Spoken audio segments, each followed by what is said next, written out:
Okay, wait. We here. Oh shit. Ah shit. I fucked up already. God damn it. No. Did I fuck up? No. I fucked up. I forgot how to work this shit. Hold on. Wait. I forgot how to work this shit. Okay, here we go. God damn, there go Big Willie. All right, y'all listen to Big Will for a second, man. He gonna talk to y'all. Lyrical lemonade. Okay, I like this. Yeah, y'all got me a little nervous. I know that I be on some other shit. I know that I'm different. I be on some y'all don't understand it. I don't mention it. Nigga, we don't want to understand it. Stop. Made it to the top of Hollywood without a membership. Killed them in July, then I switched to my December shit. I be overcoming shit that y'all be having trouble with. Let them run their mouths, I mean really that's what come with this. They built a wall but I'm jumping it and loving it. They want me to be done with it, but I'm still having fun with it. Writing songs, writing checks, writing history. This living single ass, it's a new world rap. Look, the biggest crime in this video as a fat nigga is that this motherfucker got a whole plate of, what is that? It looks like hot wings and crab ragoon, pancakes and chicken nuggets and coleslaw. He ain't touching none of that shit. He worried about rapping. Nigga, that's the crime right there. Righting wrongs, but I'm still right mentally. I go to sleep and my ancestors visit me. They surrounded me, gave me the vision vividly. Gave me a lion to protect me in this industry. Now I just walk and he chew through my enemies. Feel like I'm just getting started, they tried to finish me. I'm like the universe, infinite, there's no end in me. This is the bounce back. Watch Will, y'all. This is the bounce back. Here come the bounce back. Keep your eyes on him. This is the bounce back. With these mics, I feel like I'm Customato. 100 rounds of life, but still boxing my shadow. This nigga, yeah, you boxing your shadow, all right, nigga. You know, you out here trying to prove what to who? Like, nigga, stop that, man. Go be a husband / player / absent daddy. Like, nigga, stop. Yeah, I took a knee, never threw in the towel though. Hip hop's Messi, Neymar, and Ronaldo. Goal scored on these boys. I done won damn near every single award on these boys. Sold out movie theaters and even tours on these boys. Nigga, where Hancock 2 at? Where Bad Boys 4? I mean, wait, Bad Boys 4 or 5? Where Bad Boys 5 at? Shit. We don't want this, man. Damn. Feeling like a mop wipe the floor with these boys. People ask me how I do it. I just bite off more than I can chew. Then I chew it. It gets worse. There's no way this shit gets worse. There's no way it gets worse. There's no way. Is it possible for this shit to get worse? It cannot get worse than this. It's just like bottom of the fucking barrel. No way. No way, Will. Yeah, y'all jokers thought I blew it. I pulled the pin out the grenade on purpose when I threw it. And even though... Nigga, that's how a grenade works. Am I tripping? Am I bugging? But doesn't a grenade work where you pull the pin, you throw it? Like, don't you do that shit on purpose? Can y'all name me anybody that pulled the pin out the grenade and was like, uh-oh. That's how a grenade works, Will. We're learning today. Oh, I'm an action star. Sometimes I'ma act bizarre. Cause I'm an artist at heart. I'm not just an actor, y'all. This nigga's tired, man. Yo, Jaden's not like his son, Jaden. Is not like the world's greatest rapper or nothing like that. But fuck. What's up, y'all? We are here. What's up, y'all? We are here. Enough of that bullshit. Nigga, enough of that. Enough of that, man. What's good, y'all? I got some little facts. Hold on. Your boy been what they call that? Your boy been where the fuck this shit at? Your boy been in the lab. Hold on, wait.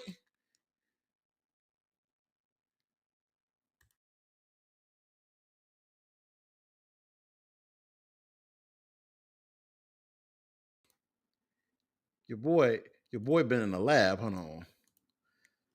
What the fuck? Okay, wait. No, your boy ain't been in no lab. Your boy can't work it. Can't work this shit no more. Hey, yo. Hey, yo. Y'all come here and show me how to do this now. You know, understand? Y'all come here and come do this shit now. Oh, look at that. Check it out. Hey! Took a few days to know how to do that one, but we are here. What's up, y'all? Bro, finally remembered the string, nigga. And I got TTS. I got talk to chat. No, it's text to speech. I found a website for like a week ago. I've been trying to experiment with it, but this shit ain't hooked up to my, it ain't hooked up to my YouTube, is it? Oh, shit. This shit ain't working. Hold on, wait. I'm gonna copy your comment. I'm gonna put it in and see if it worked. Did it work?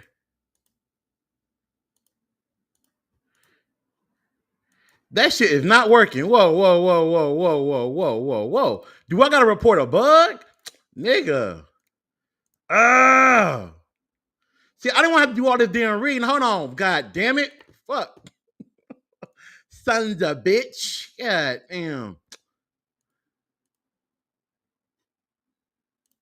Okay, come on, man. I agree. Come on. Okay.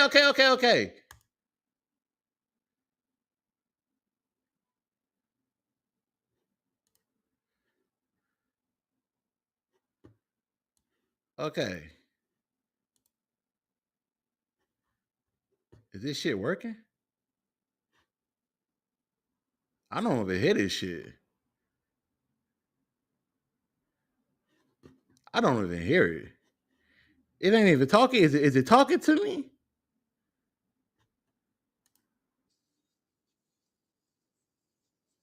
No, Will. No. No, sir. No, sir. We are not talking to you right now, sir. All right, sir. I mean, drug user, sir. I'm gonna need for you to get the hell off my. No, sir. No. That motherfucker thought I was talking to him and shit. Hold on now.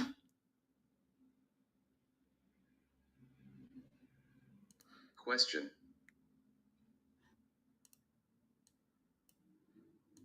No, you know what, Rodney? I'm trying to use text to speech just for y'all questions, so that way when y'all ask questions, it's like a voice on an actual that comes through the screen.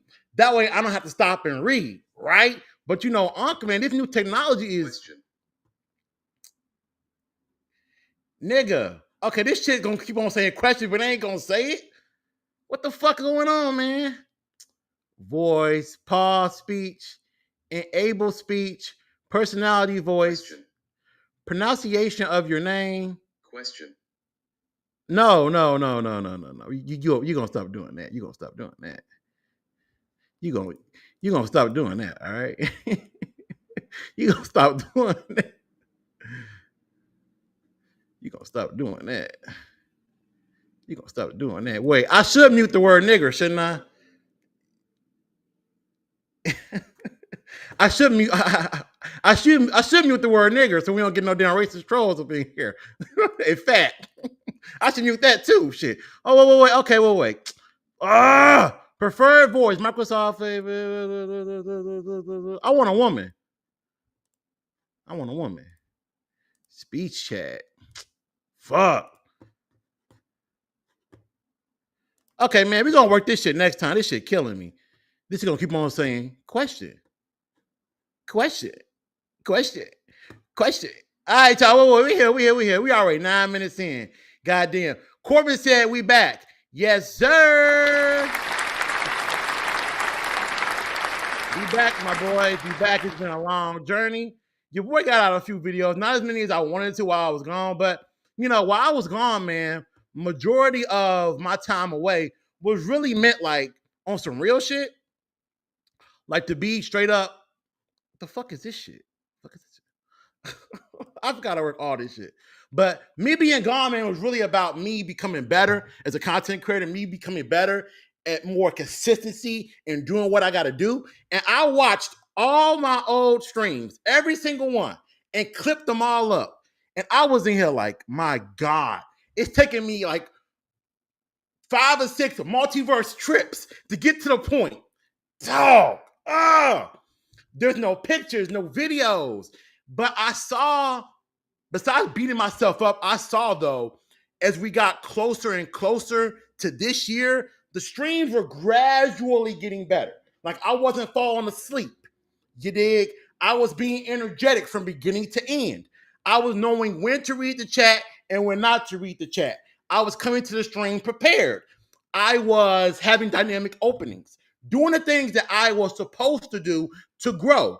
And I was doing those things for a little bit. So, you know, it's nice to know that I saw a gradual evolution of myself, much like the Fantastic Four movies over the years. They've gone through a lot of evolutions, but first step was good. It was good. I saw it yesterday. We're going to talk about that. We're going to talk about Pedro Pascal. Chat.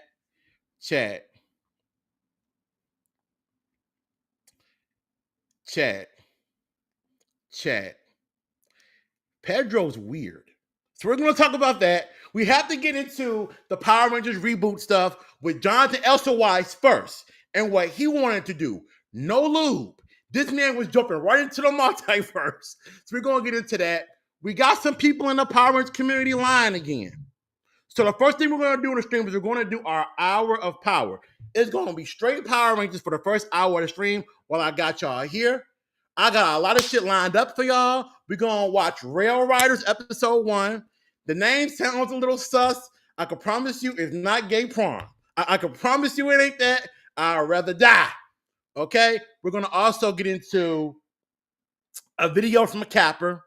The video makes no sense. No sense at all. Oh, Corbin, you killing me.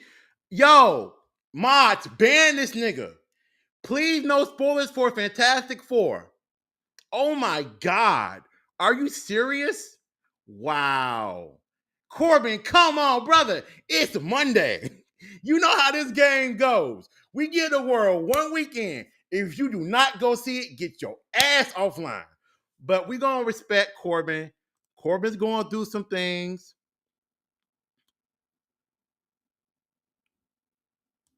We know that the economy is the economy. So, Corbin, we're going to try not to spoil this for you, Corbin. I'm going to tell you this, though. There will get to a point in our conversation where we just going to be spoilering it up, talking about this shit from beginning to end, what we liked and what we didn't like. And when we get to that point, you got to get the fuck on up out of here. It's like a sundown town. Get the fuck up out of here. Okay? Get your ass up out of here, all right? I'm a sundown town now, nigga. Get your ass up out of here.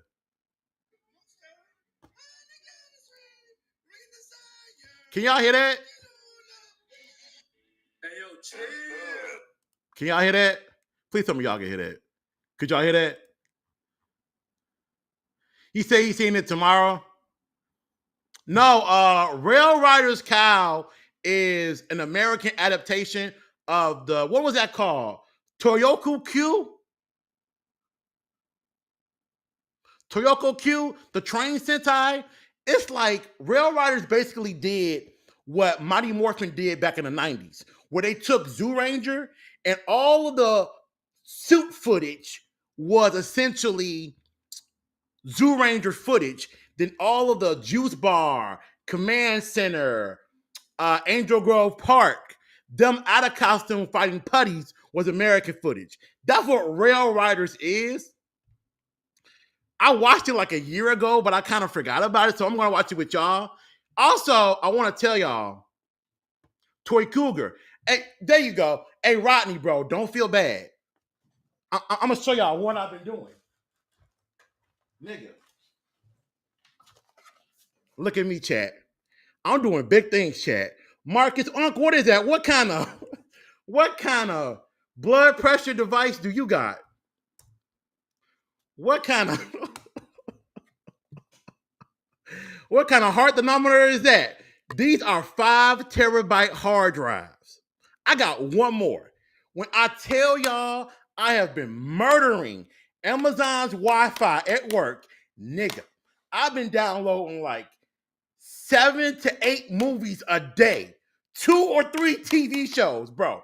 I got the whole MCU in 4K.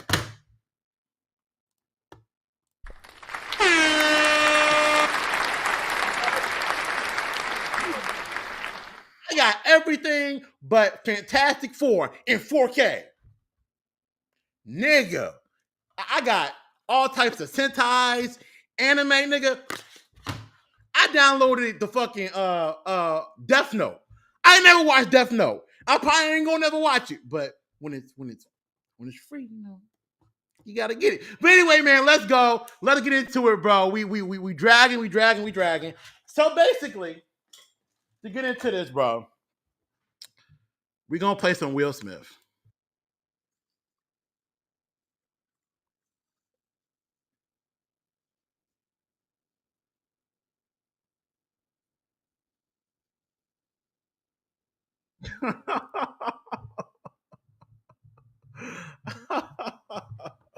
All right, y'all. So we know that I want to say about 6 months ago that we had news of Jonathan Elsewise, who was the original supposed, how can I say this?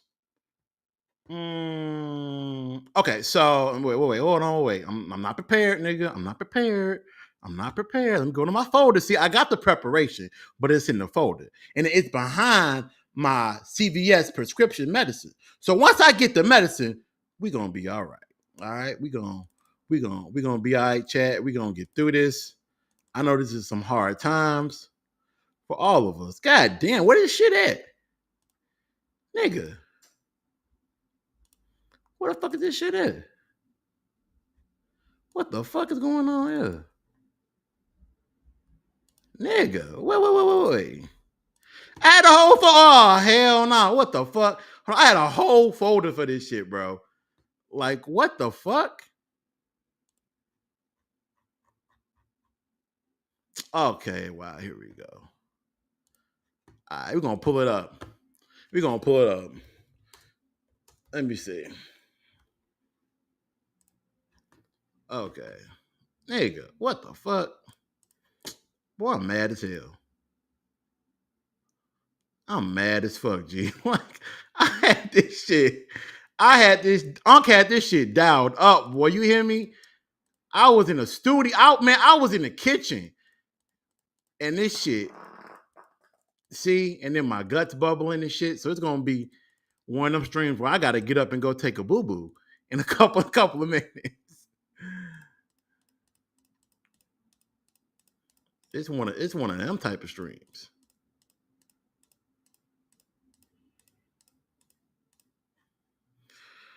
Oh, what the fuck? I had this shit on here. All right, y'all. Wait, let me get this up. All right. So here we go.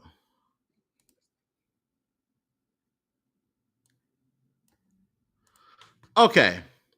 So basically, y'all know, man, that 6 months ago we had news about Jonathan Elsewise no longer being the sole controller or having any involvement in the Power Rangers reboot that he'd been working on for like 5 years, right? Oh, it's cooked. It's not happening.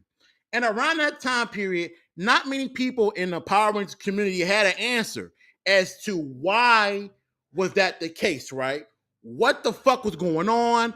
How do you work on something for 5 or 6 years that's held to a major brand and have nothing to show for it except Zoom meetings and coffee and biscuits at Panera Bread? Do they got a Panera Bread out there in London? Do they have Panera in London? I don't know. But that's what that man got paid for 5 years. Him and Jimmy Klein, who was supposed to be the showrunner. So when news came out that he was no longer going to be the sole controller of the reboot, no involvement, what's going on? everybody assumed that Paramount, Hasbro, whoever wanted to go in a different direction. And I said that a long time ago. Like, there's a reason why this man was going through all of the ups and downs, all the rumors of time travel, this and that, because he probably wanted to change the brand. When you go back to that Reddit post that he had a while ago, he was talking about, I wanted to have a night theme. I wanted the enemy to be Lord Draken. So it was going to be multiverse shit from jump. Whether you like that or not, it's here. He was discussing that the colors of the Power Ranger costumes were going to be sentient. What does that mean? That means living. So think about Power Rangers Dino Thunder. And you know how you had the Dino Gems, right? You don't choose them, they choose you. It was kind of like a play on that, where the Red Ranger being red isn't about a space bubble saying, you red, nigga. No, it was more about that color looking at the person and choosing them as the wielder. Kind of like almost in a way you have to be worthy to pick up Mjolnir, Thor's hammer. It's kind of like that. So I liked some of the things he was cooking in his universe. But then we had a video pop up on YouTube from Legacy and Nerd. And Legacy and Nerd was like, excuse me, moi, I have a source. Chat, y'all know how I am when it comes to niggas talking about they got a source. A lot of y'all ain't got no source. Stop the bullshit. A lot of y'all ain't plugged in with nobody. Fucking the trans security guard at the sperm bank who overheard a Hasbro CEO say something through the vents is not a source, nigga. That's not a fucking source. Leave your freaky ass at home. That's not a fucking source. So people been doing a lot of capping. And we're getting ready to watch this video, Legacy Nerd. Probably not the whole thing because it's 14 minutes, but he's capping.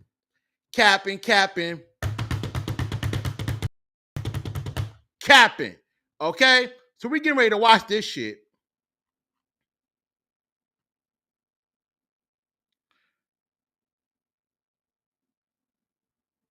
Yeah, I see your comments, Savon. My bad. I see your comments.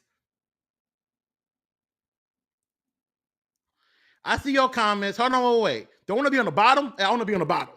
Okay, there we go. See, see, I don't know how to do this shit still. See, I'm with the shit. Okay, so here we go. All right.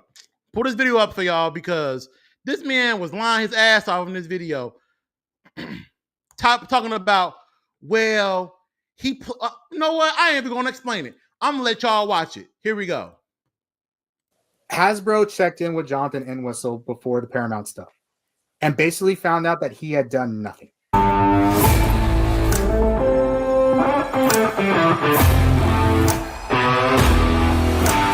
Oh, nigga, I can do without the goddamn Sons of Anarchy music. Yo, this the man that was talking about Tommy Oliver while burping his baby. Y'all remember that shit? We had watched the video a few months ago, and this man had a baby in his arms. He had his baby and was like, yeah, guys. So Tommy Oliver, right? He's my, it's okay. Tommy Oliver is my favorite Power Ranger. Wham, my diaper shitty, wham. Shut the fuck up. Anyway, the Green Ranger was evil, right? That arc was really emotional because Tommy was developing a relationship with, hey, I got piss running down my leg. Shut the fuck up. Yeah, so Zordon was his talking head, right? He's that guy. So he already a little weird. You know, you making Power Ranger talk more important than being there for your whining child. The child was whining in the video. But we gonna watch this shit though. What everyone's here to talk about, the reboot. So we're gonna start with the history lesson. Okay. So we'll start at the beginning. We'll start with Netflix. And one thing that I'm gonna talk about with you guys today is the first piece of inside information I got about the reboot when it was under Netflix. But we're so past it. I think it's okay that it's out. So you guys are going to get some inside information. That's like a year or two old, but you're going to understand why we're getting from Netflix to where we are now. Evidence number one. Piece of evidence number one that you a capper when you got to sit up here and say, well, I can say it now. If you got a source that's giving you big news, I'm saying that shit when you tell me. I ain't gonna sit on it for 2 years and be like, can I say something now? No, nigga, I'm saying it now. The fuck? It's my source. If you remember, what was it in 2019? So Hasbro bought Power Rangers in 2018. In 2019, they put out their first thing that they actually intended to make a sequel to the Power Rangers that we got in 2017 with the amazing, the best, Ranger of all time, Becky G. And then we got Naomi Scott, Dacre Montgomery, RJ Styler, and Lee Lin. But of course, Becky G was the star of that show, as we all know, the star of the movie. But and nobody can change my mind. Nobody can honestly say any different and not give me proof. Anyways, never mind that there was Bryan Cranston and Elizabeth Banks and Bill Hader and all those people in it. Anyways, but so they were saying they were going to make a sequel. Then they came back and said that they're going to make a new live action movie. And that first thing they told us was that it was going to be Rangers from the future coming back to help the Mighty Morphin Power Rangers, and this was going to be a movie. Then COVID happened. Yeah, that was part of the time travel kind of rumor that a future team was going to come back to the 90s and they were going to try to relive the glory days. And then during COVID, they're like, never mind, we're going to make it a series. And they signed Jonathan Entwistle and Jenny Klein. So Jonathan Entwistle, who you guys know is the director of Karate Kid Legends. He went over to the Karate Kid universe. And that's where his next movie is going to be. But they hired Jonathan Entwistle and Jenny Klein. And they were going to be, Jonathan Entwistle was going to be like, he's going to write it, and Jenny Klein was going to be the showrunner. So she was going to like make the Bible, and Jonathan Entwistle was going to execute it, right? So that was the big thing. And we sat on that forever until that was our plan. We were told we were going to get that. And then we saw he got hired for Karate Kid, and they were saying, like, I know this Karate Kid is done. We're starting on Power Rangers. And that was what we got. So yeah, that was a lie. That was a lie from jump. Like, when that man stopped working on Power Rangers, I knew he wasn't going to do that shit no more. Like, you don't do that in Hollywood. You don't jump from one project to another and be like, yeah, when I'm done with this, I'm going to go back to that. Nah. I remember it was in the summer was when I think Jinsaku released information that, the series was going to be I think he had said that there was going to be a female Red. It was not going to be Mighty Morphin, but there was going to be a female Red. Tommy was still going to be in it, and then Tommy was going to like be evil and betray the team. He's going to be like in from the beginning, and then Green with evil basically would have like different characters. It would still be an Angel Grove, but that you might see a Jason, but he may not be the Red Ranger yet. It just like be basically a different multiverse version, and that news pissed off everybody. It just seemed nobody liked what they were doing with this. Nah, because we tired of it. Shit, I can't be yelling. I'm in a one-bedroom apartment. I'm tired of that shit. So this was Jinsaku's information on that. And so at that time, I reached out to a source, and they basically told me, don't spread that, is what they told me. It was like, don't do that. So I want to say it was before we got to Paramount. So Paramount was the next one we got to, but that was the information we kind of got. I know me, Hugh, I think Deoxy, maybe Dawson Ryder kind of spread that information as well, but we all kind of talked about it. Then Christmas Eve, we got this news from Daniel RPK and from Jinsaku. And Jinsaku again, which I know a lot of people have opinions about Jinsaku in the community. Yeah, because he be capping. Take it as you're interested in doing. Okay, nigga, speak this shit up. A little bit before this, and I was like, what have you heard? And this person told me was that, okay, guys, this is the part that ears up sort of thing. So that spit it out. Hasbro checked in with Jonathan Entwistle before the Paramount stuff and basically found out that he had done nothing. Did y'all hear that? Oh, wait. Let the baby burper continue. Let the baby burper continue. Had never not worked on Power Rangers once so bad, and he already been paid. He had gotten bullet points of what he wanted to do. I think it was what to say. And Hasbro had hired him to like fill in a lot of the details, like, you know, what the power set was going to be, what the suits were going to look like where the story was going to go. You know, Jenny Klein was going to do like the Power Ranger Bible, hire the casting, this overall like plot points of the series, and then Jonathan Entwistle was going to fill in all the details, right? Except he didn't fill in all the details. He had told Hasbro, I don't want to design the suits. I want you to hire somebody else to design the suits. Here's my friend, hire him. And Hasbro was like, well, you said we hired you to do that. And what the thing that I had gotten was that the season was very much like, was not going to be any different than, say, Samurai. Okay. Okay.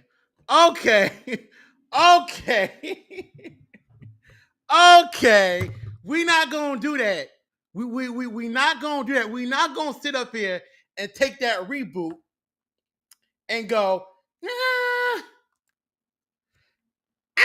it was getting ready to be like Samurai. We not getting ready to do that. We not getting ready to do that, because that is such an easy way to get everybody in the world riled up. If you want some real Armageddon shit, if you want some, what's the name of that franchise? Some purge shit to happen outside, say Samurai. You're gonna see all type of niggas coming out the woodwork with bandanas and swords on their back. So to say it was gonna be like Samurai without even seeing it, that's wild. That's a wild take. And that's bogus to say that shit. Now, him saying that Jonathan Elsewise had came to Hasbro and was like, work with this person on a suits is true. Because Toku J, who we all know in the community, that makes a lot of dynamic looking Power Ranger suits. I'm gonna bring them up on the screen for y'all. Toku J has done work in the past involving so many dynamic, like live action representations of what Power Ranger suits could look like. And Toku J said on Twitter a year ago that he was heartbroken because he was supposed to work on a reboot. He was like, damn, I was supposed to work on the reboot. It didn't happen because now it's getting canceled. I was really looking forward to doing it. So that appears to be true. When he says that, hey, look, Toku J was going to be involved in it. Yep, that's true. Toku J told everybody that, and then he deleted the tweet. But this is my thing. You mean to tell me that Jonathan Elsewise got paid in 2017 to direct the Power Rangers reboot? You mean to tell me, I know I'm not tripping, in 2017 that man got hired to do the Power Rangers reboot and then sat on his ass 17, 18, 19, 20, I'm spitting, 21, 22, 23, 24, and 25, and did nothing. He did nothing for all those years. And then got rewarded with a Karate Kid movie.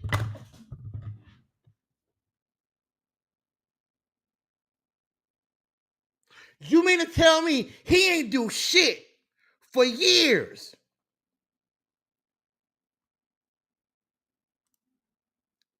He ain't do shit for years. And Hasbro was like, damn, well, that's a loss anyway. And then another movie studio comes along and says, hey, you want to do a Jackie Chan movie? What? That don't make no sense.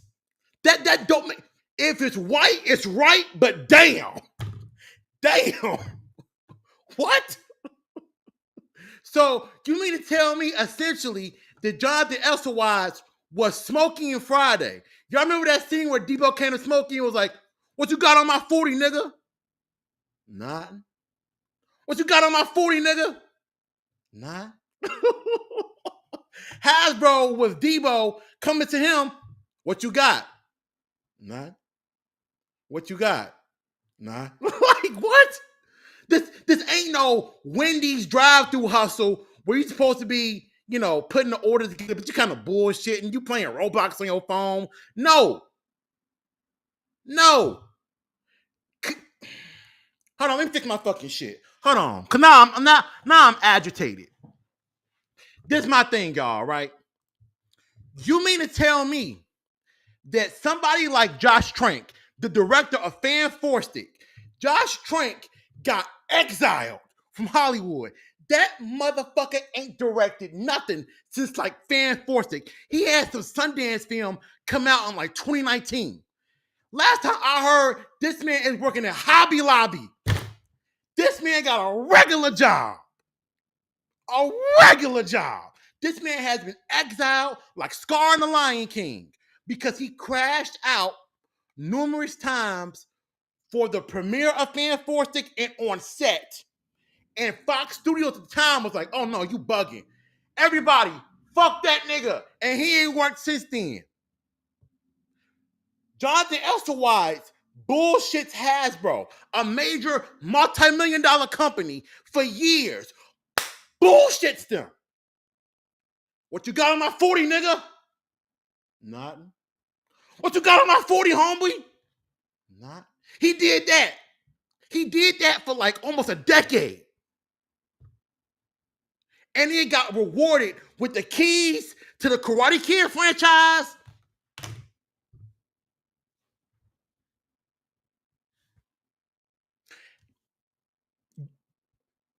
You capping. You capping. You capping. You capping. Marcus, okay, this is just all your opinion. This is just conjecture. What do you mean by it's cap? Oh, I got some evidence it's cap.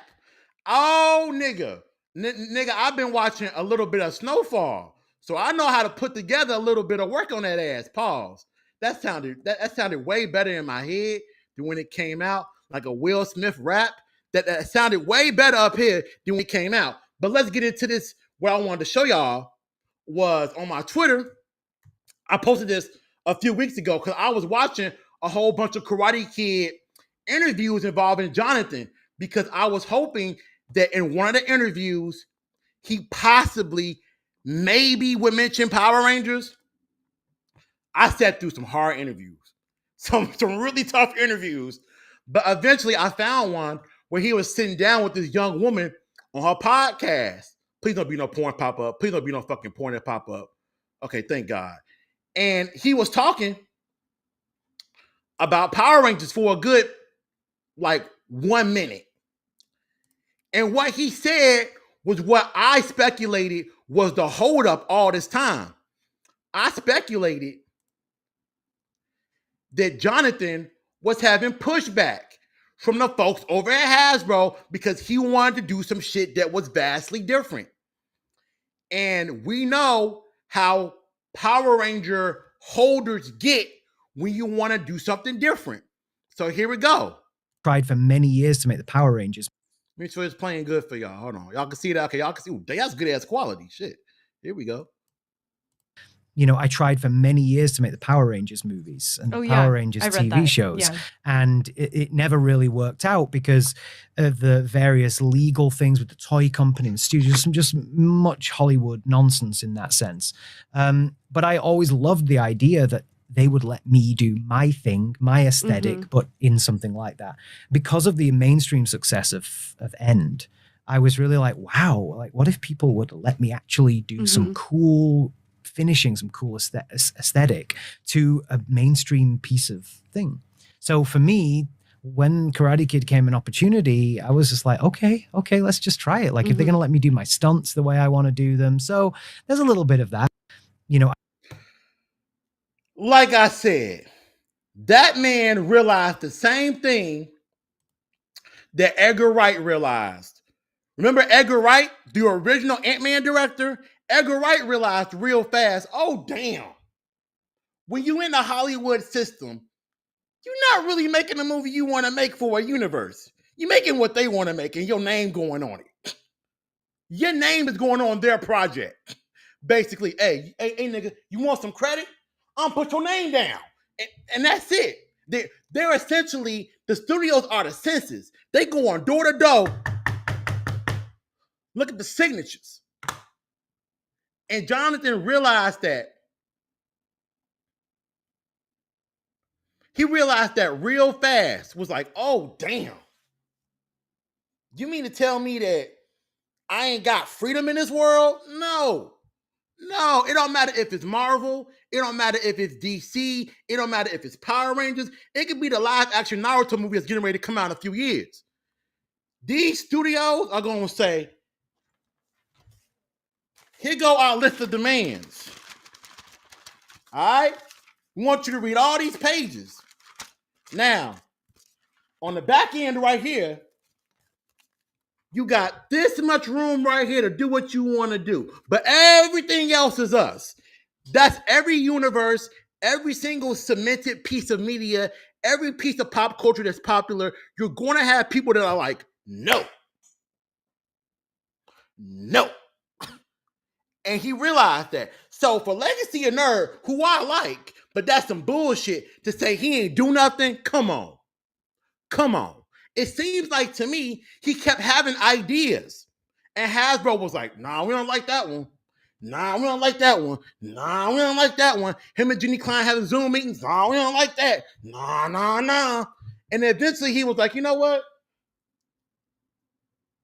I'm just gonna do this Karate Kid movie real fast. And they was like, okay, thank you. Thank God. Okay. Oh, yes. Deliver us from evil. And then they went and got somebody who could actually be a puppet. I'm not trying to disrespect Dan Schultz and the guys that are coming from Percy Jackson. I ain't trying to diss them, but to a certain degree, you got to play along in the Hollywood system, right? There's a reason Kevin Feige went and got the Russo brothers for Avengers Secret Wars and Avengers Doomsday. They ain't gonna buck the system too much, you know. If Kevin Feige say put the Hulk in the thong, they gonna put the Hulk in the thong. That motherfucker gonna have on a gamma radiation G-string, and they gonna be like, yeah, we were writing that. We were just so happy about that G-string. No, you wasn't, bitch. But Kevin Feige and Disney told your ass to put that G-string in that motherfucking movie and have him bust out of it. And your ass did it.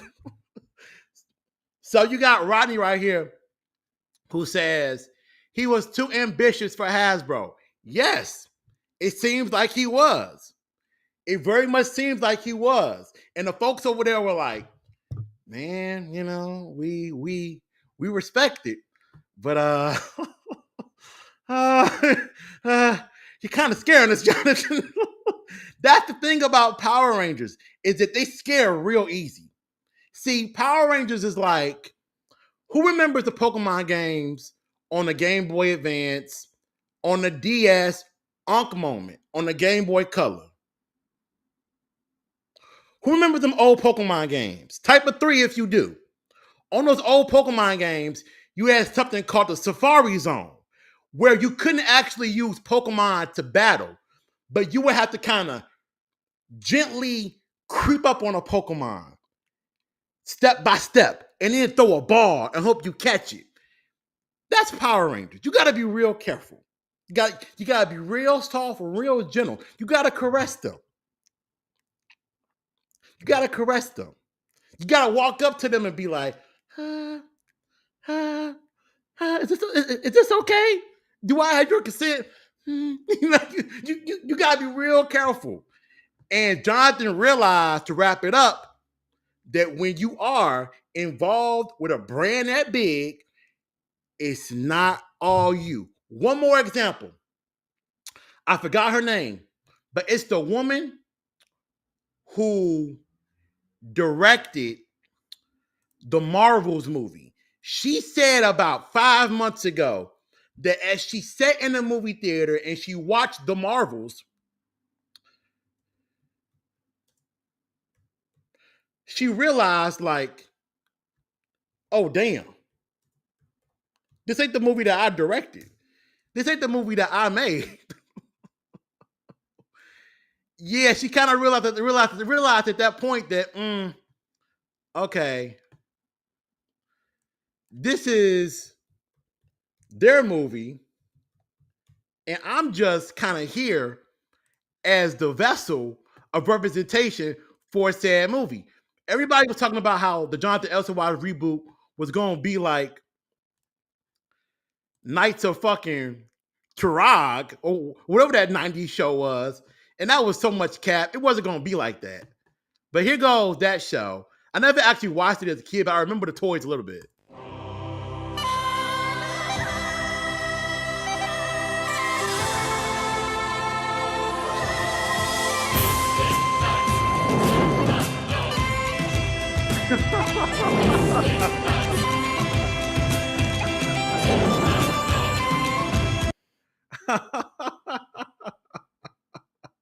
that nigga's name is gonna be Jamal. hey Jamal. That nigga's name is Jamal. All right.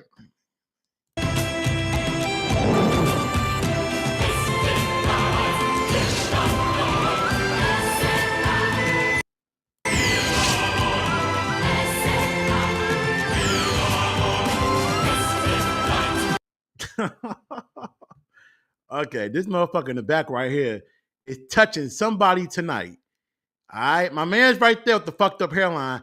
He getting ready to touch somebody tonight. Now, the man's over here, the old man's with the beard, he already touched a lot of people. He's in his retirement from touching people phase. You know, he already got Diddy. He don't want to do it no more.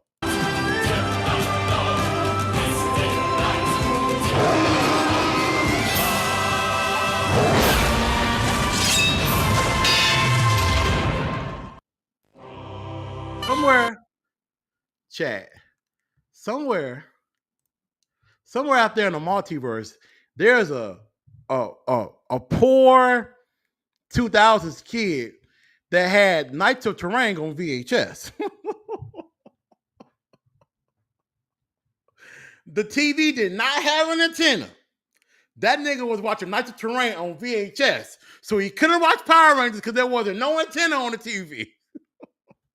This nigga was watching Knights of Terrain and the original Lion King. I ain't talking about the Disney one. I'm talking about the one where Simba was a little white puppy. I'm talking about that version. Okay. Niggas were down bad in the 90s, and I was one of them. Shit. I was one of them. Kyle said the story of Mythic Knights was actually good. I would definitely connect it to Mystic Force for a reboot. That could be done. Don't be correcting me, nigga. Tier nah dog. Wait. Here we go.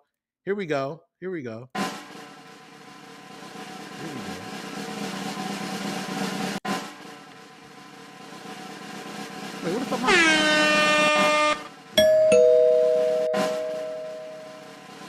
Tier nah. Tier nah? All right.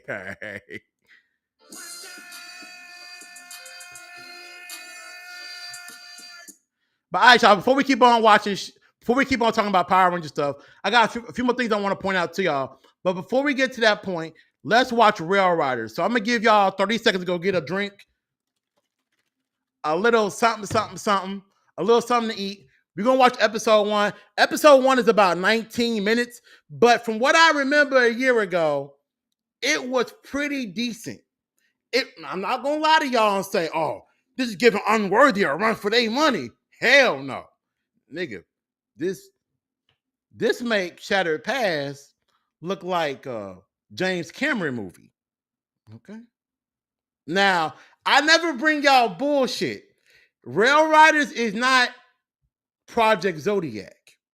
All respect.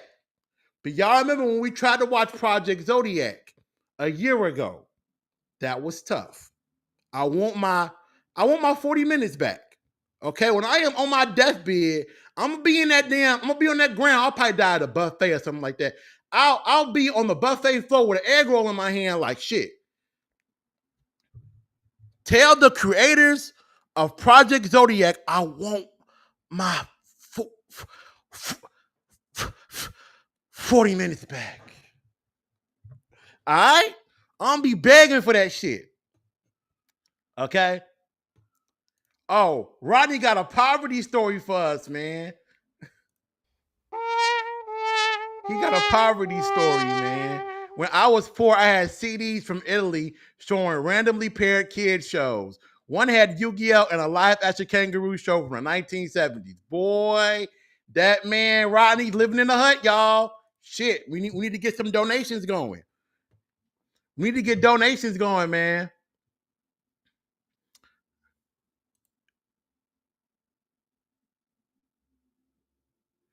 I doubt this is true, but if it was, it's really not that crazy. Also, no one in Hollywood actually respects Hasbro. To most people, they're just toy makers. Yeah. Hell yeah. They really are just partially toy makers. They're not really meant to be, I mean.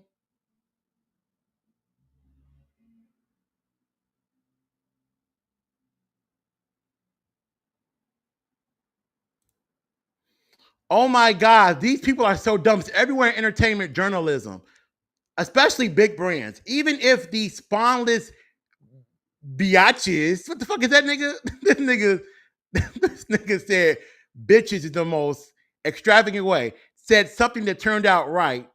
It doesn't mean they should ever be listened to. The only legit sources are the people making the stuff, but no one cares because everyone is mentally ill. In an insane world, it is the sane who are crazy. It sounds like you have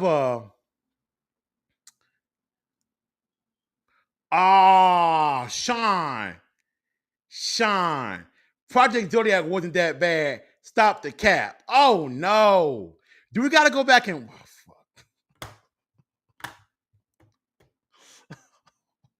why y'all do these things, man? Why y'all do these things to me, man?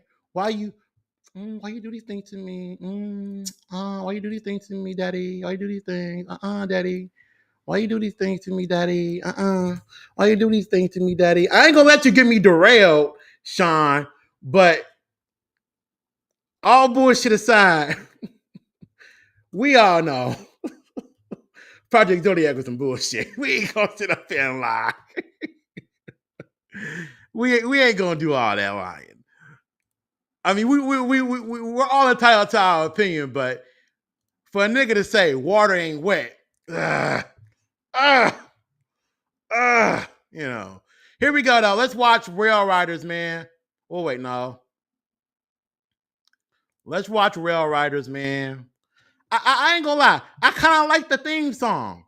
It's got that 90s Buddha bop to it. Here we go. 5, 4, 3, 2, 1. Rail Riders.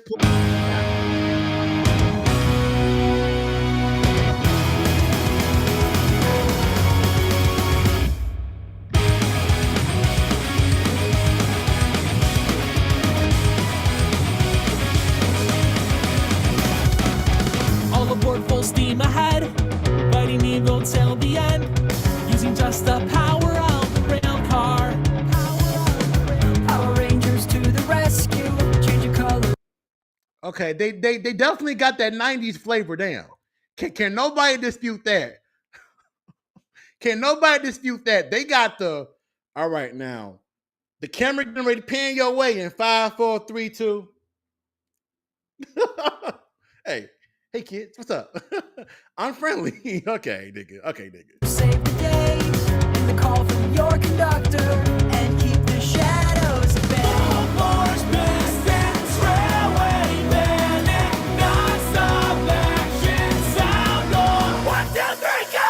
There's not a thing that we can't do.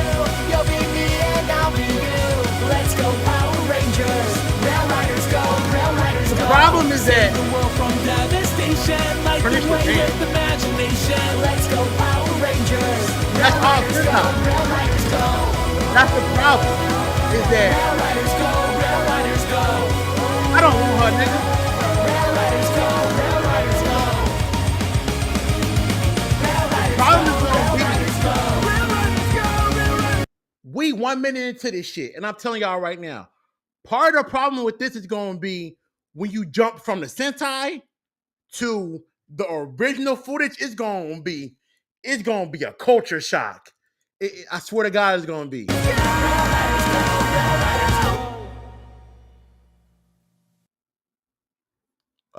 Bullshit. YouTube blocked some of the footage from the third act of this video. If you want to see the full version, there's a link in the description. There's a lot more action, but please stick around on this version to support what we do.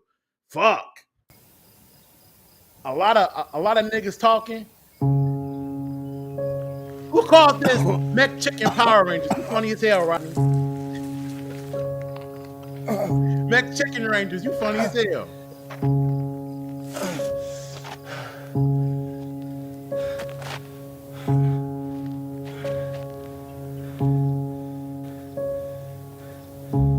Got blood on his face.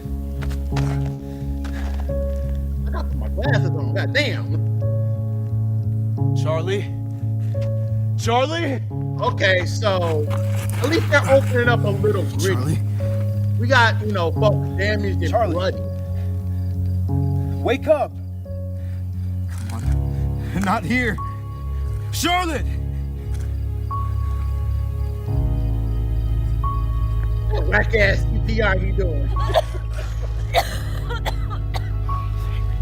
Why didn't he get on? What happened? Did we win?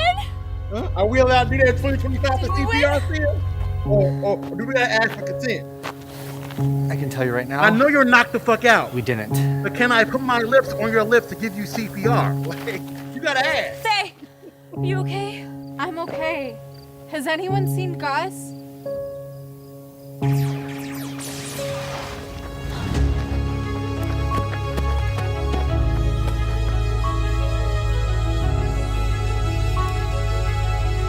I finally found the one I've been looking for!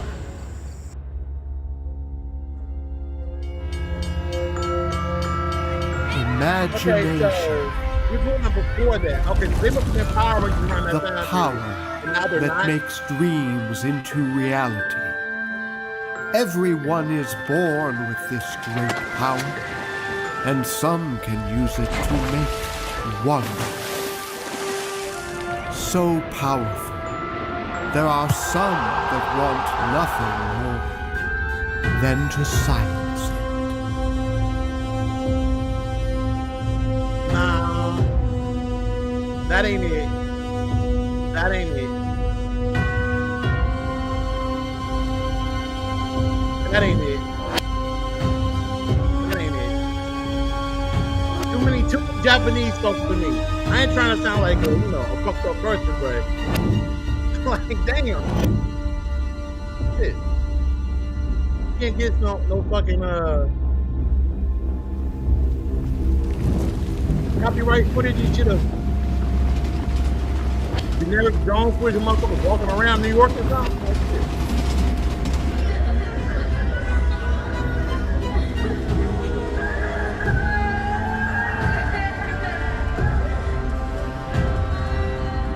I ain't never seen Toy Cougar before.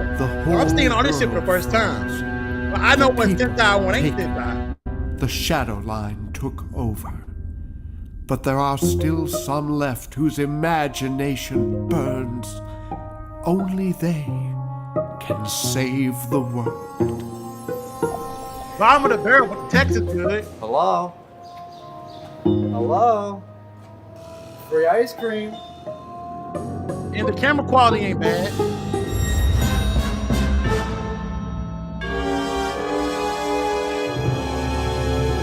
It's fucking V for Vendetta.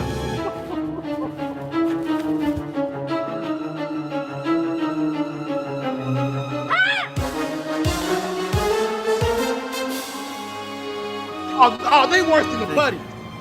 They worse than the buddies. On your feet! They worse than Sorry, the buddies, excuse bro. for a man. Old girl came by. Just trying to catch my breath And before I did put them one in their kick. place. Yeah, right. And everybody else gets scattered. They said, oh no. Oh no. And up.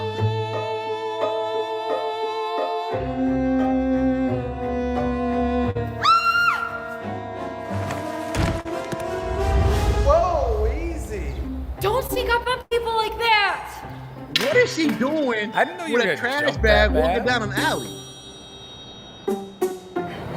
You're the first person I've seen. I saw 2 more back there, but they were being attacked. By Is she a what? junkie? I don't know. Is she a junkie, Chad? Who started this before? Is she a drug addict?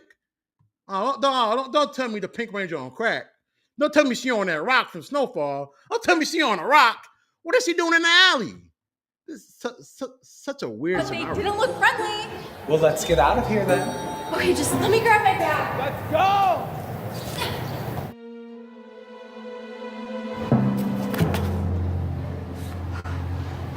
Can I go home now?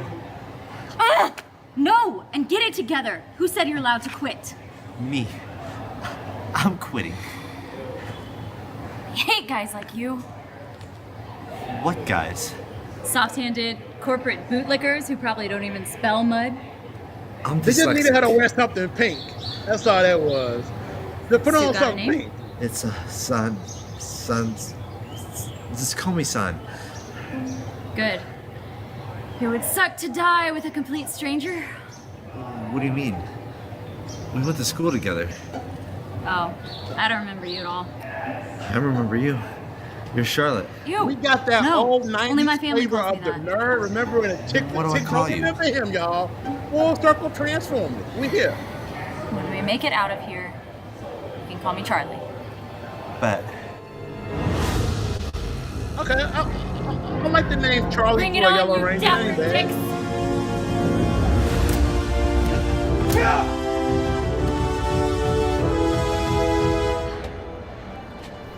Oh God, thank you. I thought she was gonna get us killed. That would have been me. What? Gus? Thought you would have made it out. Once I saw it was you. I tried, and she wouldn't let me. I saw you guys getting attacked earlier. I'm sorry I didn't stop to help. What the fuck is up So- with that hairstyle? Did it Wasn't just bad. change or am But I I tried to tripping? run away. Hey, you came back. It's a lot braver than most people. Right, this Can we motherfucker just got get on rid a of whole these guys and Easter go suit. home? I don't know how to fight. No wonder why he Step getting back. jumped. Everybody think We he don't works want for a this guy to lay a hand on you. company. That's what I'm talking about, Suit. I know he hot. Oh, God. I know he hot.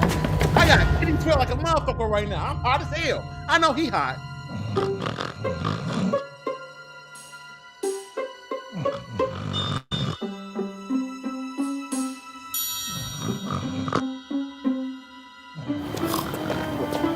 Oh, what's up, guys? No way. No way you got these people carrying your big ass and you don't feel that? Ain't. Yo, these are the drug user Power Rangers. These are the drug user Power Rangers. Ain't no way.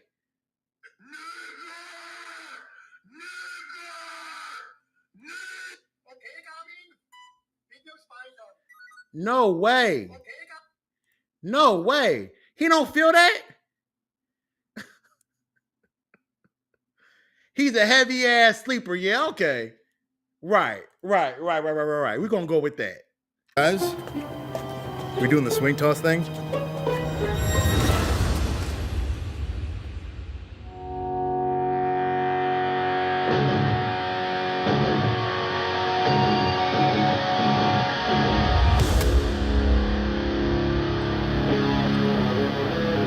We're playing punchies. Bet. Not the Mighty Morphin guitar thing. No, Lord, no. I used to not pray for days like this.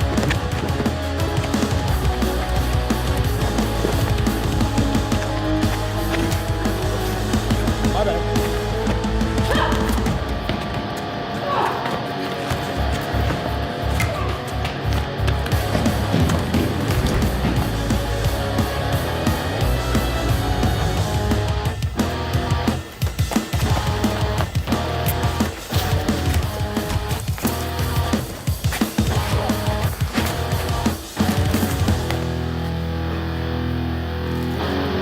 So can nobody really fight?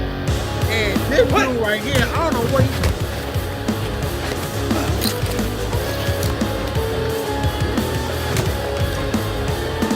I don't want to rant. I don't want to stop the video and rant.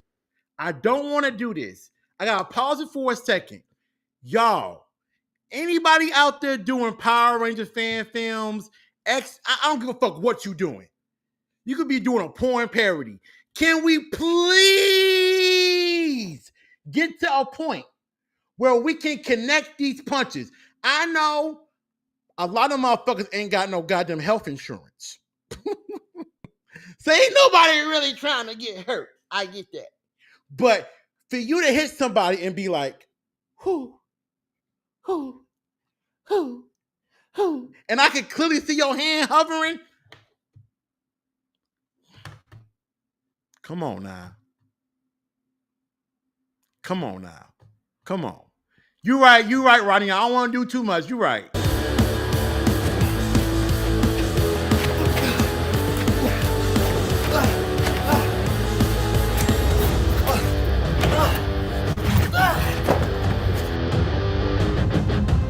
I feel like everybody's waiting for a cue.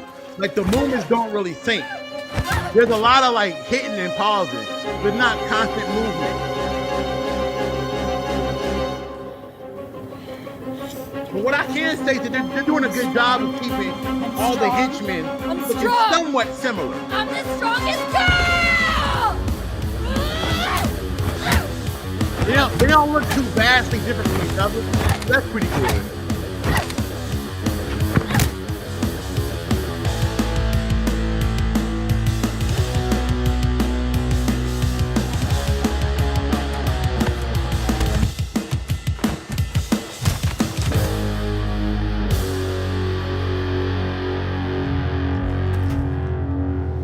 You guys look like you're having a lot of fun. Imagine walking by the alley and see this shit. Yeah, sure. Do whatever you want, big guy. Bet.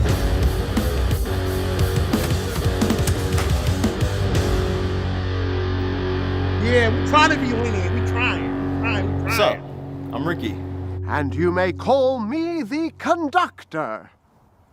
Did everyone else just see that? This train won't put on no tracks. Color palette switched so hard. Pretty. This, my new friends, is the Rainbow Line.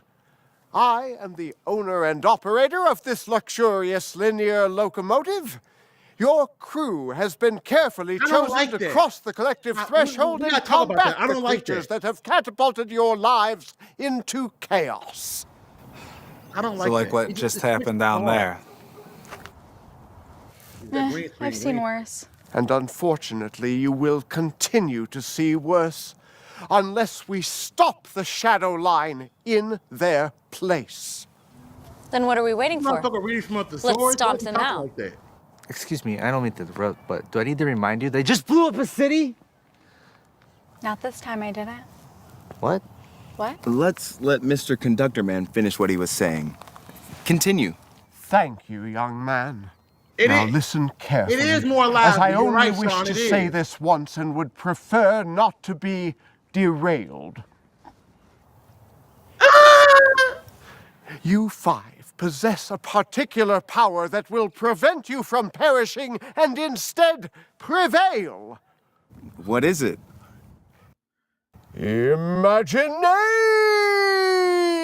Imagination! He's a drug user too. Drug user, sir. So what do they want? Forces of the Shadow Line are capturing towns and turning them into their evil shadow bases. They won't rest until the entire world has been taken. Is that what happened to our town? Was it turned into a shadow base? I'm afraid so. But you can save it But how? by becoming the Rail Rider Power Ranger. You know what? What else could it have been? You know, we gonna make sure that we don't say Power Rangers in a cringy way on the stream. We gonna make sure we don't do that. All right? Why not spandex? I don't need that long ass Just wind seems up. like the most logical Well, choice Ryder, for fighting Power evil Ranger. alien train Nazis. Or are they evil interdimensional trained Nazis? I'm a little curious to know what it is now, too. I like how in this Technically scene neither, they got but on different let's colors. say interdimensional I like that. for the sake of ease.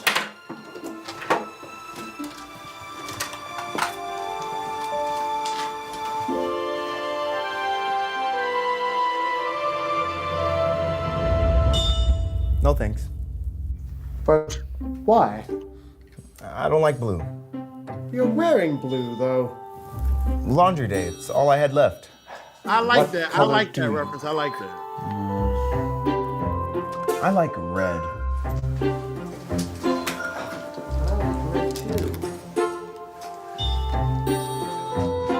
Can I have the pink one? Show you all that I light. always wanted to be the Pink Ranger.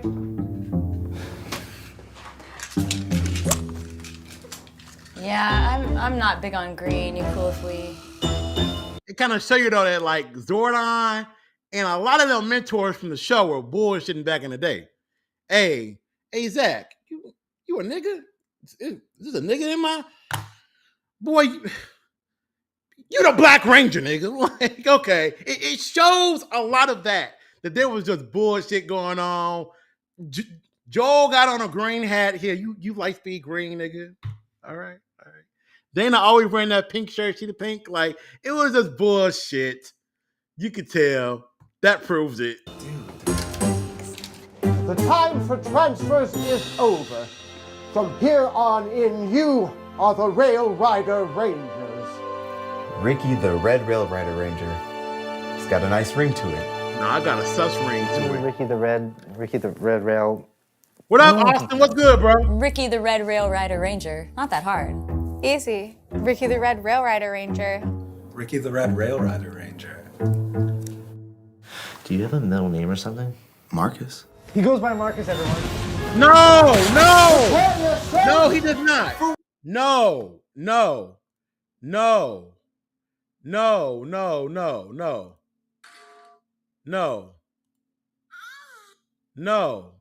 No, he does not go by Marcus. No, sir, no. We ain't co-signing that. But that nigga Ricky. Keep running them! We're gonna die! This is gonna be fun! Hey, conductor. Are those kids on that train? Yes. They're most likely going to harvest them for their souls. Where's the control room? I like how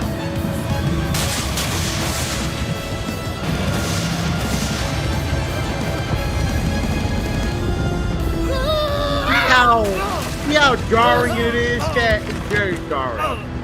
You go to the center. You went a step too far, Ragdoll. Kids are off limits. Think I care? They're mine!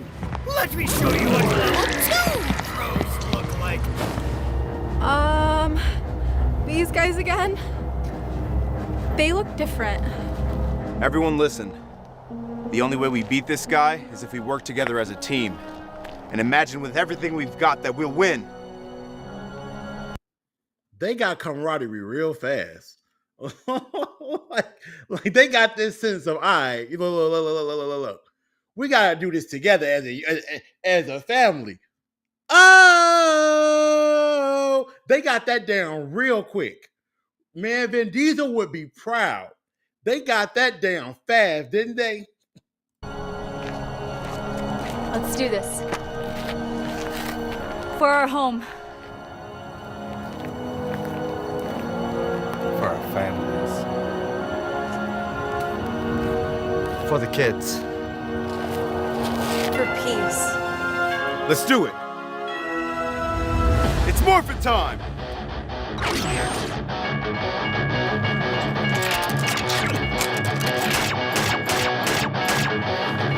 Full steam!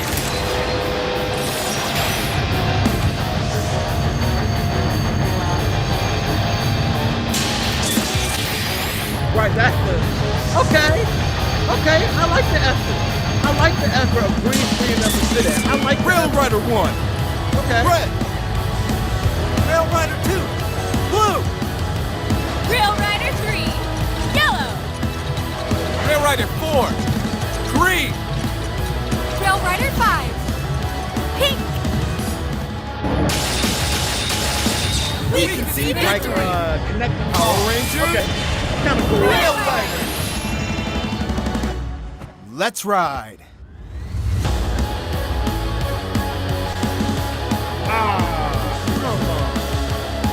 Now, maybe YouTube's doing us a favor.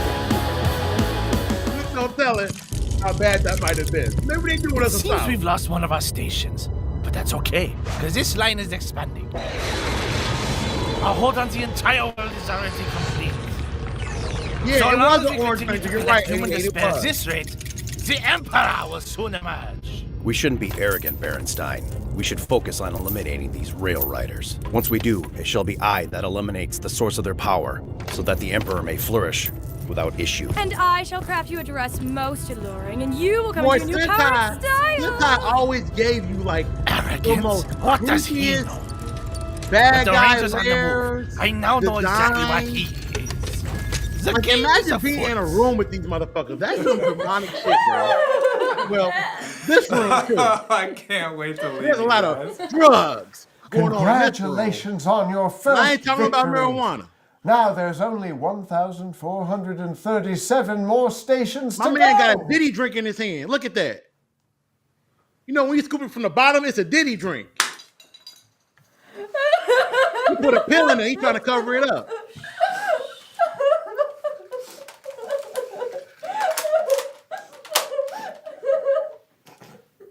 What did he just say?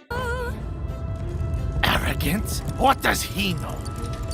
With the Rangers on the move, Shit, I what do you now think? know exactly what he is. The game is afoot. I can't wait to leave you guys. Congratulations on your first victory. Now there's only 1,437 more stations to go.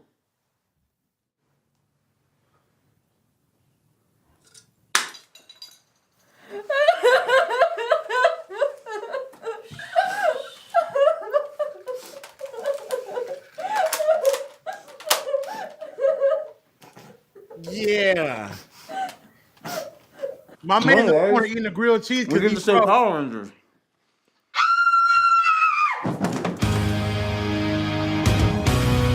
Okay, I kind of like the ending. I like the ending because the ending is like, you know, reality kind of hit them like, what the fuck you mean? Like, what?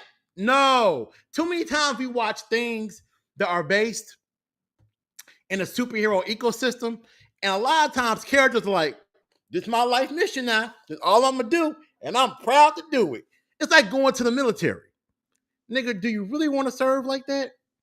Do you really want to spend your young years overseas fighting a war? No, you don't. No, you don't. No, you don't. It's kind of like that. So I feel like the Pink Ranger, she in the corner, she crying. She like, oh my God. She thinking about the drugs she was going to snort tomorrow. She thinking about walking in more alleys with plastic bags on her head and on her back. She thinking about that. She thinking about that onesie, the little sexual snuggie she had on. She thinking about that. You know, you got Green who want to do some smack. I'm going to clean it up for my content. I'm going to clean it up for the algorithm. He doing smack. You know, you got all these people that have other things they want to do. And the Morphin Grid comes and is like, I've chosen you. Man, get the fuck off me. I've chosen you. And now you're just forever stuck in being a superhero. That's bullshit. So the reaction at the end was fair. I thought the way that they matched locations was really impressive because there was a split second where once they got off the train car and they went to that one spot to go fight the monster, for a second, I thought they had the budget to get the suit because the background from the Sentai matched the American so good. Like that Western desertly, that ain't no word, but it is a word now, that desertly feel to the background matched where the Rangers were. So that was a nice moment of location scouting, looking for where you need to go, and probably Google mapping it, you know, at the crib, doom scrolling, trying to figure out where can you go as a cast that matches the Sentai footage, and that was really good. I'm mad that they blocked on YouTube the actual fight sequence, because that would have been pretty cool to see that. It would have added more diversity to the episode, because on the YouTube version, the only action we got in the episode was just them in the beginning fighting the goons in the alley. You know, besides that, we didn't get much of any sort of actual fighting. We know, to keep it real, for episode 2 and episode 3 and 4, it's gonna be a lot of Sentai. If it ain't blocked. If it ain't blocked, it's gonna be a lot of Sentai, but there's a little bit of charm to that. Because I grew up with Mighty Morphin. I grew up with Zeo, Turbo Space, Lost Galaxy, Lightspeed, Time Force. Those were my childhood Power Ranger seasons. I was a preteen when Ninja Storm dropped, so that's different. I was a preteen. But I remember my kid seasons being just like this. Just like that. Where it was all Japanese for the action, or 80% of the suit footage was Japanese, and then everything else was American. And I didn't really know about it till I got older. And I was like, oh, that's why the screen looks different. Oh, that's why everything got dark. Or, oh, that's why Angel Grove looks like a fucking Chinese empire. Okay. Oh, that's why certain things are the way they are. But overall, man, look, I done seen worse. I done seen some boo-boo caca. I'm not going to tell you that Rail Riders needs $100 million for a movie, cap. But out of all the fan films I've seen over the years, that is definitely one of the better ones for sure. For sure. That was one of the better ones. I am happy that we had a chance to watch it. You did. To crack the bones and everything else I'm doing with the VFX to see what Rail Riders was like and where it could go for episode 2. Y'all niggas comments are hilarious. I'm trying to ignore y'all comments. It's not. All right. Let me see what y'all saying. Yeah, I thought the ending was funny. Gaming 88 says, cringe. Nigga, let's not take Power Rangers too serious. It's Power Rangers. Okay? So you know you're going to get some of that cringy ass aura farming. Come on now. You know you're going to get some of that. Okay. It's Power Rangers. Especially 90s Power Rangers fans. That was quite entertaining. The ambition and creativity is definitely there for sure. For sure. And everybody was in shape enough to do stunts. Look, you're not going to see me in no Power Rangers fan film chat. You just not. Okay? Nigga, the elevator was down at work for a whole week. So I would have to walk from the 5th floor to the 2nd floor to get my equipment, to change my tablet out at work, shit like that. Nigga, them steps was kicking my ass.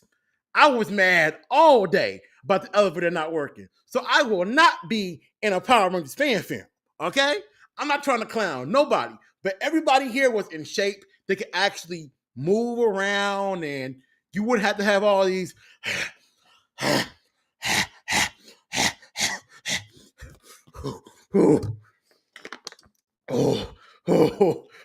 that's my pacemaker acting up. Beep, beep, beep. Pacemaker. No, nigga. You're out of shape. Corbin said, I highly recommend watching Toy Guger as well, Marcus. It's a good season of Sentai. It's on my list. It's on my list of if I ever catch cancer or if I ever end up in a coma, I'm going to watch it. Yeah, I'm going to watch it one day. Yeah, sure. We might watch it on Twitch. Hey, Marcus, when are you going to do Power Rangers reviews on the TV universe? What you mean? Oh, like the seasons and shit? I'm working on that right now. I've been watching a lot of Mighty Morphin recently. Yo, Gaming88, ask me that at the end of the stream. I got you, bro. I got you. So, wrapping up our Power Rangers segment of the stream, bro, before we get into this Pedro Pascal shit, look, there's an interview that happened a year ago involving Brandon J. McLaren, who used to play Jack Landers on Power Rangers SPD, right? You dig? You dig. Good old Goat Man. Good old Goat Man. And it was a very engaging interview because you learned so much about his process and how he kind of viewed Power Rangers, how his time on the show was. And it was very, very informative. And I love hearing what actors and actresses had to say about their time on the show, because not everybody's going to be glowingly happy about it. And not everybody's going to give you the real. But Brandon J. McLaren has a way of giving you the real, but also being, cool about it. So this comes from the Holden Court podcast, all right? I'm not taking credit for this. This is their work. But he going to talk about why he kind of didn't want to do Power Rangers at first. And there's some real spit that one of my favorite Red Rangers is talking about in this video. Here we go, y'all.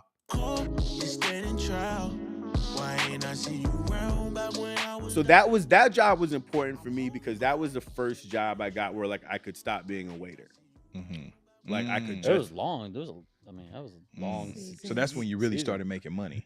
Yeah, well, enough money to not have two jobs, which is like so valuable as an actor when you're not having to like work from 5 till 11 every night and like go home and learn lines and audition in the morning. So like, but I remember like being real like.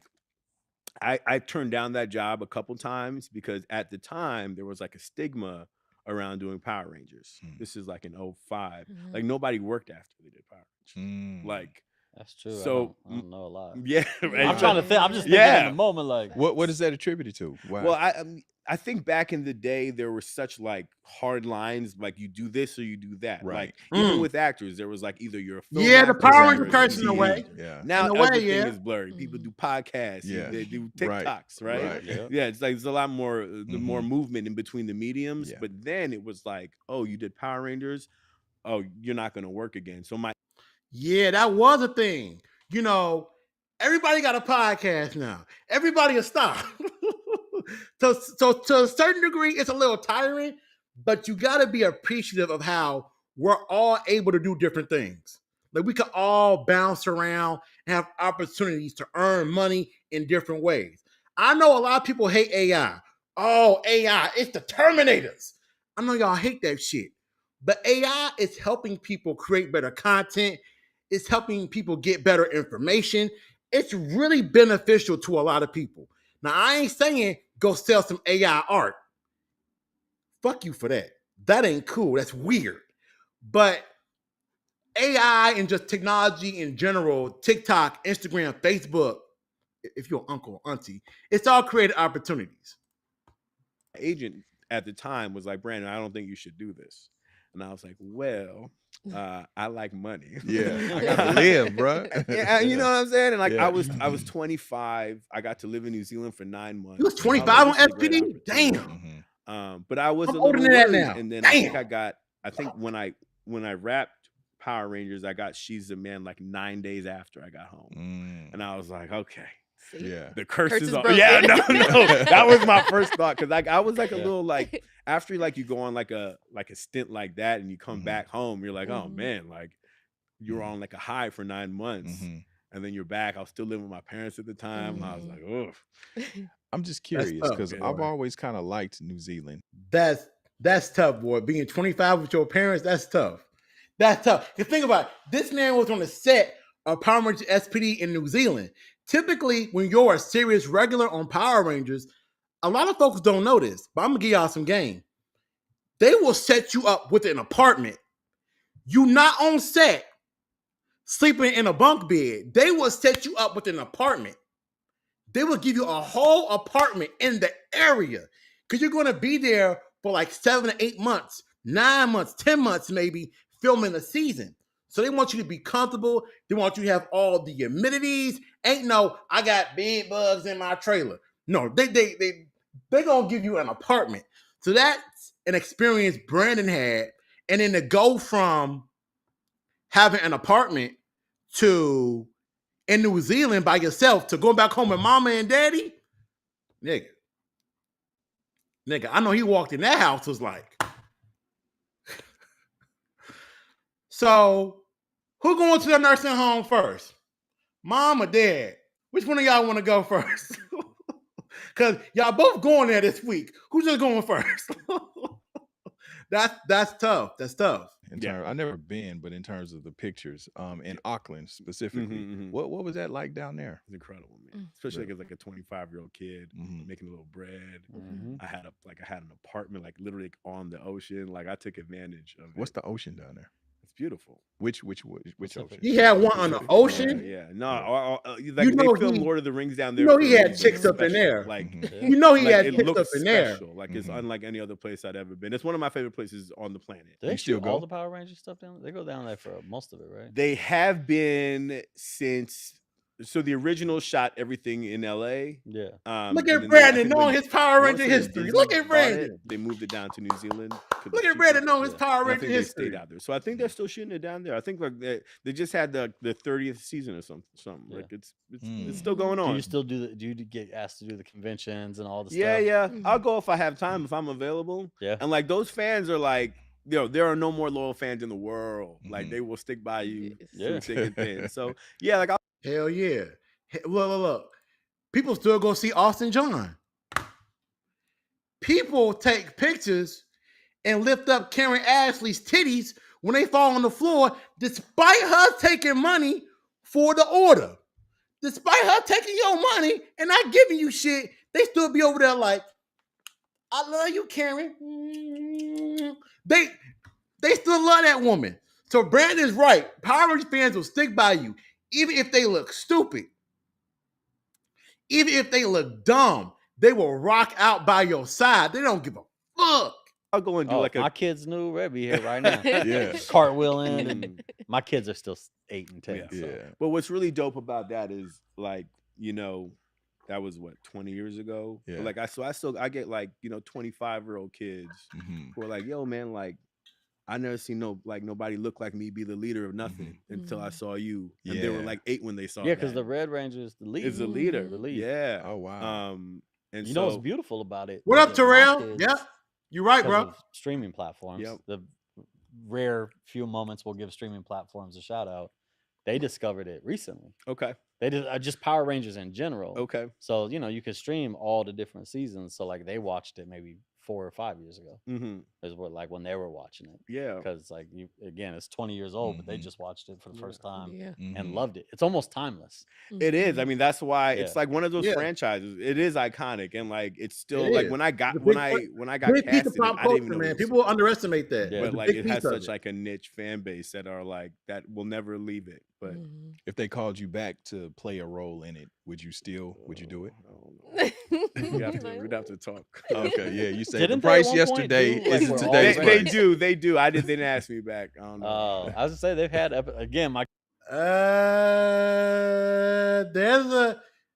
There's a story there. There's a story there. Now, technically, he was probably asked back, I'm thinking officially 2 times, right? The first time Brandon was asked back was probably for Once a Ranger during Operation Overdrive. Okay? Once a Ranger during Operation Overdrive, where how can I say this? How can I say this the right way? He was dating Emma Lahana, who played Kira Ford, the Yellow Dino Thunder Ranger. And prior to Operation Overdrive, they broke up. And Brendan J. McLaren got asked to come back and be Jack during Once a Ranger, the crossover special. And Emma Lahana was going to be there. And Brandon was like, hell no. Hell no. So then I want to say they tried to get the actor to play Sky. He couldn't do it. So then they had to get somebody else. And that's where we got the Bridges SPD Red storyline from out of fucking nowhere. Whack ass Red SPD Ranger, by the way. Whack.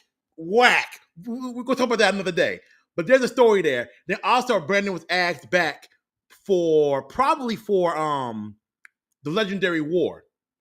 But I remember Karen Ashley talking about the letters that were sent out to all the Ranger actors. And the letters said, "Dear Ranger." It didn't say their name. It didn't say their color. It didn't say their character. It said, "Dear Ranger." So Brandon probably got that in the mail and was like, hey, so when Graceland season 3 starting, like, nigga was like, what? What? So I feel him on that.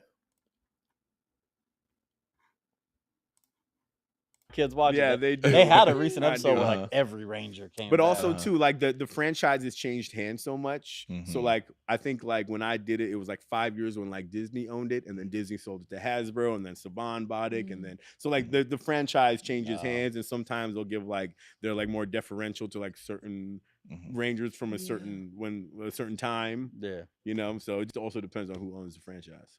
Yeah. Okay. I liked Power Rangers on WB when it was the frog walking across. It wasn't no fucking WB. You used to watch the Power Rangers? Me and cousin Brandon. It's a past our time. Because Okay. even the first Power Rangers is like I was already. It was part of my Dragon Ball Z Oh, Cartoon yeah. Network lineup. Right, Yep. okay, It's all right. like It intertwined was. in that Yeah. world, right? It was part Did of you that have era. to take any type of like fighting and martial Yeah, arts? yeah. So they flew us out there like 3 weeks early, and we had to do 2 weeks of like martial arts training. So the whole stunt team was from Japan. Like spoke no English. The dopest stunt people I've ever seen. Like they just fly them in, and we had to train with these guys who were like yeah, them letters it were was- it degrading, wasn't- Rodney. They were. We got hurt. Everybody got injured. Oh wow. And then we ended up doing no stunts because like they were so efficient, and like we'd have to shoot 2 units. So like they would never. It would take me a whole day to do like a fight scene, and they'll do it in like 2 takes. Yeah. So I was like, why did y'all put us through all of that? And they're in the outfit anyway. They're in the out. No, well, because we do some of the acting too. Yeah. So like for instance, like my stunt double was like a Japanese dude, and They would. Y'all gotta hear this part. Y'all gotta hear this part. just like painted his face and like put dreads on him. I don't know if you can do that anymore. Oh, I was gonna say. Yeah, no, but I have photos. Yeah. He was in blackface. Oh, that's I hilarious. mean, with dreads. Ooh. It's a different time, man. Yeah. He says it's a different time. They did the same thing with Ethan's stunt double in Dino Thunder. It was an Asian dude. They had to kind of, hey, yo, come over here, man. Hey, Sukiyaki, come over here, man. Put his little afro on, man. Put them little checker blue shirts on and get the kicking and flipping. Yeah. That was 20 years ago. Right. That's a little soft shoe. The white man said soft shoe cooning. Nigga, the white man said soft shoe cooning.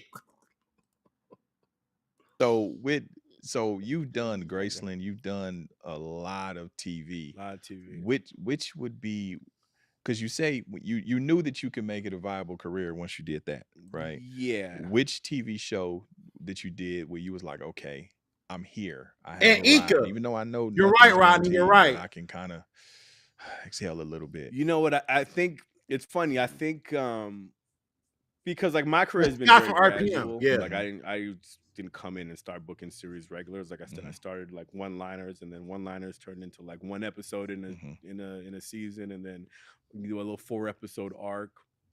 Then I remember I started auditioning for like big stuff, like series regulars they call it. And I remember there was one audition that I actually didn't get where I was like, oh, I know I can do this. I'm just like not quite there yet. I think it was for a series regular in Stargate Atlantis. I don't know if you remember that. And I knew that they liked me, but I just wasn't ready yet. But That's some real shit. That's some real like reflective stuff. To say as an actor, I went for it, I wanted it, but I wasn't ready yet. Like that's honesty that you don't get from a lot of people. to say, I wasn't ready yet. Damn. This brother, shit. Do y'all hear that? Do y'all hear that? This brother preaching. Shit.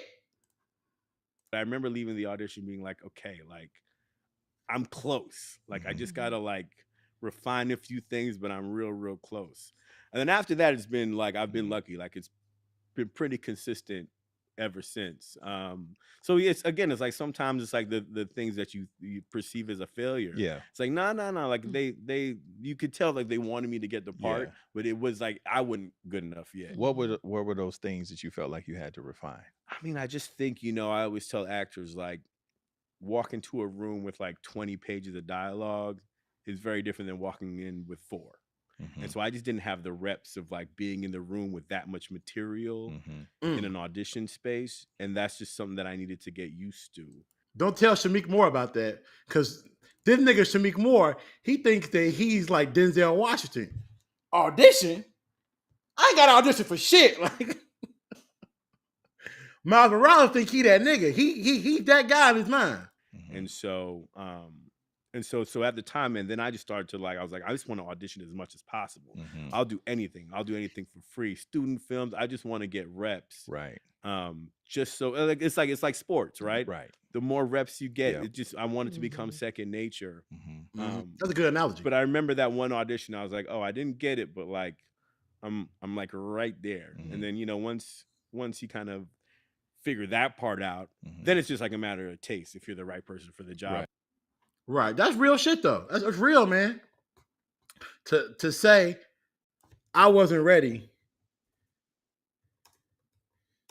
Not you ain't gonna get that kind of honesty from a lot of motherfuckers, man. A lot of people are like, I'm ready right now. I'm ready today. I'm the GOAT now. Like, no. I'm not the GOAT in 2 years. I'm the GOAT today. Like, no. But for Brandon to be reflective like that on his career and Power Rangers overall, being honest, like, I ain't want to do it at first. Because too many times, actors be lying. Be lying. Oh, I just wanted to be the purple Teletubby Tinky Winky so bad. I had dreams about being Tinky Winky. No, you didn't. No, you didn't. Nigga, the bills was piling up. There weren't no other offers on the table when you said, fuck. Damn. And you took it. And Brandon made the most out of it to go on to have a really good career. Like, he may not be in Marvel movies. He may not be racing cars with Tyrese and Ludacris in the Fast and Furious, but Brandon has had a damn good career. From Graceland to She's the Man, Fireflight, The Cleaning Lady, The Rookie, Snowfall, the fucking dog series he did on Disney Plus, forgot the name of it. Like, he's done a lot of stuff. And he's been on a lot of prominent shows. He was on a Bounce TV show a couple of years ago. That's like the broke nigga version of BET. He was on Bounce. So that brother stay working, man. That's my guy. That's our brother. Hit it! Who dressed these freaks? Destroy them!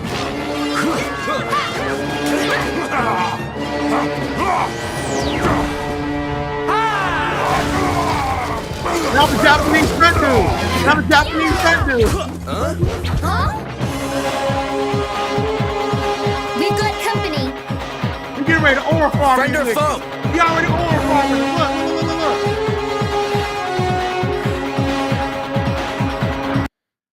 Very underrated, y'all. That music goes so hard. Oh my, that music, dun, dun, dun, dun, that music go hard. Yeah.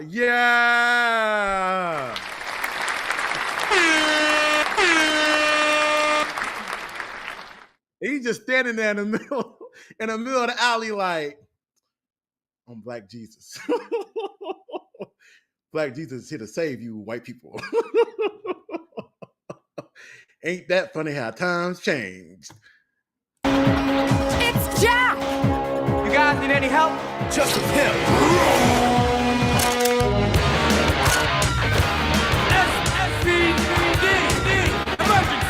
kid.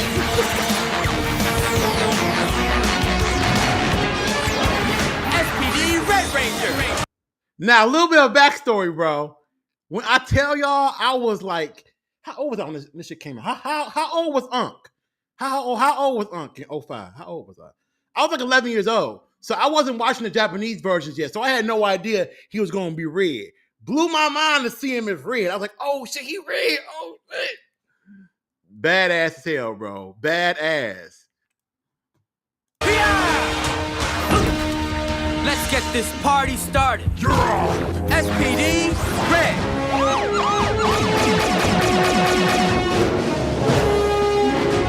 You gotta be kidding me. He's the Red Ranger? Krylos! Oh, these guys again? No problem. This motherfucker aura farming mid-fight. Mid-fight, he aura farming.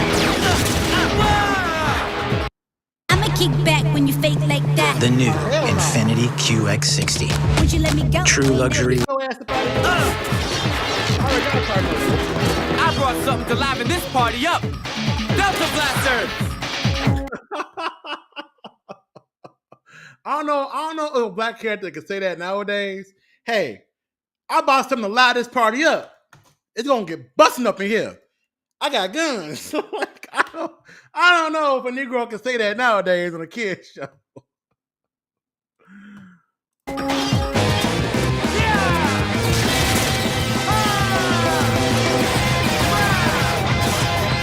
This is definitely my favorite SD fight. And then the mid-air twist. And then to come down and jump back up, he gonna jump, watch.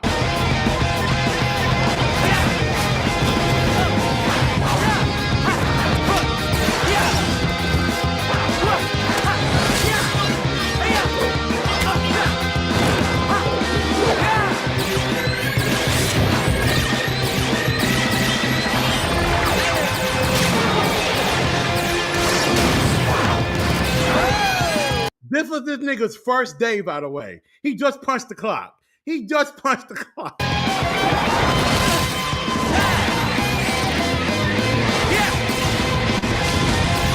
What? What? He said. What? This rocks! Not bad for a rookie. Now he's just showing off. Oh, you haven't seen anything yet.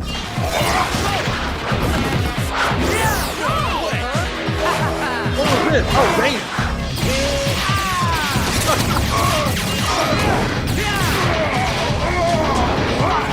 I like this scene a lot, though, because it's like he was testing his limits. Like, he's already been doing all of this over-the-top crazy-ish just as a regular street person hustling, right, with his powers of invisibility. So now he has these dual blasters and a suit to protect him. Oh, I'm really getting ready to act a fool on y'all now.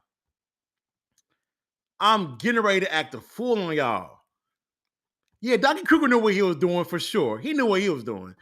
But I also was like, man, we gotta watch a Snowfall clip.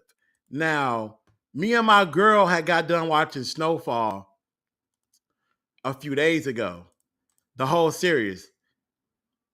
And I was like,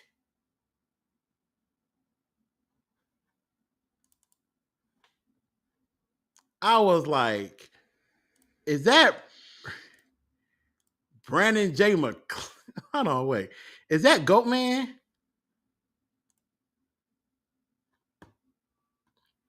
Is that Goatman? Oh, wait. Nigga, I downloaded all this shit. It's giving me hell. It's giving me a hard time up in this motherfucker. Oh my God.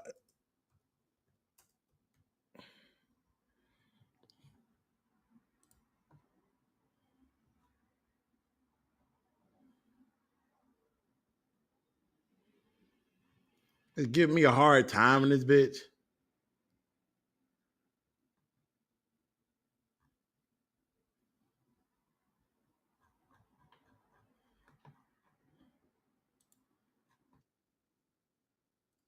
Hold on, wait. Shit. Wait, okay, no, don't talk shit about my computer. Don't do that. Don't do that. Don't do that, Sean. Don't do that. Don't do that. Don't do that. My computer is not the enemy, all right? It's not the enemy. Shit. That nigga doing hard drugs, Chad. He's doing smack for the kids. It's just a little bit of smack. It won't hurt you.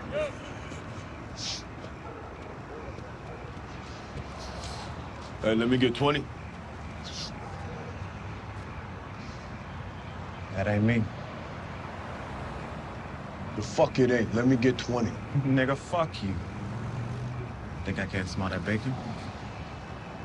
Walk your A little bit of context. He was playing a crackhead cop in this show, a dirty cop. So he got a little habit. He trying to get some drugs right now. And the fucking dope boy like, nigga, you a cop. ass on out of here.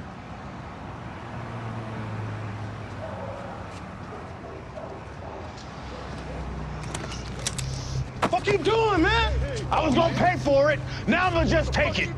Somebody shoot this motherfucker. Shut the fuck up. Somebody shoot this Rear Ranger, man. God damn, man. Shoot his ass, man. Fuck all that. Shoot this nigga, man. Y'all gonna give me this rock? Or do y'all wanna watch his head get blown off? Nigga. It was his first day as a Power Ranger. This was the week after he got his first SPD check. The week after that first check, he was like, look, Doggy Kruger, man, this ain't gonna work, dog. I'm looking at this check. This check say $75, player. Now I know minimum wage is like $5, but we gotta talk about this. What's it gonna be? What's it gonna be?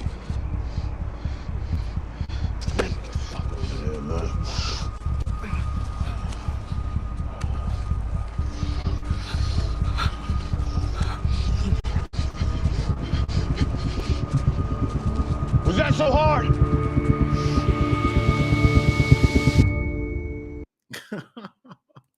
You got the dope boy. The dope boy was like, I want the rest of my money. You'll get it when the job is finished. When the job is finished. The deal was Kane dead, and he's not. My partner got look killed. at him. Look at him. Look at him. Look at him. They Look use at this to him. kick me off the force. Since when the LAPD give a fuck about niggas being killed in the streets? Apparently when it's the nigga that did the killing. So yeah, you see, I'm in a spot now. And you put me here. You put yourself there. And now you're gonna stand up there and say I'm not gonna get my fucking money? Oh shit. Now, I ain't gonna cap. When I started seeing on Hulu a few weeks ago, I was like, I ain't trying to be dark, but I was like, is he getting ready to rape her? Cause when niggas start getting up out of their seat, threatening bitches, I'm be like, this shit getting ready to turn to Sons of Anarchy. This getting ready to be some other shit now. Now I gotta cut it off. Maybe this whole thing was just a setup. Maybe you were hoping that bullet would catch me, huh? Why would I do that? Who knows? To get back at me for the projects? Maybe you're just a fucking bitch. But I lost my partner, I lost my job, and I might lose my fucking kids.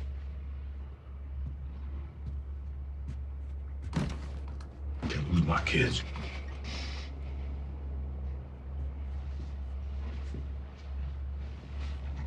You listen to me.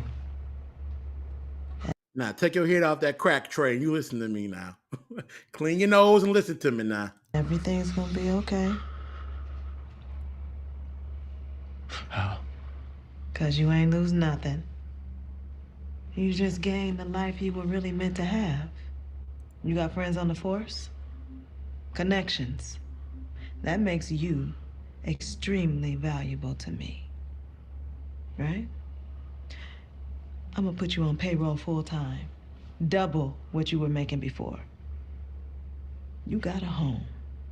Right here with us. Family. So this ain't the end of nothing. Nah, finish your crack, baby. I know you need it. yeah, Terrell. A rape did happen in season, nigga. That scene was crazy. That scene was wild. But Game 88 says Brandon's acting at another level. Yeah, it really is good, man. It really is good. His acting is really good, man. It's really good. He's had one of the best post Power Ranger careers in terms of acting. He's had one of the best careers, yo, in terms of acting and evolution. So shout out to Brandon for sure. But all right, y'all, that's our Power Rangers segment. You did. That's us doing our Power Ranger due diligence for the stream.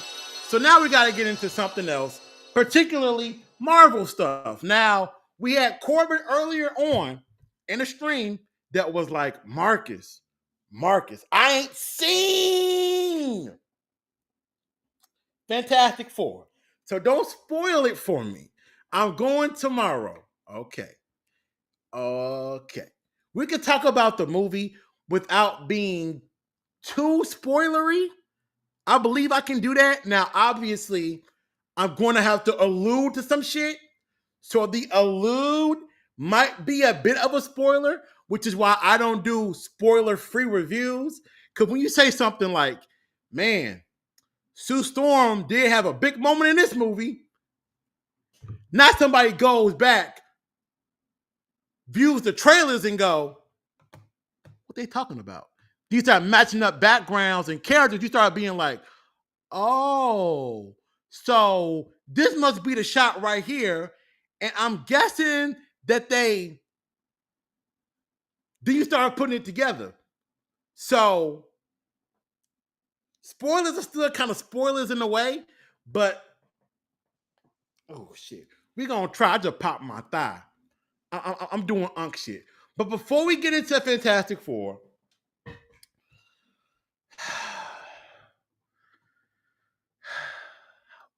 how do we do this?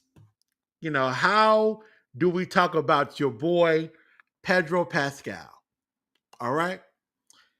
We're going to have to be real diligent with how we do this. Now, apparently last year, I'm going to break it down for y'all. There was information that came out that Pedro Pascal, who plays Reed in Fantastic Four, has social anxiety. And his social anxiety from time to time scares him. So he needs the comfort of somebody around him in order to calm him down. I'm not going to do too much talking right now. I'm going to let you guys see the video. And then from there, you can go yay or nay. Possibly nay, but, you know, we're gonna let the pieces of the puzzle be the pieces to the puzzle. You know what I mean? We're just gonna let the world view it the way they're gonna view it. And we just gonna be here for a piece of the conversation. You know, we just gonna be here like, you know what? Let this man do what he do. And God bless him. Because he's out here grabbing on people, touching on people, and you try to be cool about it. You try to be like, he got social anxiety. You know, that's why he going through what he going through, etc. I would have never known that Pedro Pascal suffers from social anxiety, and when he's anxious, he usually tries to have contact with someone, and this is what happened at the Comic-Con 2024. We could see Pedro reaching out for some physical contact, and Vanessa Kirby, who has worked closely with him, immediately recognized his need for comfort and was there to hold his hand. Now, when I saw that, I said to myself, okay, this is Comic-Con, particularly San Diego Comic-Con. This is the biggest Comic-Con in North America. Thousands of people are here.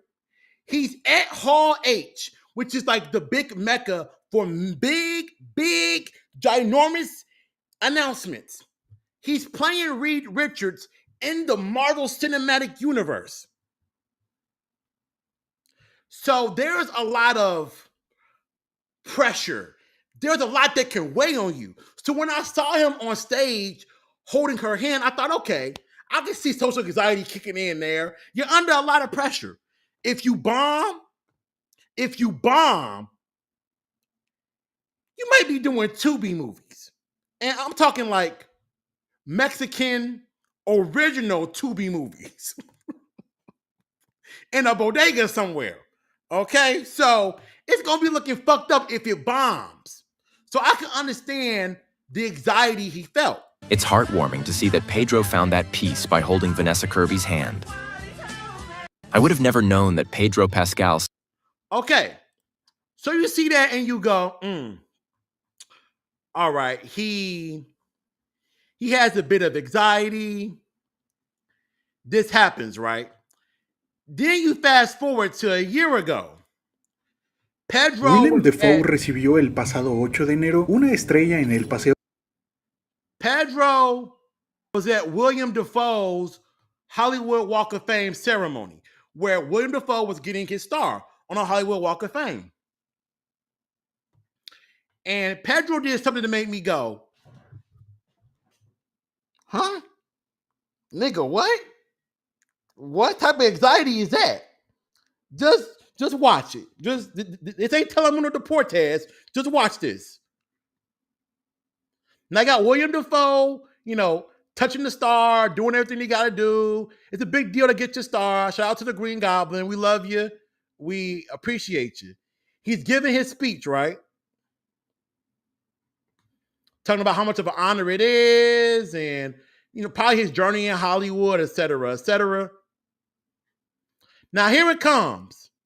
Now, they're all kikiing and ha-haing with each other. Pedro Pascal, right here on the right, is holding William Dafoe's arm. Look at what he does in the next frame.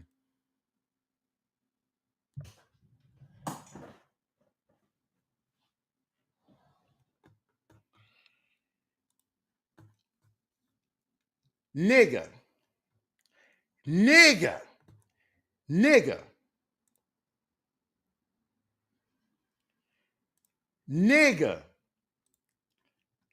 What type of anxiety is that?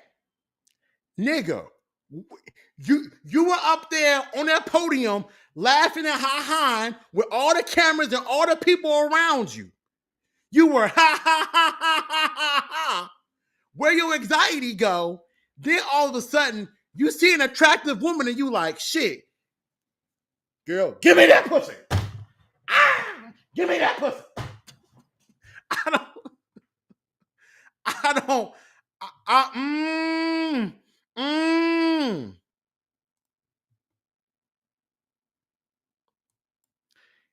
And we gonna keep it a buck. Y'all see Mark Ruffalo in the background right there? They're gonna Mark Ruffalo. But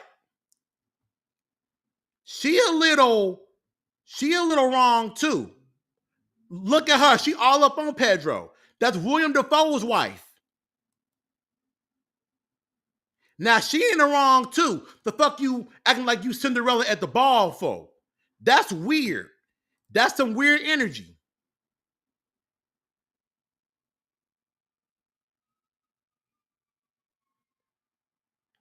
That's weird. Hold on. Wait. I ain't done.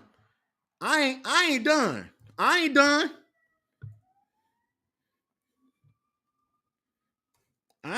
Hold on.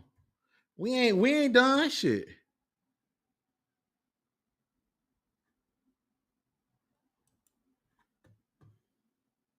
Day thus far. No, we've actually really enjoyed talking about the film and being with each other. He's one of my favorite people in the world. Yeah. So it's almost like we've cried, we've laughed. These are gorgeous. I think that's my favorite image so far. Of just our hands. Yeah. That was our very first day. As long as you don't have to see my face. I know what his is. It's about being the internet. And this woman running around pregnant, and she up here caressing his hand, rubbing his face. Now, New Wave in chat says maybe they got an open marriage. Maybe her dude at home is like, hey, baby, go get that money. go get that money. Just when you come home, make sure you put some mouthwash in your mouth and wipe your lips off so I don't kiss Pedro Pascal's cock on your mouth. Maybe that's their arrangement. Who knows? Maybe that's their arrangement. That's Daddy. Oh, please stop asking me. Yeah. Do you mind that? No, he likes weird. That. Yeah, I like it. No, he likes that one. Ask him more, if anything. Yeah. Don't ever fix your lips to say that, bro. I'm sitting right here. Draw up.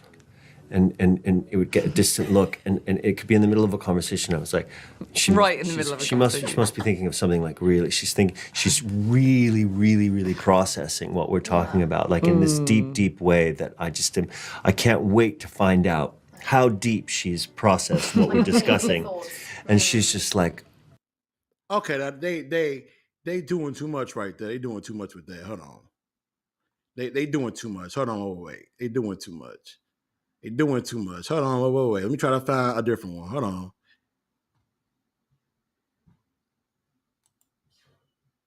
on. Wait.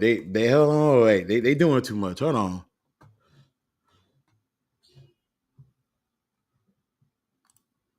Here we go. now listen, these are gorgeous. I think that's my favorite image so far. Just our hands. Yeah.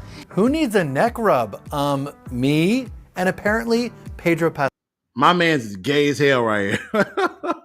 My man's is gay as hell. This motherfucker got shimmering lotion in the background. He gay as hell. Pascal, the Hollywood heartthrob, and the rest of Marvel's Fantastic Four First Steps are stirring up some super viral moments on their press tour. So let's break them all down. Flame on. After Vanessa Kirby got touchy-feely with Pedro during a BuzzFeed interview, the clip blew up on X, and one person tweeted, "I need a cigarette." Clearly, the chemistry between Mr. Fantastic and the Invisible Woman is easy to see. Did you see they nearly kissed for the cameras at a July 10th event in London? Red carpet smooches? Hey, that's ScarJo and Jonathan Bailey's thing. In another viral interview, this time with Pedestrian TV, we all learned some new sassy slang. You've kind of become a social media icon for your force-filled, snatched fierceness face. Oh God. I'm about to go into that force field. It's a good thing. It's a good thing. Vanessa seemed shocked at first by the C-word association, but her on-screen hubby explained it's actually a compliment. Just don't try it on the streets of New York. This is good, babe. Face just means fierce. Does it mean like fabulous, beautiful, strong. It's good. It's good. Okay. And who could let this one fly by? Joseph Quinn and Eben Moss-Bachrach of The Bear fame struggled to contain themselves when the host of Canada's E-Talk may have put her foot in her mouth. Here we go. I completely gobbled it up. It was so well done, and all of you play a part in that chemistry. What did she say? Okay, this nigga gay as hell. This nigga gay as hell. But case in point, no, they ain't no press shit. They ain't no press shit because Pedro looks weird as hell doing this shit. And this is my thing, chat. Feel me on this. Now, Pedro Pascal's anxiety, it looks like his anxiety has a type. I ain't never known anxiety to have a type before. It seems like his anxiety only gets rampant around tall, slender women with curves.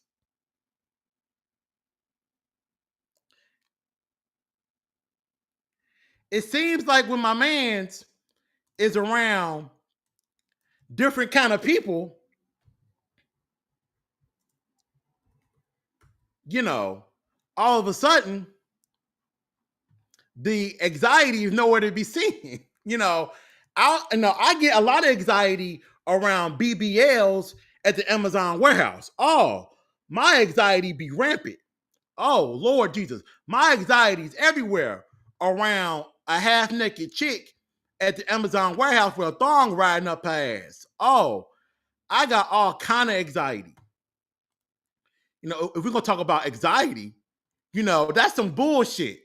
That's mad fucking weird. And I don't want nobody being like, well, Vanessa Kirby ain't saying nothing. Of course she ain't going to say nothing. You want to know why? Because she ain't trying to ruin her career. She ain't trying to have the Fantastic Four press junket be about Pedro weird.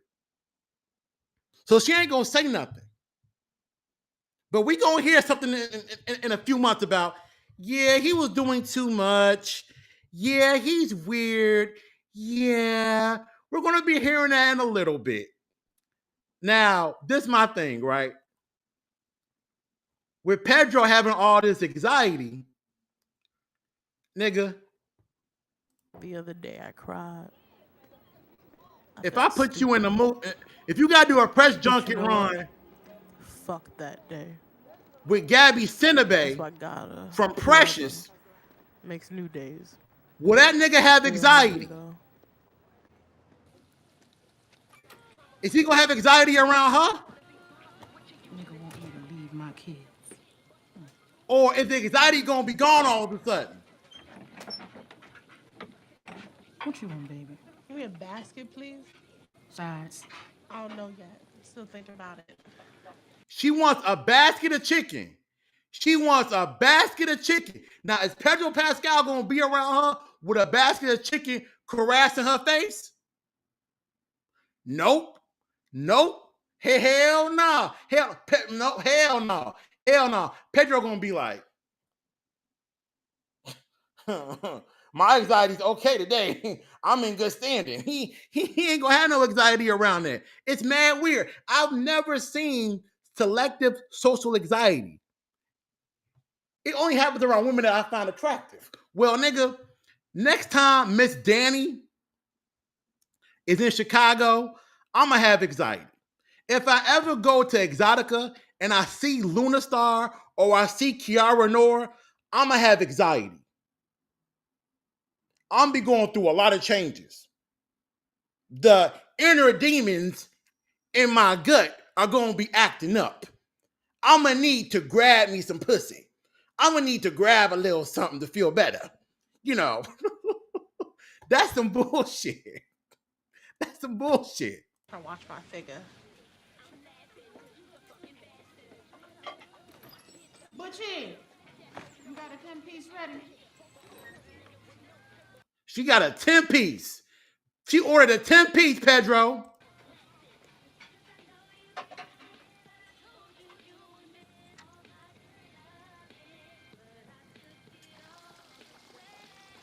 She counting the pieces. Look at her, look at her, look. She counting the pieces. With them big old sweet potato arms. She counting the pieces. Looking like sacks of sweet potatoes. Potato salad. Thank you. God damn. She was like, fuck.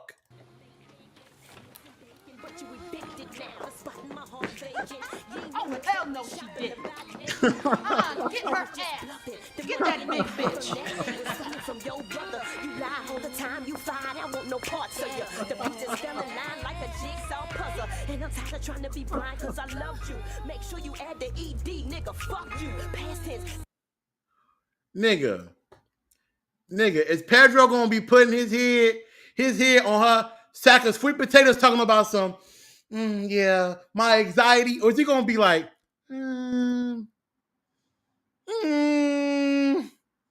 yeah. No. Come on now. Come on, Pedro. That's mad fucking weird, dog. And the thing about it is that people will say, well, Vanessa Kirby is egging him on, right? She's rubbing his head, rubbing his neck. She's participating in it. Just because somebody's participating in it doesn't mean they okay with it.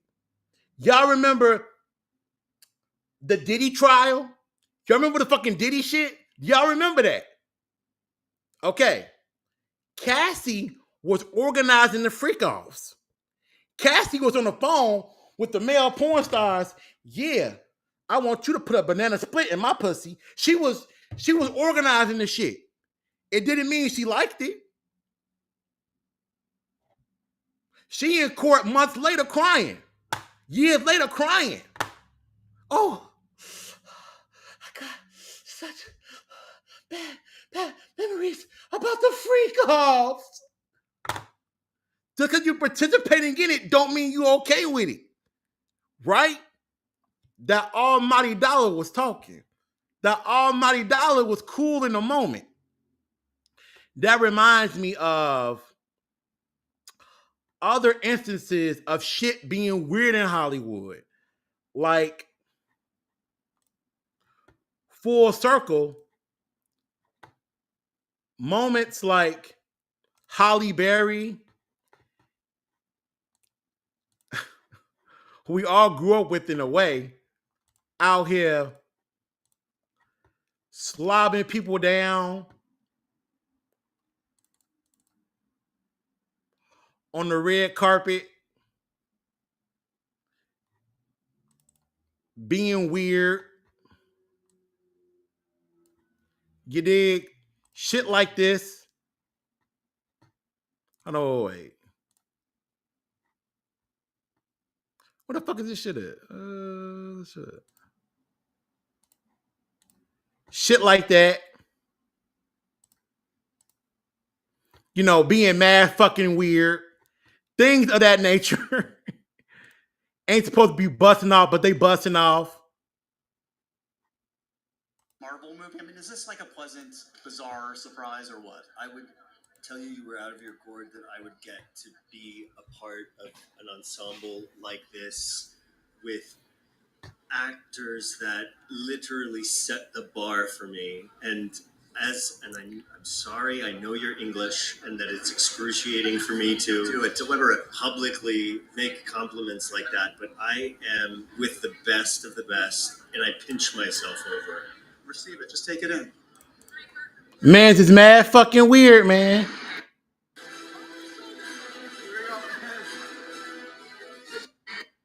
Five years ago. It's my yummy old man.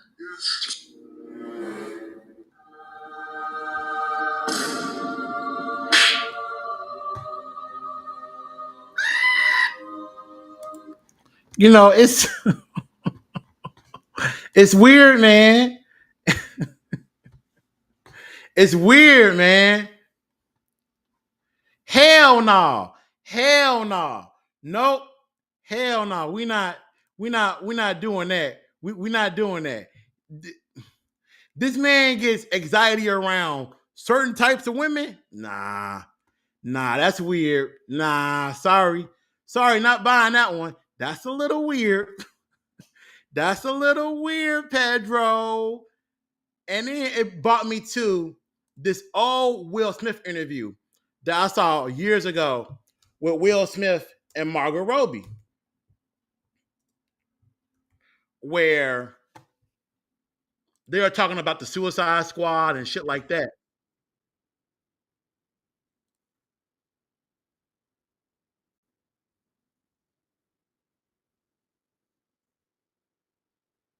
And as we know, Will Smith and Margot Robbie were fucking around with each other for years. You know, we found out that they were really fucking the shit out of each other for a few years. It's like foot fetish. Slight. Not full-blown one. No. Full-blown.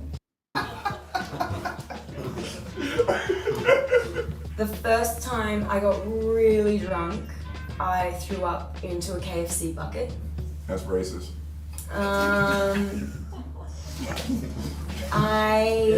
When I was younger, I ran into a barbed wire fence on a quad bike. I had to get now just wait for it. I genuinely thought the moon was made out of cheese until I was in grade 4. Pretty old to be thinking. I'm gonna send him one today. I don't remember what it was. KFC bucket, barbed wire fence, or barbed wire fence. The moon. Barbed wire fence. That's fine. So you say 1, you say 2. I'm gonna say 2. Barbed wire fence. No. She over there looking at her man happy. Look at her. Look at her. She ain't smelled that hard in none of her movies. Look at her. Yeah. Oh, that's what that's. That's a little. I got my 6 stitches from slipping over running around the pool. I think if one of us had to win, I think I won. No, you didn't. Definitely the most I got the most right. Why is it competition? Oh, yeah. I got the most right, and nobody picked mine. Okay, you won. So I think I won. All right, well done. But you made the biggest fool out of But yourself.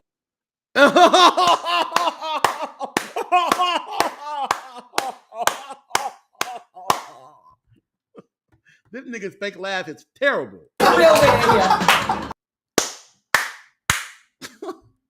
Now watch this. He getting ready to grab Margot Robbie's thigh. Watch this. Watch this.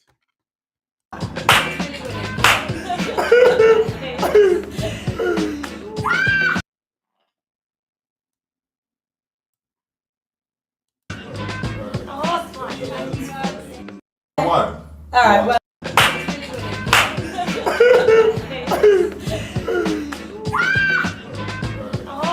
Now look at the two actors over here to the right. They looking like, oh God, they're flirting again. Good God. So when we see this kind of shit in Hollywood, yeah, it's Holly weird, but at the same time, come on. We all adults here. We know when people are fucking with each other. We know that. We know when motherfuckers are being mad weird. And Pedro's being weird. I don't want to hear no social anxiety. I don't want to hear that. Because I'm not seeing him have to grab the little girl's hand that he does The Last of Us with while he ain't grabbing her hand if he got anxiety. This nigga needs a publicist. He needs somebody from Telemundo Deportes to come down and translate and tell us what the fuck is going on. Because this is mad weird. His social anxiety's got a type. I ain't never heard no shit like that before. My mental illness only pops up around attractive women. Can I grab your titty? Like, what? My social anxiety is rampant. Can I fuck you? Like, what? Nigga, don't make this the norm, or I'm gonna be a real demon out here. Don't do that. Don't do that. Yeah, Pedro is bi. Pedro, you're right, Linux. Pedro is bi. He is bi. He is. He's very bisexual, very clearly. Why do people care anyway? No one can mind their own fucking business. Well, hey, we're doing it publicly. When you're doing it publicly, we're gonna all talk about it. We're gonna all talk about it. If you don't want nobody to talk about it, don't do it. Don't do it publicly. I don't care if Pedro Pascal is riding Dixie sticks in his personal life. I don't give a fuck. But when you're doing it, doing a Fantastic Four press junket, and we all see it, now we're gonna talk about it. Whatever you don't want to be public, keep it private. I got a lot of shit going on in my life that I keep private. Some shit y'all will never know about. I keep private. So if you don't want to be access to people in public, you keep it private. But anyway, we done with that shit. We got to talk about the actual Fantastic Four movie. So as we get everything situated for that, let's just document the journey, right? The journey to this movie and everything we got with it. Now, I was kind of looking for the cameo appearance from the 1994 cast.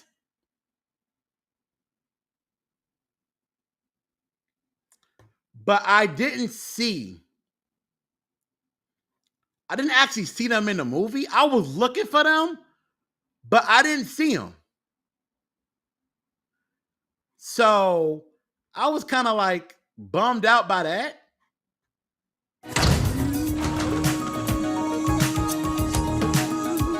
I plan to watch Ironheart. Yeah, I've been bullshitting.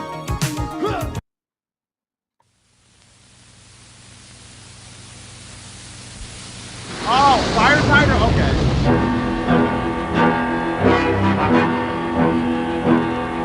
From the pages of the world's greatest comic book adventure, 4 heroes on a daring mission in space, but something went wrong. Genetically transformed, they become the most powerful superheroes of all time.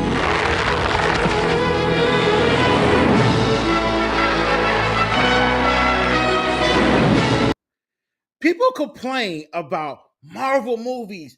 All these movies be out here spoiling the whole thing. And wait. Where we at? And 39 seconds, we saw them go to space, get powers, fight, and get married. They just spoiled the whole fucking movie.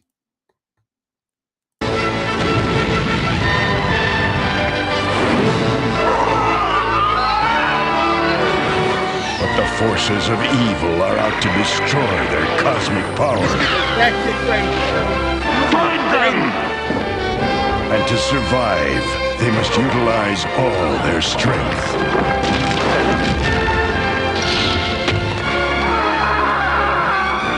To put an end to their arch nemesis. Dude looks more like Reed Richards than Pedro Pascal does.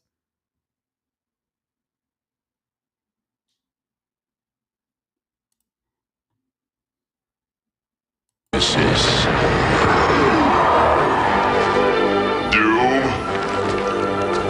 it's clobbering time.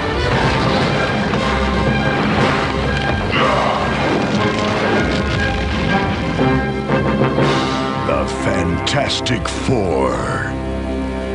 Johnny had word. Johnny had no word. From the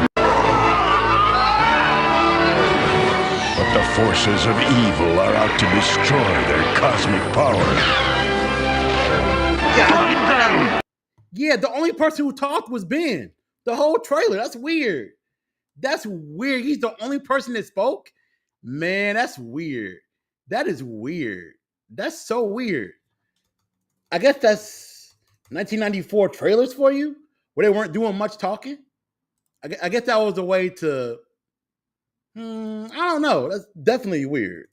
But we're going to go to the 2005 version now and watch that trailer.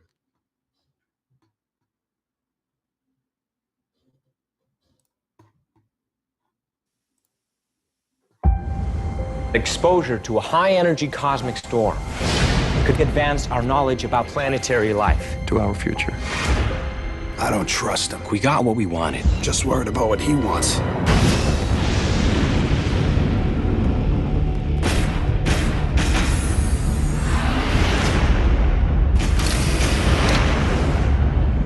Four times the action. 4 times the fun.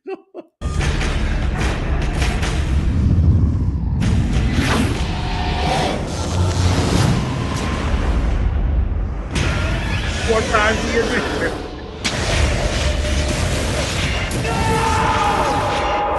Your entire biophysical structure is changing. It's terrible news. I think I'll get a second opinion. Can we? I don't want to rant mid trailer. I'm gonna wait till after the trailer. I got a lot to say about that. The cloud has fundamentally altered our DNA. That's gross. Reed, look at me. I can't. He's heating up from his core. You don't want to walk around on fire for the rest of your life, do you? Is that a trick question?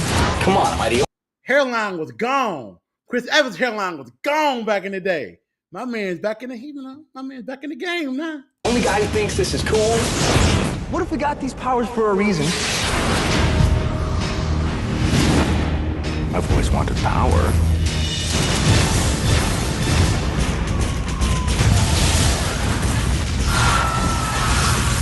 Victor, you always thought. They had no real scenes of him using his powers, so they had to use that one. Oh, he's causing so much destruction in New York. Look at him. Oh, he's a madman. Meanwhile, there's just lights flickering and fucking traffic lights falling. Oh, the horror. Thought you were a god. Let's not fight. No, let's.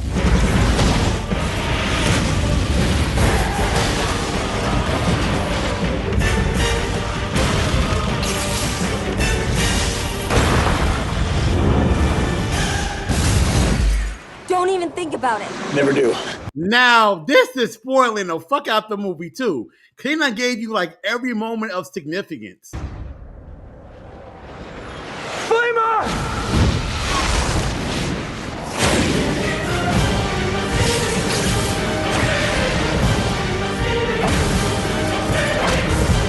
I miss this era of trailers. The, what would you call this? The, like, Empire Rising music? Dee da da da da da da da da. Oh. Dee da da da da da da da da. Da da da da da da.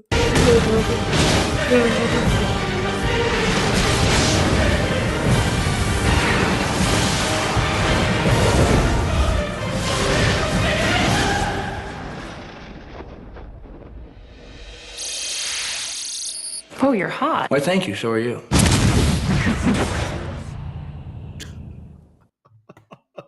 This turned into a Johnny Storm trailer. This turned into a Johnny Storm trailer, bro. Not much about Reed, who was the leader of the team, who held himself responsible in that movie for being the person that ruined. You ruined the lives of 4 people, right? Like Dr. Doom, like Victor told him, you ruined the lives of 4 people. Speaking of Doom, the one problem I had, yeah, you're right. Rest in peace to Julian, the actor that played Dr. Doom. Rest in peace to him. He was also Cole on Charmed. Rest in peace to him. But one thing that really bothered me about his version of Doom was that he killed several people in this movie on his way to getting the Doom mask and the hoodie and all this shit. There's never a moment of pause from the character where he goes, damn, I just killed somebody. Like, he's just laying waste. The one doctor that says, hey, we got to call the CDC. This is cancerous. This could be worse than AIDS. That's a terrible opinion. And kills him. No sort of pausing. No sort of like, damn, I shouldn't be killing motherfuckers. He was all right with it. Then, later on, he killed somebody else in a parking garage who had to do with him losing control of the company. He's slaughtering motherfuckers with no remorse. At least in the Sam Raimi Spider-Man movies, when Norman wakes up the next morning and they're like, Norman, Dr. So-and-so died and they took the glider. He goes, what? He's dead? He had that moment of, damn, he did? Although the goblin did it inside of his consciousness, he still had that moment. Doom in the 2005 Fantastic Four movie was like, at the price of doing business. What? Let's watch the trailer for Rise of the Silver Surfer. Is that trailer on here? Trailer is not on here. I don't think it's on here. Here we go. Let me see. Rise of the Silver Surfer trailer. Here we go. Trailer 1. Okay, trailer 1. Trailer 1 should be all right.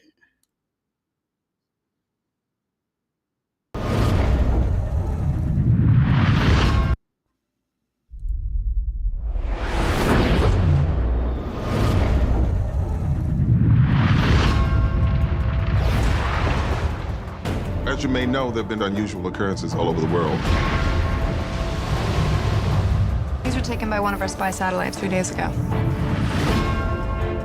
This is probably my second favorite Fantastic Four movie. A way to locate and intercept that object.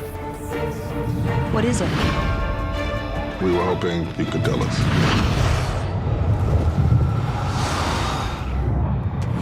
I was so hyped for this movie as a kid. I was so hyped for this shit.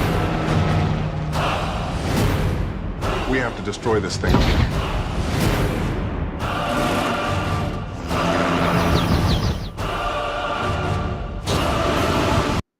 They always show Reed's powers in the most whack way. You got Ben lifting up a car. You got Sue stopping a helicopter. You got Johnny flying off to the skies on fire. And you got Reed reaching for a book. Oh, Lord. Gotta get this knowledge. What? God damn.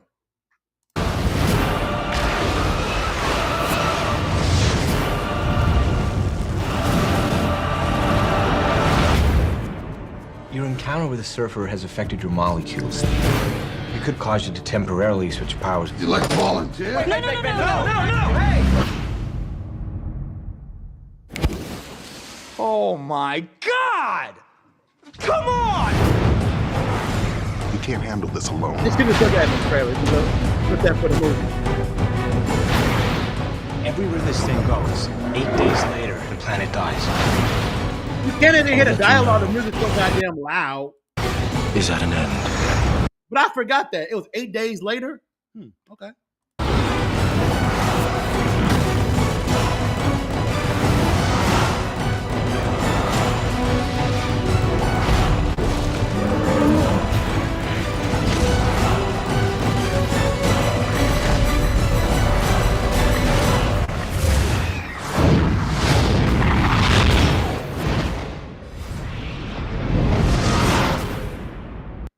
You could tell just from watching the trailer that one of the complaints they had about the first movie was that there wasn't a lot of action. So they really ramped it up for the second one. You could tell, like, that whole last 30 seconds of the trailer is nothing but shots of the fantastic car, Johnny flying, destruction, the Silver Surfer phasing through shit. They were hearing the complaints. It got more cartoony in part 2. Alba's hair is more blonde. She's got blue eye contact that look terrible. Oh, while we're on the topic, ain't it funny how people switch up? I remember folks hated her version of Sue Storm. Now you got all these edits on the internet of people talking about she was iconic. Now y'all like her? But I could have sworn like 2 decades ago, y'all was clowning the hell out that bitch. I shouldn't say bitch, goddamn. Y'all was clowning the hell out that chick. I got too comfortable. Y'all was clowning the hell out of her. Now y'all love her? Oh, by the way, she ain't white. She ain't no white woman. So where all my race swap warriors at? Where y'all at? Cause y'all had a Hispanic Sue Storm.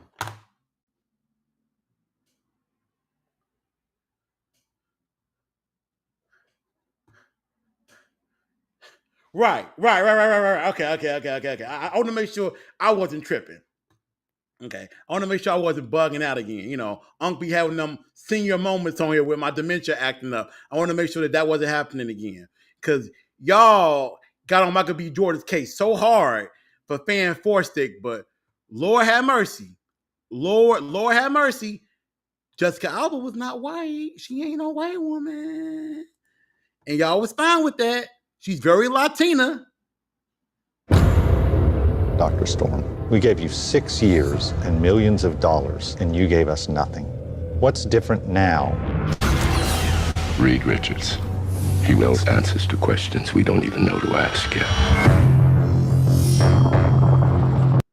Pause for a second. It's so sad this movie ain't work. It's so sad, bro. Because the concept for how they built up the characters, the negative zone element to the story, all those things really made you look forward to what Josh Trank was going to do. But he crashed out. And the writers started taking the movie away from him with the reshoots and everything else. This is our chance to learn more about our planet and maybe even save it. I want you to meet my daughter, Sue.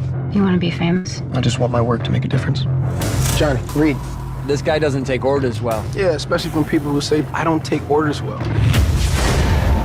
Don't let any of these lab coats give you any crap, all right? Well, if I do, I know who to call. The muscle. I gotta say, it's fun having you here. Really? No. What you've created here is incredible. You guys sure you're in the best shape to be doing this? Yeah. We're good. They don't really feel like much of a family. Just from the trailer, they don't really have that. They don't have that bond. You know, there's no sense of camaraderie in the trailer. You just don't feel that. They just cracked interdimensional travel.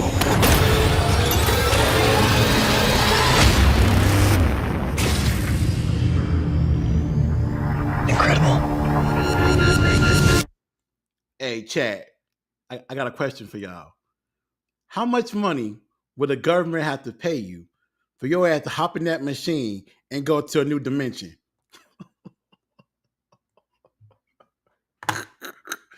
How much money would they have to pay y'all? Me? Nigga, the minute that door closes, whoosh, I want 12 million wired to my account immediately as the door closes. Ain't no if you make it back. Hell no. I want it now.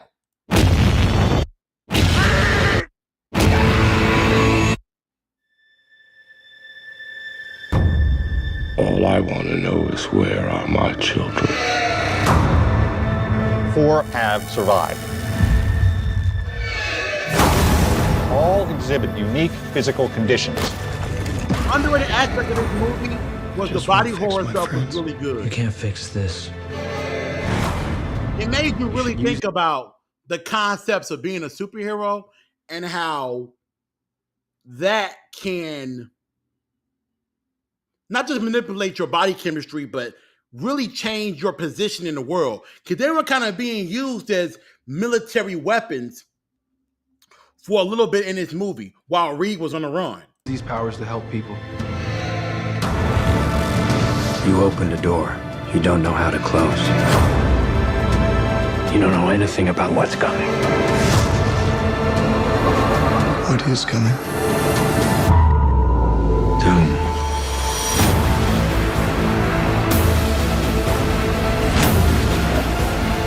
If you want to stop him, it's going to take everything you have.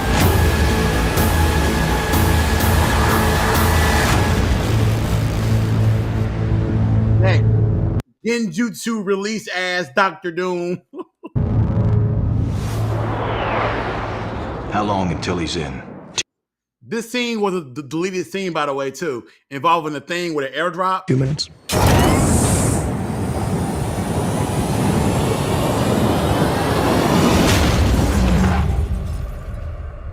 Might be a little less. Did somebody say fantastic?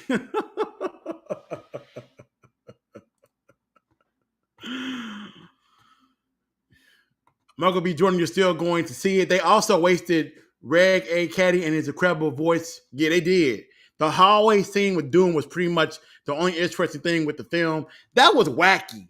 That was so wacky. Like, that head popping power came from out of fucking nowhere, man. It came from out of fucking nowhere.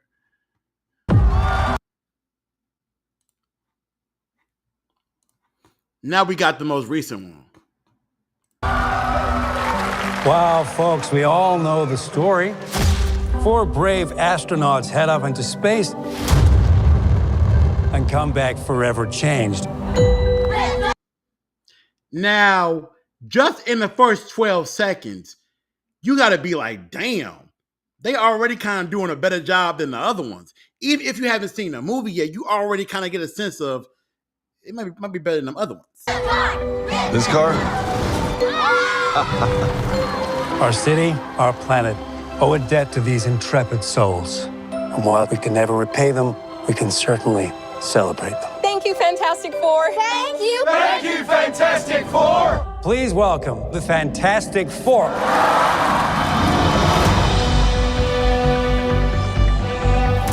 Herbie, how's that sauce looking? Okay.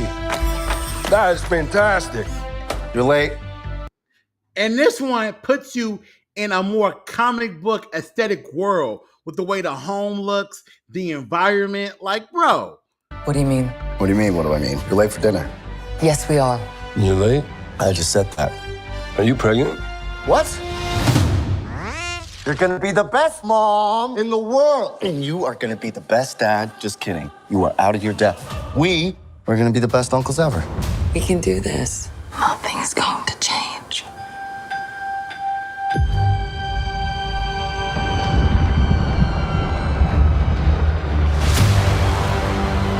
Are you the protectors of this world?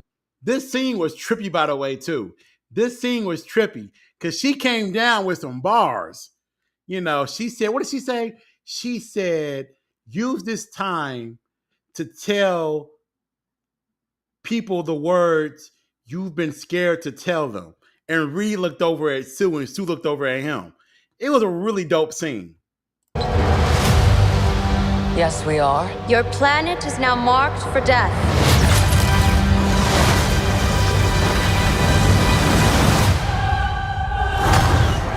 It's my fault. I stretched the bounds of space. And they hurt.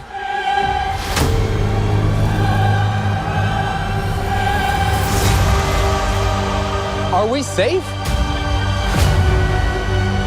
I don't know. I'm so mad I can't talk about spoilers, but this scene was hilarious. This scene was funny. And y'all know what I'm talking about when, how can I say it without spoiling it? When Reed was like, basically, we said, nah. And then all the reporters paused and started going, no. Reed was like, of course we said nah. And the reporter was like, why, motherfucker? What's wrong with you? Why you say that? And the black dude at the end was like, are we safe? There's not enough time. I'm not giving up. We will face this together. We will fight it together. As a family.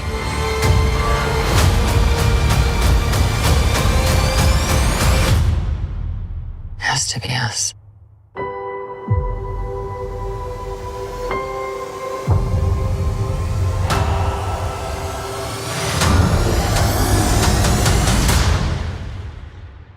We will protect you.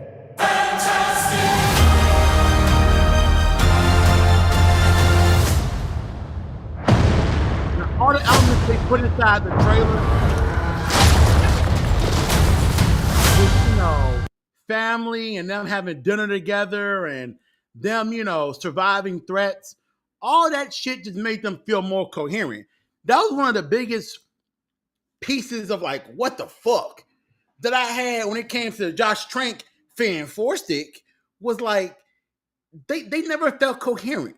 Not even Reed and Ben felt like they were partners.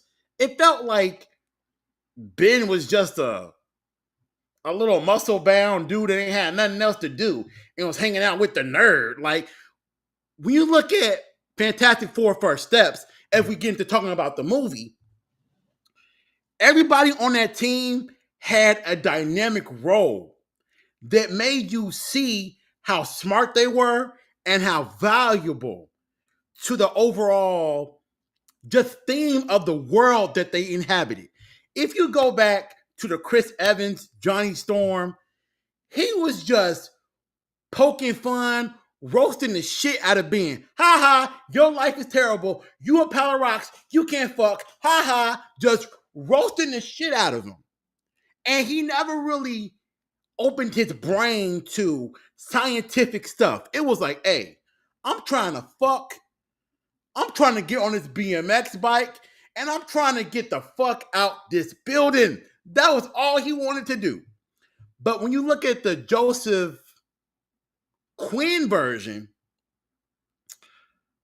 of the Human Torch in the MCU, not gonna spoil it, but his contributions from beginning to end were so significant. That moment he had in the room with Sue, where he was like, hey, I got it. I was like, oh, okay. Like, his contributions were so deep in the movie, so deep. And it just makes you appreciate that there have been so many iterations of Fantastic Four that Marvel Studios could not have gotten it wrong. There's such a dark history of bad adaptations that it's very easy to go back and watch them and be like, we ain't doing that. We ain't doing that. That's fucked up. That's dog shit terrible. You're able to go through those processes. Even when you get to the contributions of Ben, the Thing. And the comic books is always spoken of about how great of a pilot Ben Grimm is. Oh, he's a great pilot. He's one of the greatest in the world. He's more than just a muscle. The Tim Story F4 films told you he was a great pilot. They never showed you. Van Forstick never gave you a reason for why he was around. He was just there. But in this one, you see the contributions. Like there's a scene, kind of like earlier on in the movie, where they're trying to get out that jam. And it's Ben piloting a ship in a situation, in a scenario he had no business in. They had no business in. And only the world's greatest pilot could get you out of it. And he got them out that bitch. So there's a lot of things that worked in this movie. Even the way that, this ain't no spoiler. This ain't no spoiler. We all know he in this movie. Even the way they did Galactus was amazing. And we got to also say this. And I want to say this from the bottom of my heart. That as a fan of comic book media, I am astounded. I'm using big words. I am astounded at where we are in pop culture that we're able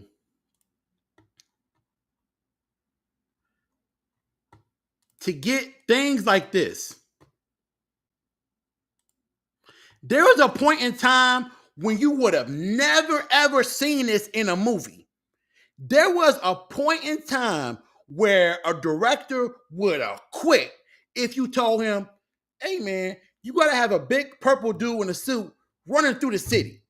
They would have been like, wait, is this like Honey, I Shrunk the Kids, where it's like a toy? No. A big purple man, I ain't doing that shit. But here we are, full circle where we can get that. Even the way the Surfer looked. I thought that 07 was like peak CGI with Rise of the Silver Surfer, the first Transformers film, the way that Venom moved in Spider-Man 3. I was like, man, CGI ain't gonna never get better than that. Bro, the way the light reflected off of her in this movie, shit. The way you could actually visually see the actress when you look at this,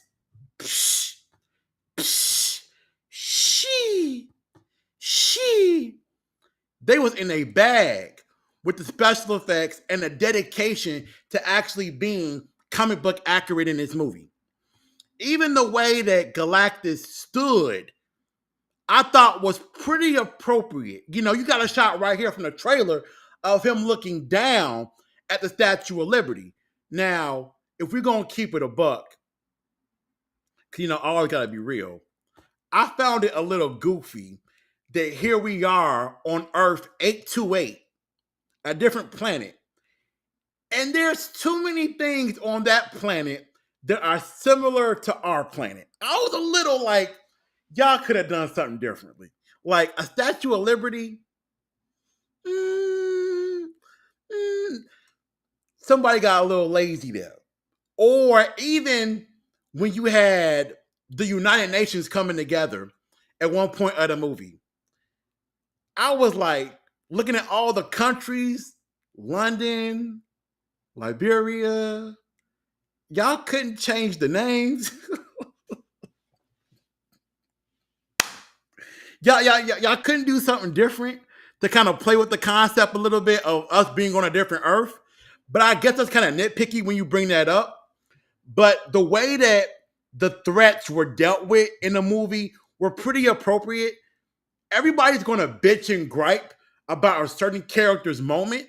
But what I'm going to tell y'all is that no movie has done right by Sue Storm. In terms of her skill set, in terms of her importance to the team, no movie has done right by her. And this was the first time where she had a pivotal role. She was coming in clutch. Oh my God. Do y'all remember the moment in the beginning where they were trying to get out that jam? And Reed was like, hey, Sue, I need you to. And she was like, ah. I was moved there to like,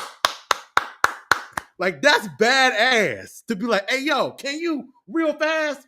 Come on, bro. Like, it was moments like that where I was like, damn, this is the best version of the team we have in cinema. Now that we've talked about Sue, we've talked about Ben, we've talked about Johnny, can we really be honest? I'm not trying to be that guy. Well, I am. Fuck that. Pedro was solid in the movie. I didn't walk away saying he's my favorite version, because he's not. I didn't walk away saying, boy, I can't wait to rewatch those scenes. Even the way that Marvel Studios displayed his powers, nigga, the way they displayed his powers, I was like, man, y'all can't do better than that, because a lot of his abilities in the movie weren't really combat based and they weren't really creative. It was just him, no spoilers, doing shit like this, where he's kind of transversing the area. That's how he used his stretching ability, to really just transverse. It wasn't a lot of fighting. It wasn't a lot of creativity of me manipulating my body to a crazy shape to become a rubber band, and then I'm going to launch Ben across the skyline. Nothing like that. There were no creative moments with his abilities, and that pissed me off so bad. It made me so sad. Damn. We changed. We altered Kamala Khan in the MCU, right? We gave her some light construct powers, heart light.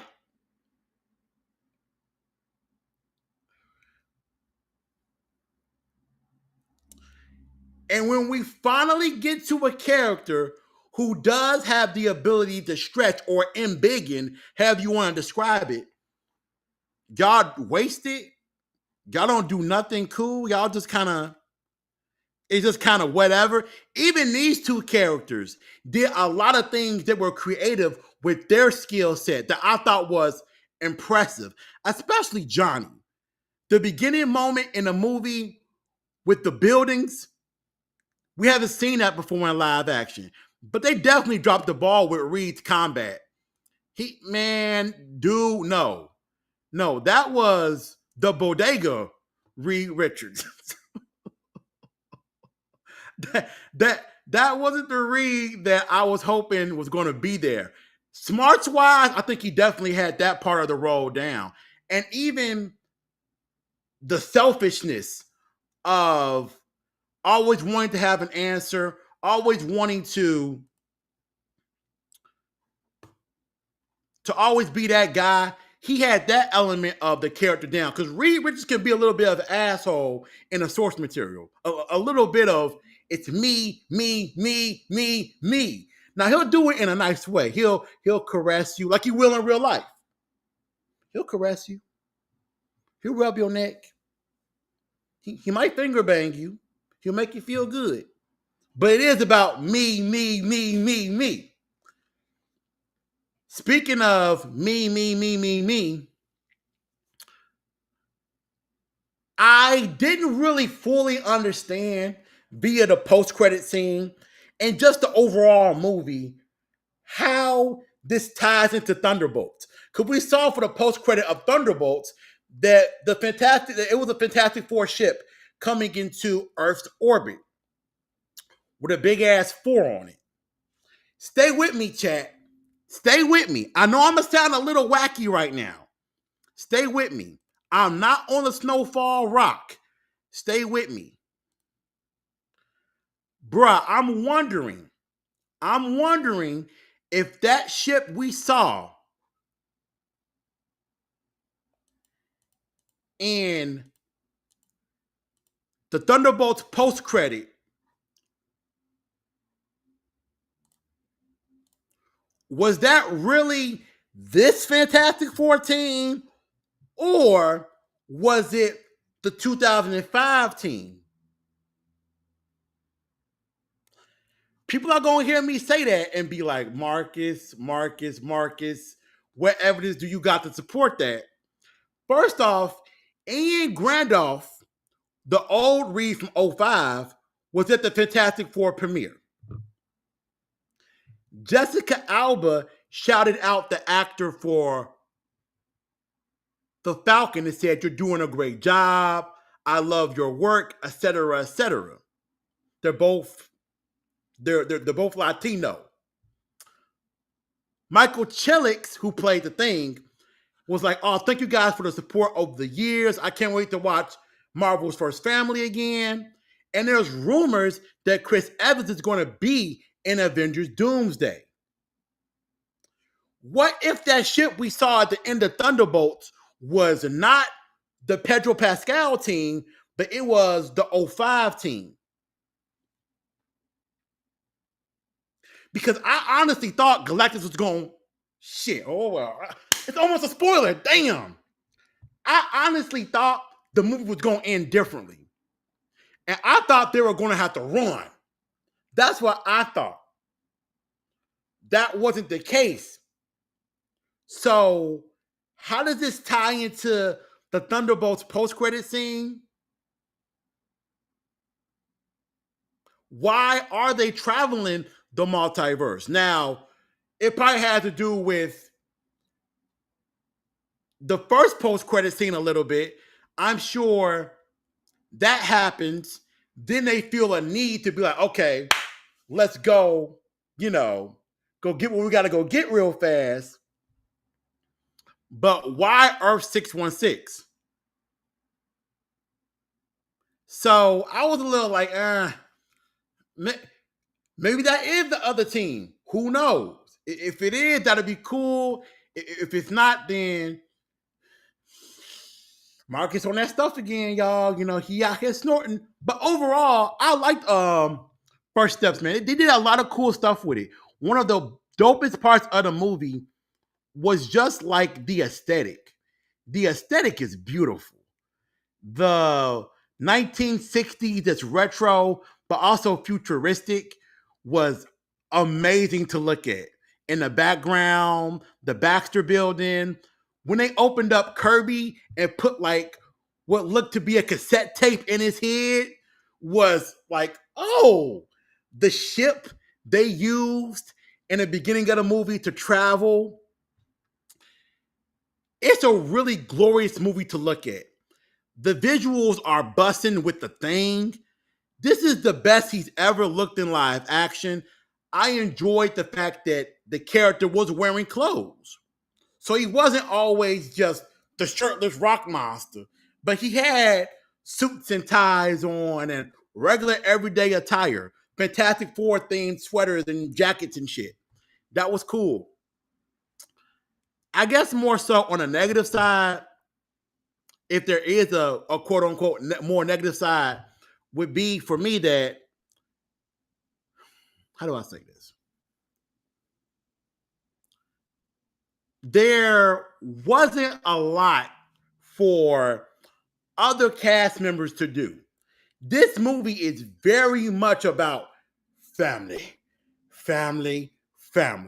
You don't get too many scenes with other people outside of the F4.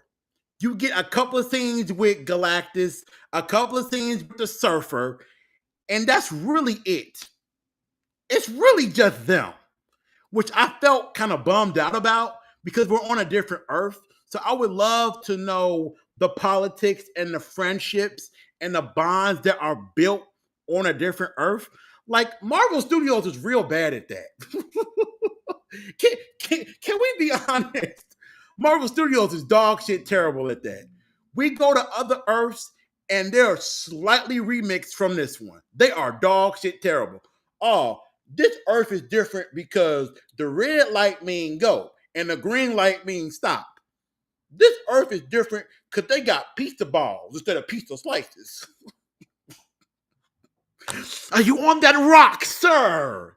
Drug user. What? So there are elements of the different Earths that are both creative and very uncreative. A little bit of eye roll territory, but if I had to give Fantastic Four First Steps a rating out of 10, it'd definitely be an 8. It'd definitely be an 8. I can't even really get much deeper into it without spoilers, but if you're somebody that grew up on the 05 version or even the 2015 version and you wanted more character depth, you wanted them to really play on the first family element of their character, this is the one for you right here. This is the one. So I'm definitely going on a little bit, but I love the movie. I thought they did a lot of cool stuff, bro. Like I said, the aesthetic, the music, the sound design, the montage in the beginning. I'm not too big on skipping origins, but they kind of did brief you through this team's origin. And it's the classic story. 4 souls go into outer space and get hit by a cosmic wave and come back forever changed. That's literally how it happened in the movie. That's literally how it happened. Okay, I'm gonna read some comments. Let me go back. I'm gonna read some comments.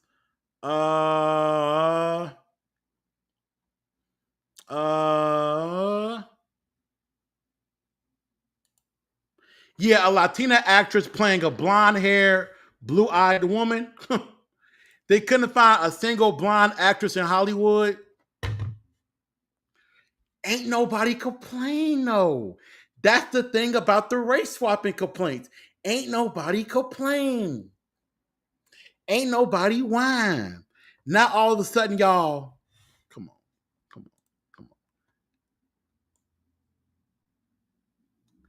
Shauna Straw Hat says this. People be doing that with a shit ton of movies nowadays. Remember how people shitted on Spider-Man 3, but now claim to love it? Yes. People demolished Spider-Man 3.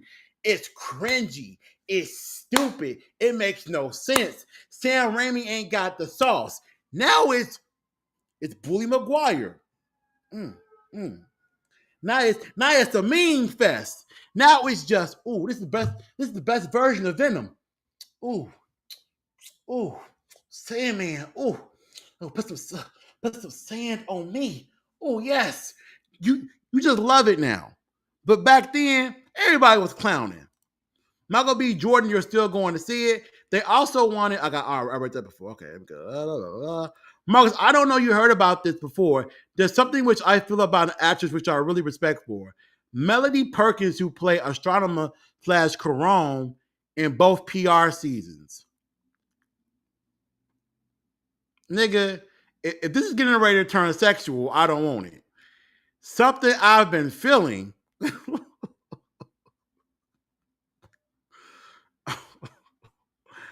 I don't know, Gaming 88. I don't know about you, man.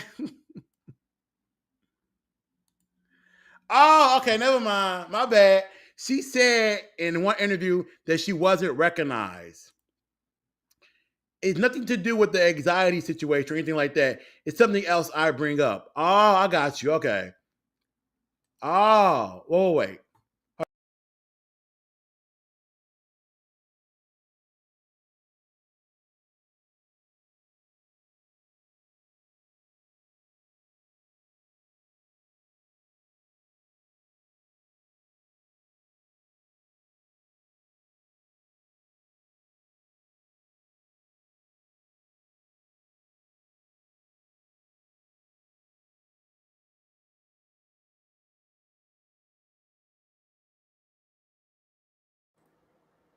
If Melody Perkins feels like she didn't get recognized, I'm assuming probably as a Power Ranger.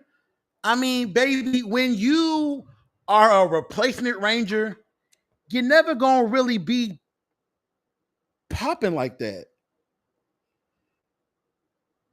Like, let's look at Power Rangers history for a second, right? When an actor is replacing another actor, the OG actor is always more beloved. Like, if you go to a convention and both Austin St. John and Steve Cardenas are there, Austin St. John's line is going to be longer than Steve Cardenas' line. They were both the red MMPR Power Ranger, but Austin is the original, Steve is the replacement. Right? The only reason why Karen Ashley gets the amount of love she gets is because Dwee, who played Trini, died. So there is no competition for a yellow Mighty Morphin Power Ranger. It's only Karen Ashley and the actress that plays Quan, Trini's daughter. We don't know who the daddy is, but when you're a replacement Ranger, you ain't gonna get that much love. You're just not. The only replacement Ranger that I've seen get love that was appropriate was TJ. TJ Silent Ward's love is appropriate, but it's never gonna match JDF though. Let's be honest, it's never gonna match that.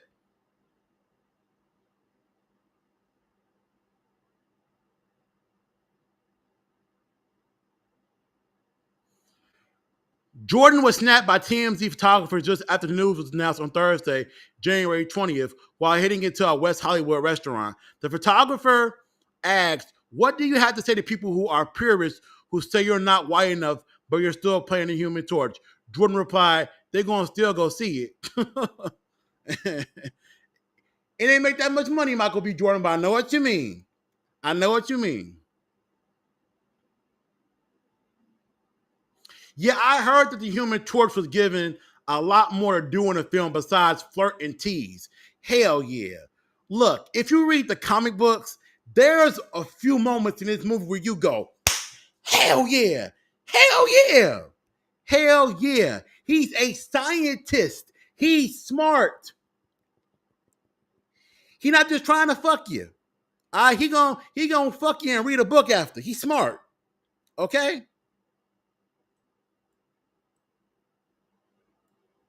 Johnny was the second MVP of this movie. Hell yeah, Terrell. Speak that truth. Speak that. No spoilers, but my man's was ready to lay down that sacrifice a couple of times in this joint. He was ready.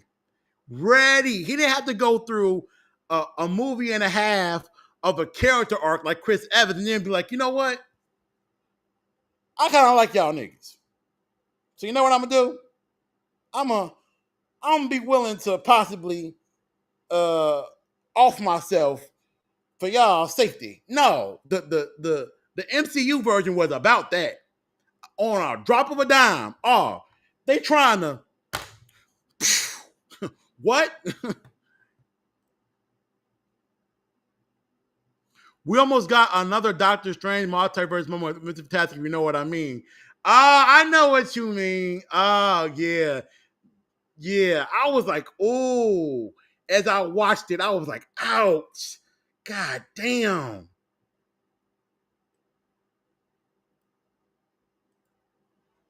Speaking of that, she's currently dating Falcon. Who's dating Falcon? Who are you talking about? Who are you talking about? I like the 05 team. It could be Herbie and the ship asking the Avengers to board the ship. It could be.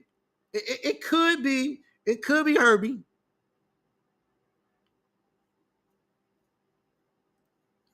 You might not like the future, but I think Doomsday might just be a protect the baby plot.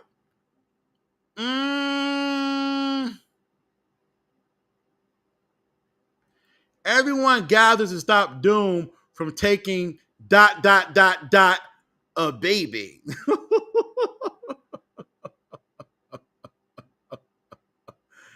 I hope that's not the case. I hope that's not the case. According to some leaks we've gotten, spoiler alert, but according to some leaks we've got via the interwebs, part of the plot for Avengers Doomsday will be that Doom goes to the universe that the Fox X-Men are on. The one where Monica Rambeau ended up at during the post-credits of the Marvels. And he goes there and he tells them, like, hey, look, it's this Earth called Earth 616. And the reason why y'all Earth all fucked up right now is because they sent this black girl here to wipe y'all shit out. So and by the way, they coming this way. Y'all might want to kill them. And that's the reason why we got the set photos of a destroyed X-Mansion because of the Avengers battling the X-Men because the X-Men think that they're there to destroy their Earth. So like I said in my video, there'll be conflict. Unlocked. Where my keys at? There'll be conflict. Unlocked between the Avengers and the X-Men, but they'll come to a meeting point and be like, hey, look, the Dr. Doom thing, we got to stop them. Like a Saturday morning cartoon. My favorite comic book films, Superman 25. Is that what we're calling it now? V for Vendetta, Blade, Batman Soul of the Dragon, Kick-Ass, Green Lantern Emerald Knights, Scott Pilgrim, The Suicide Squad, okay, Joker, Crash Out Joker, okay, The Old Guard, never saw it, Timothy 07, love it. Love 07 Timothy. Hellboy. Okay, you know what? I gotta be honest with you, Kyle. That's a good list. That's a good list, Kyle. I like that list. You got some animation in there. Kind of weird you ain't got no MCU in there. I'm not seeing no MCU. That's a little weird. but I like it. I like it.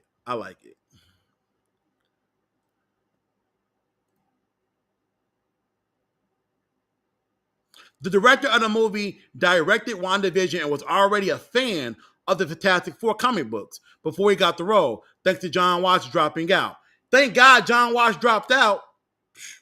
John Watts ain't got no sauce. He just like Peyton Reed. They ain't got no sauce. So I'm glad that the WandaVision director did it. You can kind of look at the parallels of how the storyline went for Wanda and how the storyline went for Sue. There's even like screen grabs online of Sue kind of doing the lean back that Wanda was doing in Westview. So there are a lot of similarities. Look, Jack Ortega becoming this motherfucker off that rock. Power Ranger franchise was a downgrade from history. Jack, is English your first language, brother? I'm not sure what you mean, man. I've seen her outside of Power Rangers. Yeah, she was in Malcolm in the Middle. Corone is better than Kendricks.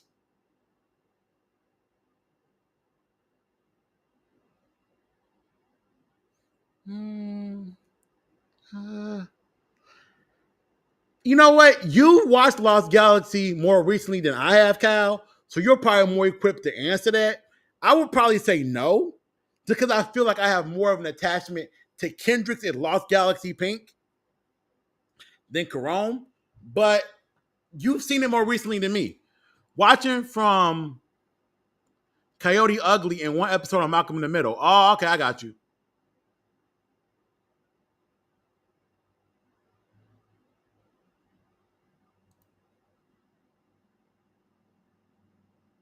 No, what was your comment? Oh, you went to Ranger Stop? That's what's up, man. What's up, Alex? What up, Alex? What up, Alex? Marcus, did you watch the Mortal Kombat 2 trailer? I did not watch that yet. I recently found out that Alex Danvers is Andrew's brother for 10 years. She's always looked familiar, even though I never seen her before. They do look alike. They also probably committed incest. Yeah. The woman who plays Alex Danvers, the adopted sister of Supergirl on the Supergirl CW show for 5 years, that is the brother. I mean, the shit. Goddamn. Well, nowadays that could be the brother, but that's the sister to Christopher Cayman Lee. I'm gonna show y'all who I'm talking about, so y'all can actually get a visual. Hold on, not that visual, nigga. Not that visual.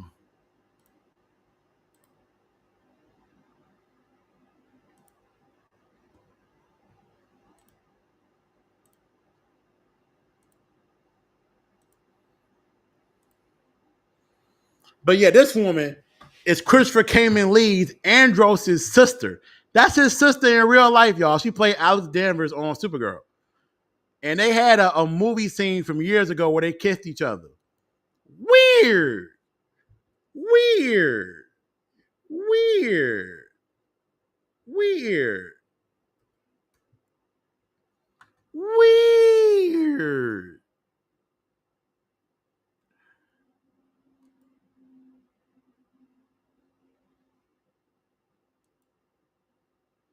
Here she go right here.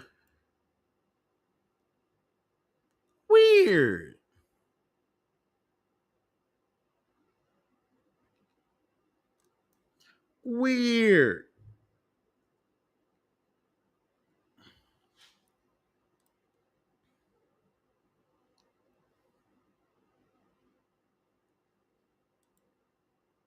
I think the movie might be Kickboxing Academy.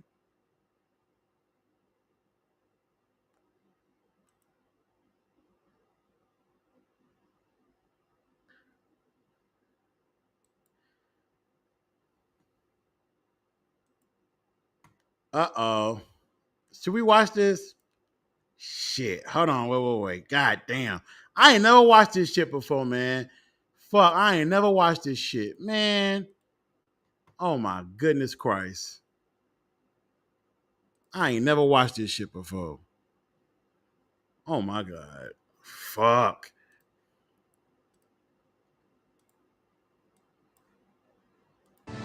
Cindy, What? I don't know, it's you and me, and it's been a long time. Shut up. And kiss me.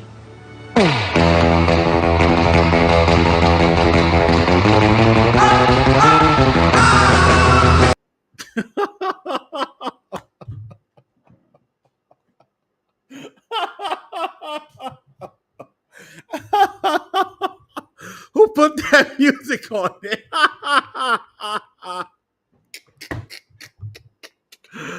Who put that music on it?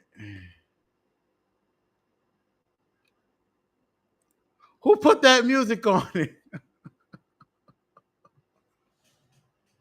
Who put that music on it? Hell no. Oh, Lord Jesus.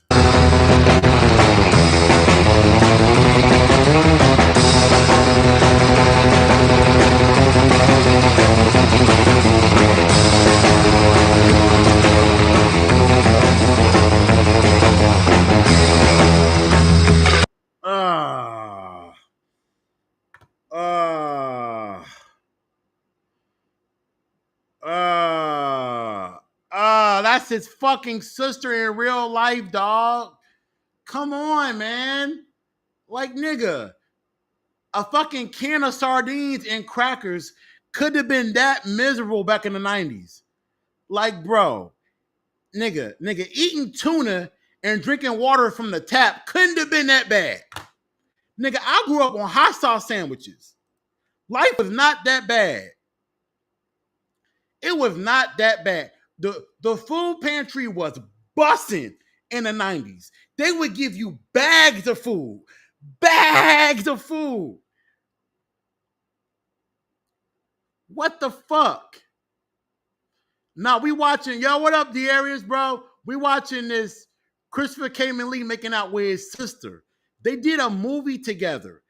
And this man is kissing his real life sister in the fucking movie, tonguing her down. It's Andros. This y'all boy. What? Yeah. I don't know. It's the only real Space Ranger I acknowledge is Jack Landers, goddammit. Even when he was on crack in Snowfall. you and me, and it's been a long time. Shut up. And kiss me.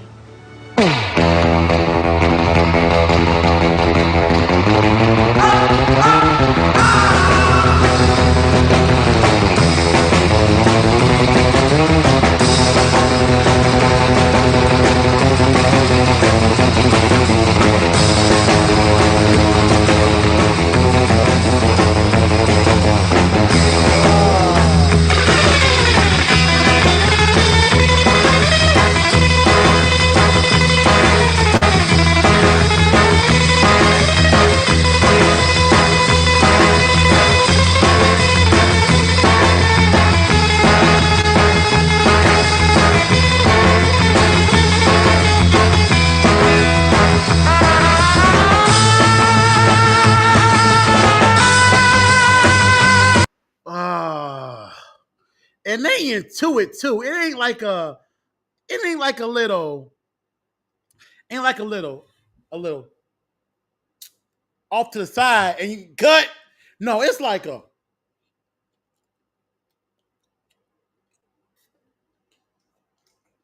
all right, Christopher, cut. All right, Christopher, cut. Hey, cut, buddy. What the fuck? This man, nigga.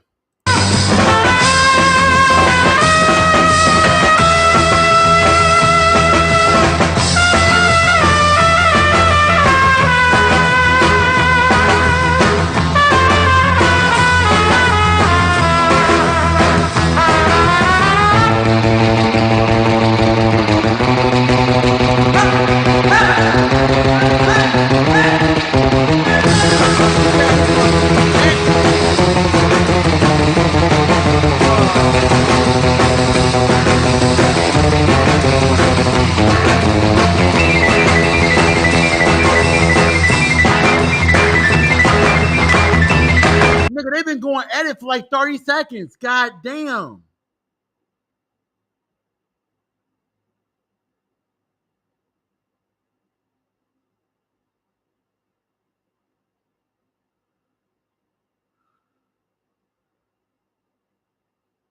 He was 19 at the time. She was 15.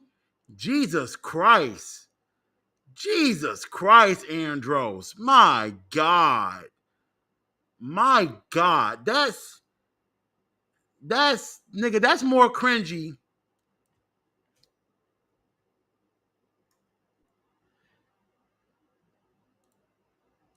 That's more cringy than when Rampage Jackson was humping that reporter.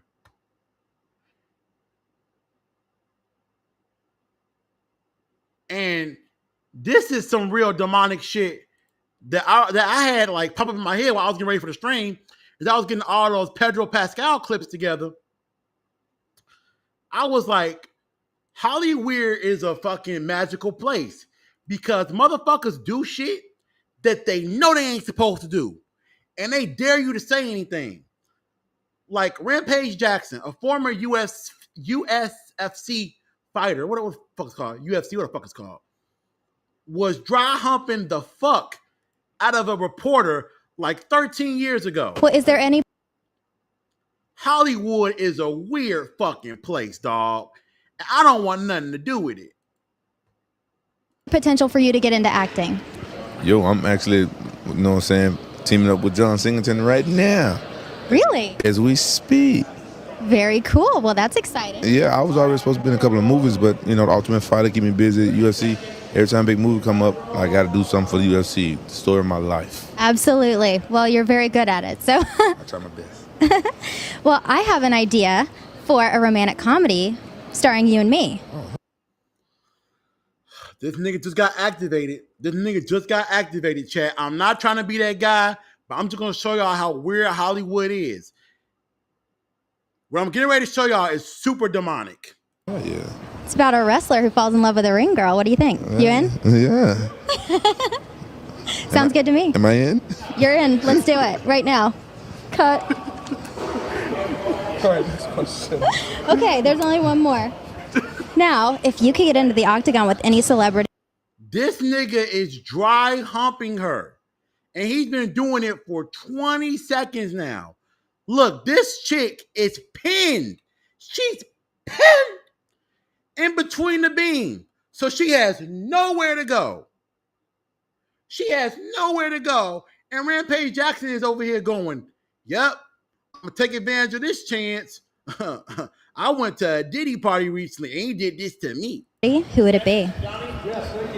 Lucy Liu. Lucy Liu. All right, there we have it. All right, well, that's all we have with Rampage Jackson for the day. Thank you, Rampage. You're welcome. This nigga is scary. This is a scary man right here. Y'all talking about he in straight goon mode. That's beyond goon mode. That's called Law and Order SVU mode. That's called fan mode activated. Nigga, that's called Joker crash out mode activated. Penguin returns. What the fuck is this? All right. Then watch this. You have to give me all this footage. You do that, right? The cameraman had to come over there and be like, hey, look, man. Hey, dog. She good. Hey. Get up off her, man. Get up off her, man. Get up off her, dog. Get up off her, dog.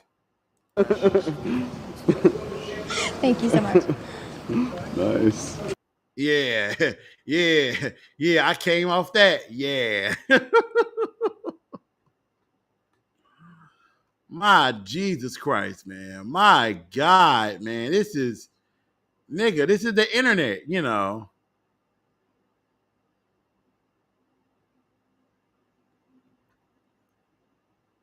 This is the internet, man. This is the time. Hold on, y'all. I'm getting a call. Hold on.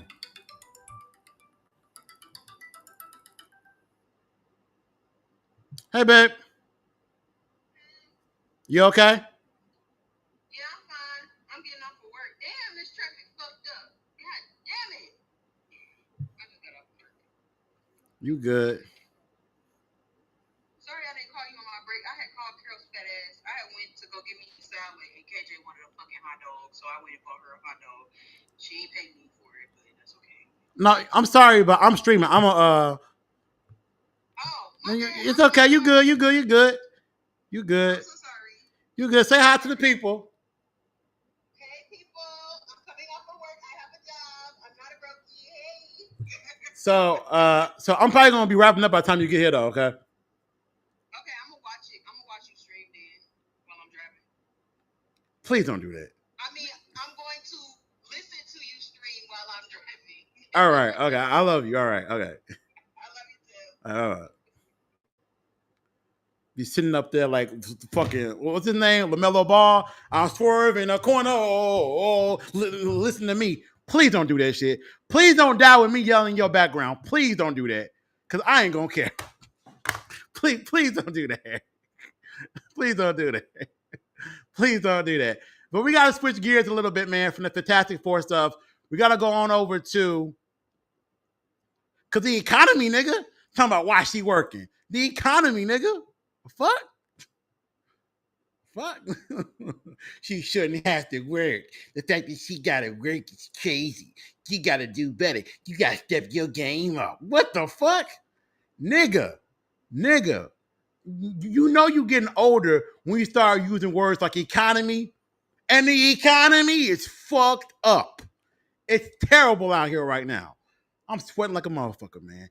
Anyway, let's get on over to some of the DC stuff I wanted to talk about with y'all.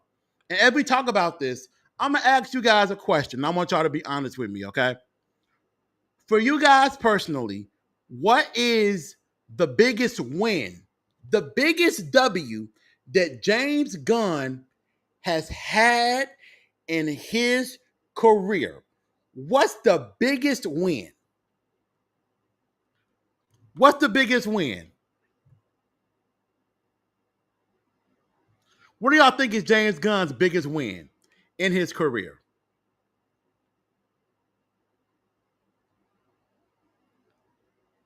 Was it Superman?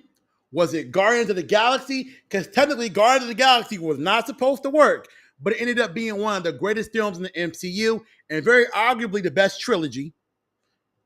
He found a way to make a different version of the Suicide Squad work.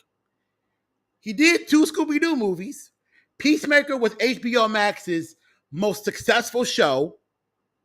Superman was probably the best Superman movie we had since Superman 2 over 4 decades ago. So what's his biggest win? Rodney said Guardians. Sam said, I don't know. Of course you don't know. You know what the fuck I'm talking about. What type of question is that? Obviously Guardians of the Galaxy. Alex says Guardians. Darius says Guardians. Okay.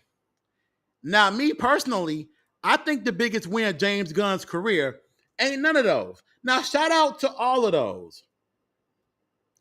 But his biggest win was when he said,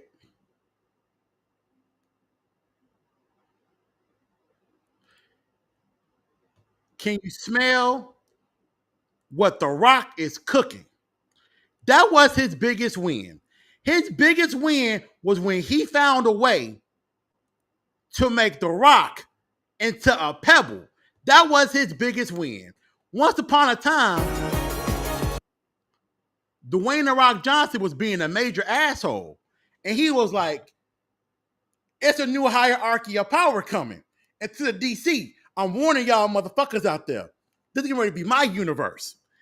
And when James Gunn was like, the fuck? If you don't get your big ass back in that ring, if you don't get your ass in that tank with Vin Diesel and get the fuck on. When he said that, for David Zaslav, who was a total, I said, okay, that's his biggest W. Here we go. And they were announcing that, and that Henry was back, and I'm like, what is going on? We know what the plan is. Like we know what the plan is. The plan was to come in and do Superman. Yeah. So it was really unfair to him, and it was a total bummer. But there was a vacuum at the time, and a lot of people were trying to be as diplomatic as possible. Go on now, player. Say it with a ram burger. Say it with a ram burger and say it with your chest, James. Come on now. People that were to take on what they wanted to do with they wanted to take on what they wanted to do with DC and were trying to force their way, and it just was never a part of the equation. Yeah. He talking about The Rock. He talking about when The Rock was like, there's a new hierarchy of power coming. For David Zaslav, who was the head of WBD. So, yeah. So we came in, and that was really unfortunate. I'm like, this poor guy. And so Peter and I, the right thing to do is to sit down with him and talk to him. Yeah. And we sat down and we talked to him. He was an absolute gentleman, a great guy about it. He said, talking about Henry Cavill when they had to give Henry Cavill the news that, hey man, you gotta get on up out of here, man. you gotta get the fuck up out of here, dog. The moments that last forever go beyond what we see on the court. Now, what you're going to see here is why the hierarchy of power in the DC universe is about to change. The hierarchy of power in the DC universe is about to change. The hierarchy of power in the DC universe is about to change. The hierarchy of power in the DC universe is about to change. Nigga, I feel like everything The Rock does is like him ejaculating into his hand and then rubbing himself down with the baby battle. Like, I'm the man. Can you smell what I'm cooking? No, nigga. No. Things will never be the same because the hierarchy of power in the DC universe is about to change.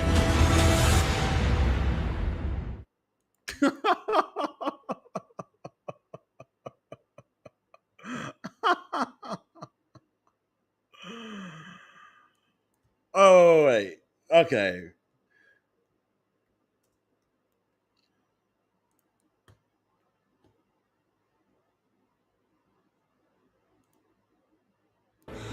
I want you guys to help me out with something. It's something that's pretty important. I need you guys to help me get a message out to some of the other ones. Some of the other DC superheroes. First off, you really pissing me off because Black Adam not even no fucking superhero. He not even a fucking superhero if we're gonna really be honest. So The Rock was really trying to bully his way to some shit that wasn't popping.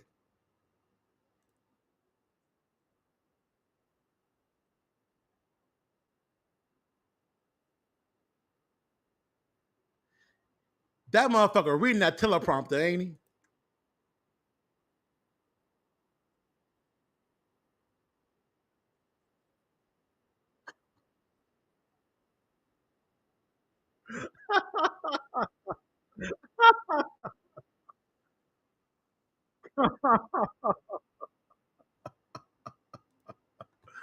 Oh shit! Wait, y'all couldn't even see it. Damn. Shit, hold on.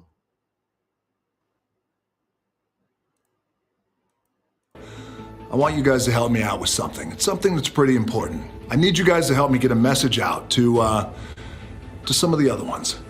Some of the other DC superheroes. Nigga, no. Let's let Flash, Shazam, Aquaman, Wonder Woman, Batman, and Superman. Let's let them know something. Things will never be the same because the hierarchy of power in the DC universe is about to change. Read that teleprompter, bro. Go on, read that teleprompter. Show them that Dwayne from the hood know how to read, all right? Show them that Jamal paid attention in school. That nigga name's Dwayne. But first off, Chad, that was nothing but ego from The Rock. And y'all like, why does The Rock need to have such a big ego? He's the face of probably celebrity bodybuilding. He's the face of it. He can go back to the WWE and get a bag whenever he wants to. He has a significant amount of roles in animation. So that's a bag that he can always draw from. He's been in several successful box office films, from the likes of Moana to the Fast and Furious franchise to Jumanji, etc., etc. So why does he feel a need to take control of the DC universe? Want to know why? I'm going to tell you why. I'm going to tell you why, Chad. It's not hard to look at The Rock and understand why he feels that way. And the reason why he feels that way is because when you look at other action stars in the industry, they all have roles. Roles where the franchise was theirs. Sylvester Stallone, right? We're going to go through it. Sylvester Stallone. What he got, Chad? Rambo, and he got Rocky. Bruce Willis got dementia right now, but he was once John McClane in the Die Hard franchise. Let's keep it going. You can go to the likes of, what's his name? Pierce Brosnan, who played Dr. Fate, ironically, in Black Adam, had James Bond for a little while. Christian Bale had Batman. Tobey Maguire had Spider-Man. So many leading actors in Hollywood. Arnold Schwarzenegger had the Terminator franchise. Milk the fuck out of that. Vin Diesel has Fast and Furious, and he also has Reddick, and he also has Triple X. Well, he was in two of the movies. The second one with Ice Cube is ass. But I'm saying all that to say is The Rock was heated because he ain't got no franchise. Look at that man's career. He ain't got no franchise that's his. Fast and the Furious, that ain't his. Jumanji, that ain't his. Everything he's done has kind of been like an assembly where he's a part of a machine and he's never the guy. Moana is Disney and Pixar. That ain't gonna never be his. So he felt away. He felt away for years. So it was like, you know what? If I can't have my own movie franchise, well, fuck them crackers. I'ma unlock, and I'ma get my own universe. I'ma get my own universe. And this is where he started trying to become a little bit of a bully. He was in his I'ma do what the fuck I want to do bag. And he started getting these Trojan horses. He started assembling his own 4 horsemen like he was Apocalypse in the X-Men movie. Oh, I'm going to get a puppet actor like Aldous Hodge to be Hawkman. I'm going to bring Henry Cavill back to be Superman. I'm going to get Amanda Waller played by Viola Davis. So now it's got to be in James Gunn's universe. And I'm going to get James Gunn's wife. Nigga, can we spit for a second? Can we spit? I'm going to get this man's wife in the movie. She going to be some sort of underwater prison warden. She going to be in the movie. Now it's really my universe because I got your competition on the phone. I got your bitch. Now it's really my universe. And Ego was speaking so loudly that this man had the audacity. He had the gall to go over and announce that Henry Cavill's coming back the same day that James Gunn was in the building signing his deal. James Gunn is signing a deal to become the head of DC Studios and create a new universe. Meanwhile, The Rock is on social media like, yeah, y'all. Yeah, y'all. Henry Cavill back. I did that because I'm The Rock. I did that. Aren't I great? Nigga, they say some of the nicest people end up becoming the biggest demons. I think I read that once on a message board. I don't know. Don't quote me. But yeah, The Rock was definitely on that bullshit. And then there's more clips of the trauma that your boy,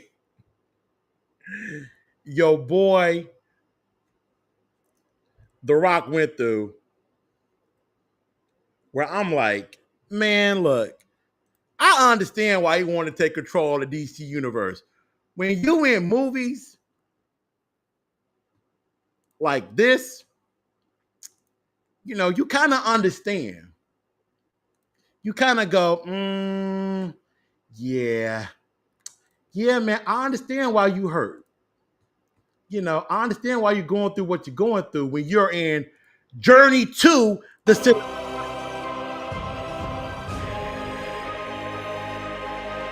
There is no island there.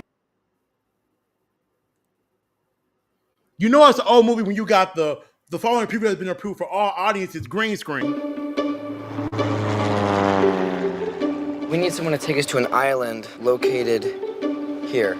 That's the deadliest part of the ocean. There is no island there. Ooh, baby, easy peasy. Let's go. Oh! know it's an old ass movie when you got a young High School Musical Vanessa Hudgens and Josh Hutcherson, who's a kid in this fucking movie. That's my security system. I'd rather take the Titanic. Here's the deal. A few nights ago, a radio signal got sent out from these coordinates. It could be the mysterious island that Jules Verne wrote about. You think you're gonna travel halfway around the world and meet up with some lunatic who's messing around on a ham radio? It's not some lunatic. It's my grandfather. He's been looking for Mysterious Island for over half of his life.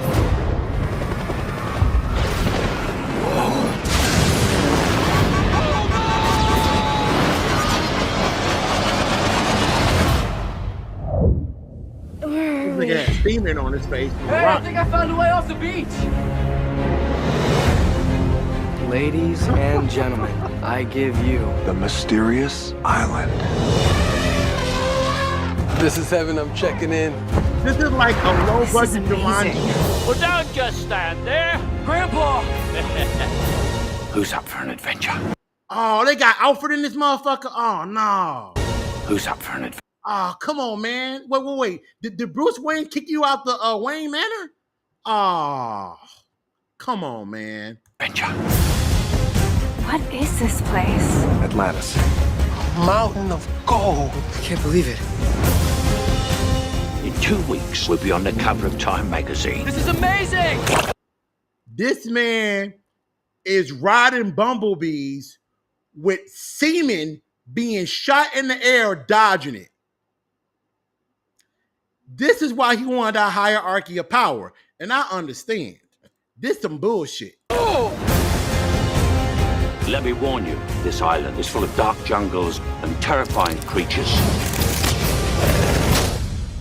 That's emasculating. What was that? This island's about to go under. How much time do we have? 2-3 hours, Max. These aren't rocks, they're eggs. We just need to move carefully. Lizards have an incredible sense of smell. Oh! If we get torn to bits, He plays like different versions of The Rock in every movie. It's like he plays a Dwayne variant in every movie. Oh, this is the Jungle Dwayne. This is the car racing Dwayne. This is the lightning powers Dwayne. It's Dwayne in a multiverse. Dwayne.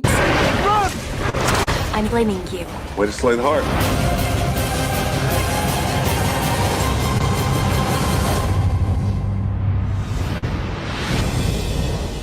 Getting the attention of a woman is one of the hardest things to do. So you've got to do this. What is that? The peck pop of love.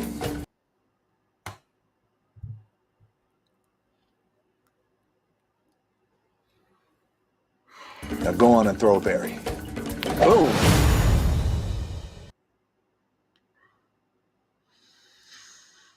That's tough. That's a tough one right there. That's a tough one, man. That's a tough one, man. That's hard, man. You know, that's my man's that's my man's, you know. That's his discovery. You know, that's the whole way. How do you say the word? Discovery? Discovery? Discovery? What the fuck? That's that nigga's catalog, all right? That's his catalog of work. That's his catalog.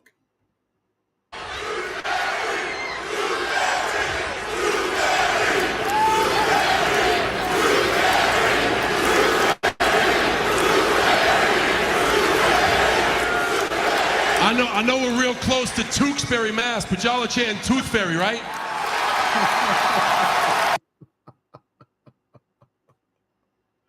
The Rock is low-key an asshole, man. He an asshole. He's an asshole. And he knew what he was doing. He wanted to use the Snyder Code because he saw, if WB is kneeling to incels in a basement with bad Wi-Fi connections and makes WB spend tens of millions of dollars on a second version of Justice League. I'm The Rock. Shit. I could probably make them spend a few $100 million on my universe. Yeah, fuck that. This is my universe. It's a new hierarchy of power. And then he starts feeling himself, only to also go use Henry Cavill. And like Terrell just said, Terrell left a great comment. Terrell said, you want to know what's fucked up about the Henry Cavill situation? Henry Cavill stopped being Garrot from the Witcher series in order to play Superman again when The Rock called him.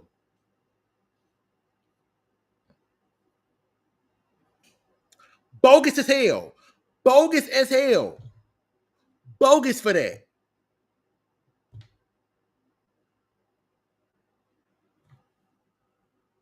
Only to then end up with egg on your face because James Gunn knew as he was signing his deal that they were going to start the universe off with Superman. He knew that.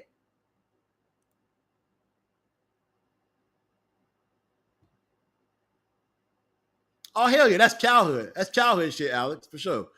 In the comics, Alfred was in his late 40s when Bruce became Batman. He's always old because Batman has been around for at least 20 years, and the people making the adaptations only read 3 books, watch some cartoons, and think they can tell a good story. This nigga, Cal be coming up with this motherfucker ranting to me. This has been on my mind for the past 6 months that you've been gone. Dear nigga, the comic book industry is doing a lot of bad stuff, and they have me heated. XO, XO, XO. Yeah, and by the way, nigga, Pedro Pascal's over my house right now. Yeah, Pedro gonna unleash some of that anxiety on you, huh, Cal? Pedro got some things that's bothering him. He wants to let you know about it. That nigga gets anxiety around attractive women. I ain't never. I just gotta grab some pussy. I gotta grab you. I ain't never heard no shit like that before a day in my life, man.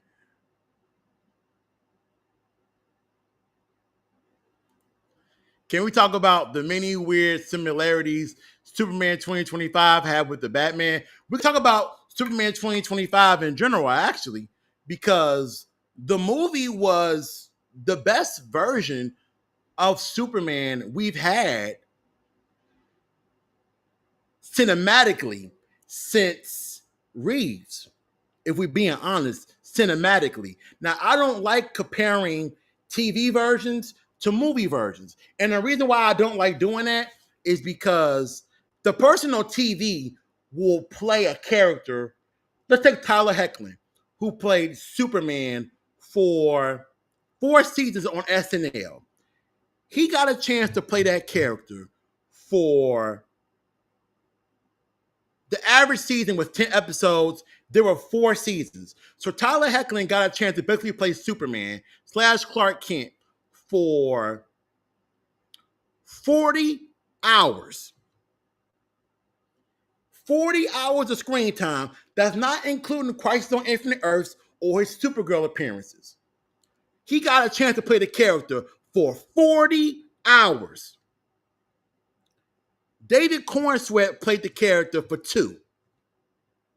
So it's really hard to compare TV versions and movie versions. But if I can be honest, David Cornsweet was the best version of Superman we've had cinematically since Reeves. Seeing that dude care for Crypto the way he did, with Crypto treating him like shit, Crypto not even being his in the movie, and it being a damn dog. But he cared so much because he was watching after Crypto while Kara was away getting drunk. We're going to talk about that later on. And even when that scene in the movie where the kaiju was attacking Metropolis and he swooped in and saved the squirrel, there were moments like that.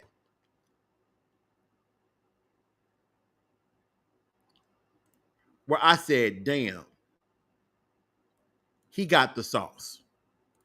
You know, he understands the character. He understands the world. He understood what Superman represented and what he meant to so many people. he really held that part of the character down. And I got to give him so much credit for that, because it would have been very easy to just be like, I'm gonna just play a big physical melee fighter with an S on my chest. I ain't saying no names. But we all know what we came from previously, where motherfuckers weren't really holding the beacon of hope element of the character up. And I'm not blaming Henry Cavill. Let's just say the name. I'm not blaming Henry Cavill for that, because like I always tell y'all, actors are what? What are they, chat? Actors are just vessels for what the writers and the directors put together. That's it. They are a vessel. The only thing an actor contributes is their ability to act and whether or not they're going to show up in shape. That's what they control. Get that body fat down. That's what they control. But they are vessels for the creativity of other people. And Henry didn't control all elements of his Superman character. So I can't clap him up and blame him for everything. But this dude, I hate to have a picture of him looking bitch made with blood in his mouth, but he really understood the essence of the character and everything he stood for. Even the trunks, which I'm not really big on Superman having trunks. I thought the trunks looked great on him. They were never ugly. They were never a problem visually on camera. A lot of the BTS shots we had of the trunks rolling up, looking like a diaper, was kind of tough. Those photos were a little tough. But when you got in front of the camera and you saw it, I had no issue with it. I had no issue with how it looked, what it represented, the way that it played off of the innocence that the character presents and how approachable he was by everyday people. Here he is in the middle of Metropolis fighting Ultraman. Ultraman knocks this motherfucker down to the ground. Knocks him down to the ground.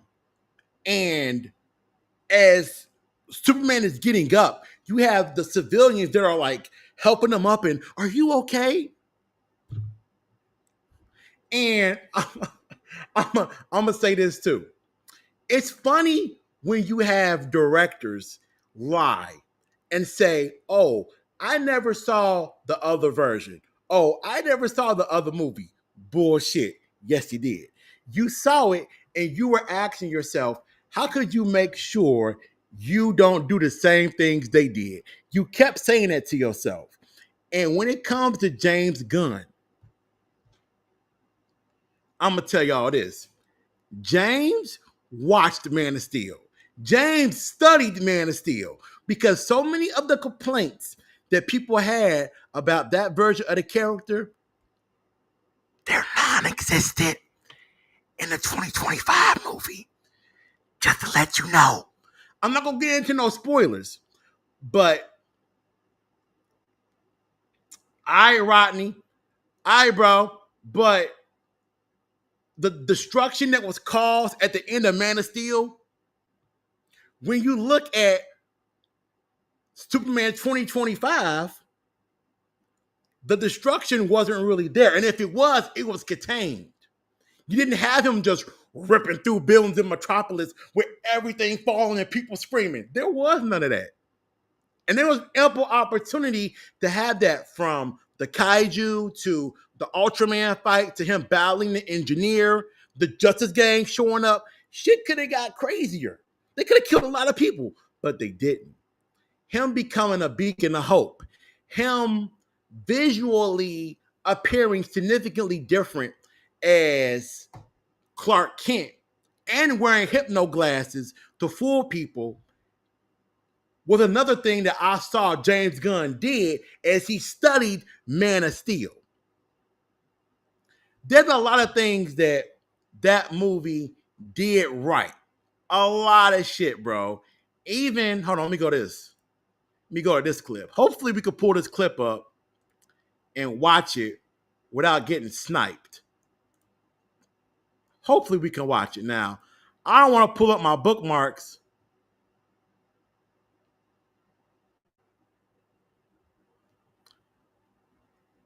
Damn, it got deleted.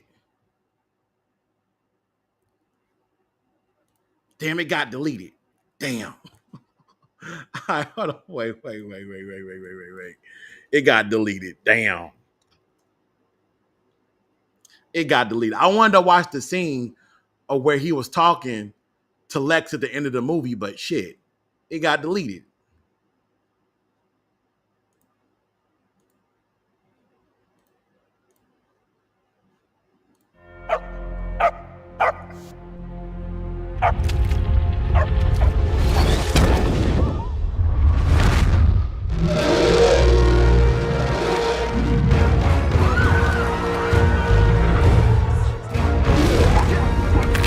I heard somebody in the comment section say that when that kaiju let out that loud scream, it wasn't to be a monster. It was because stepping on Superman right there was like stepping on a Lego. And I was like, oh. You okay? You sure? You feel like driving? You okay? Yeah. Okay. Why don't you just stop on the way here? You need money? Okay. I have it. I have the money for it. Right. I have the money for. Okay. Now go on, go get it now. Hey, chat. Now, go on and go to that magical place you want to go to. All right, because OJ, he visiting people in the hospital and shit. So. Oh, you already called him? Yeah. Oh yeah.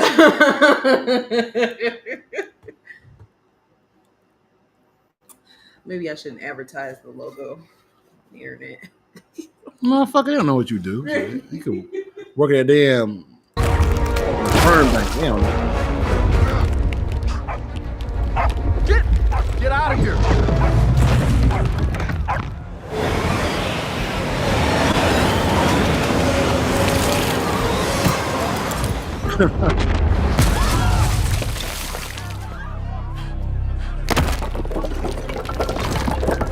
And a really underrated aspect of the movie, the sound design. Like the noise that it makes as he, I guess, charges through the ground is so rewarding. That little crinkling noise. I can't even make the fucking noise. It's not like a damn chipmunk, but that noise is so cool.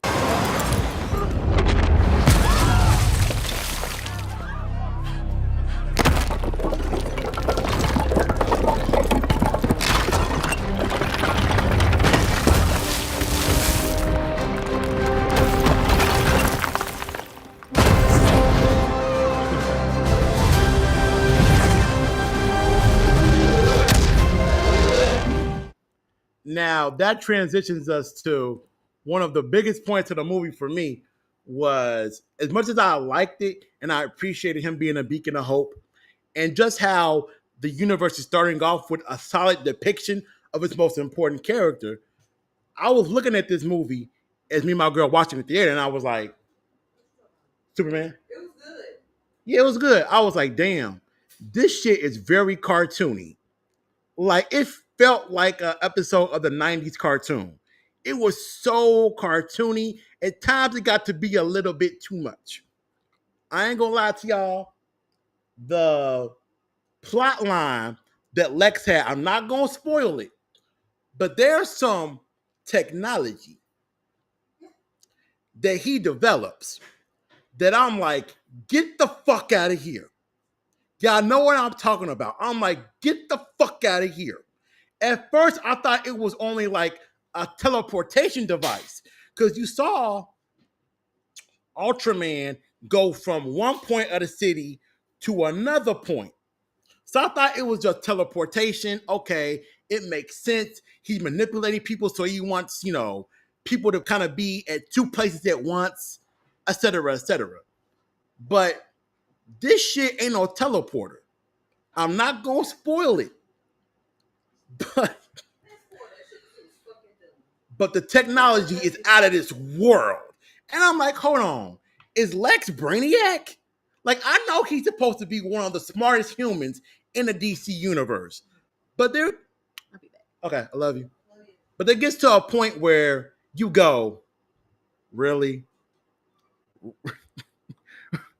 really. And what makes it even worse for me was that the 2 times that Superman ran up on him in the movie, like full on, hey, yo, what's up, motherfucker? The 2 times he did that, Lex had no contingency plan, but yet he's so smart. Come on now. Come on now. I'm going to put up one of these clips. This is not a pirated clip. It's from the actual clip that came out. It's a little bit of a movie spoiler, so if you haven't seen the movie, look away for the next 2 minutes. Bodies. What's happening to me? It's Mom. If you're me and I'm you. Oh, yeah, that's gonna be... Lex, I tried to stop him. It's fine, Heather. Superman, we finally meet. Would you like a coffee? Where's the dog? Dog? The dog, loser! You took the dog! That's right, you get all of this. Where's the dog? I have no clue what you're talking about. I ain't gonna lie, that had me heated. Y'all know I love dogs. I love animals. That shit had me heated. That shit had me heated.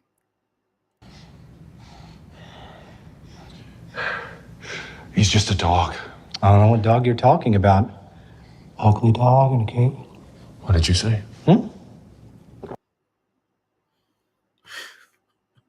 So you mean to tell me that this man, who's an alien, a metahuman alien, comes running up in your damn office, mad as fuck, and you ain't got no kryptonite to put him down? You ain't got no kryptonite in your pocket? Just in case? Nigga, I got kryptonite in my shoes. I got kryptonite in my hair. Well, he ain't got no hair. I got kryptonite earrings on. I got a kryptonite tooth in my mouth. Nigga, I got a kryptonite pacemaker in my chest that I'm ready to pull out. I'm a unlock. I'm ready at a moment's notice. But yet, I'm developing technology that's out of this world, but I ain't got no kryptonite on me. That's the only thing about the Nicholas Hoult Lex Luthor that I was like, this is kind of stupid. Like, that's kind of dumb. You're this intelligent, but you don't have that as a backup plan. Speaking of intelligence in the Lex Luthor character, when you look at what Jesse Eisenberg did with his version, and I don't want to make this conversation about comparisons to the DCEU, but we're already past that. That's old news. But the Jesse Eisenberg version of Lex was a tech genius, socially awkward guy that had an obsession with humans and gods. And he viewed Superman as a god that was coming to wipe us out. I like the Elon Musk, Mark Zuckerberg version of Lex. I like that concept. I'm not against it. But the Nicholas Hoult version is somebody who you can envision. You can't envision this version of the character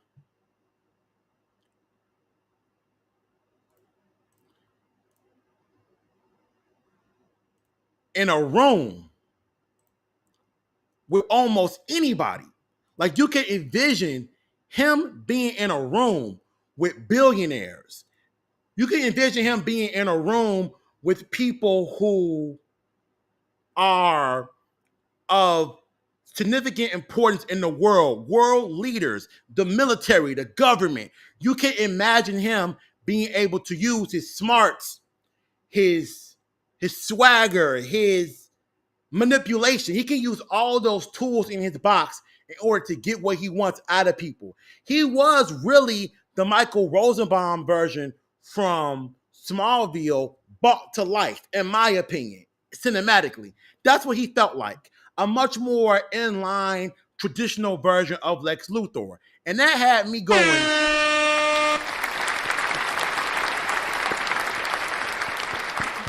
I was very pleased with that. Very pleased. And Terrell's talking about Terrell's talking about the 1A scene. Yeah, that was that. Yeah, that whole concept for how he had Ultraman fight Superman was pretty cool. You know, the way it went down and how it involved a lot of moving parts. And you saw Lex studying him and trying to understand his combat. And okay, he's going to do this 1B, FC, HX, M4. Like, you know, that was really, really cool. Was anybody big on this version of Lois? Because looking at James Gunn films, I feel like the love interests are never really in, like, the romantic situations that he puts these characters in are always weird. It's never fitting. And I didn't walk away from this movie going, yeah, that's one of my favorite versions of Lois Lane.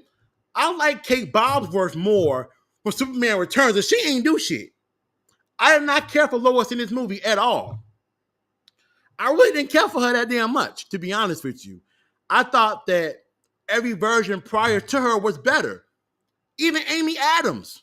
I thought Amy Adams was a little bit better too. She contributed more because there's only one big story that she kind of broke. And she really broke the story with the help of Jimmy Olsen. It wasn't just Lois being the world's greatest reporter. It was Lois, Jimmy Olsen, the Justice Gang, you know, a whole bunch of pieces that came together to solve the mystery. It wasn't just her.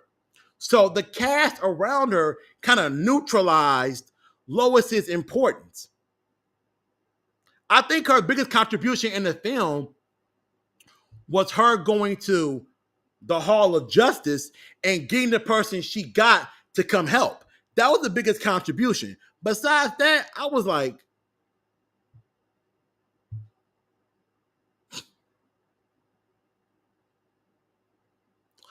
I like this Lois. She was hard on Clark, but caring. Okay.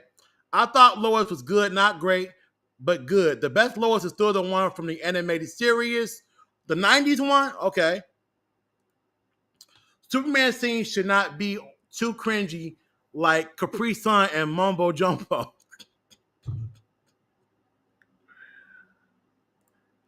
You liked it? You liked that version of Lois? I didn't like it. I didn't like it. I did not like that version.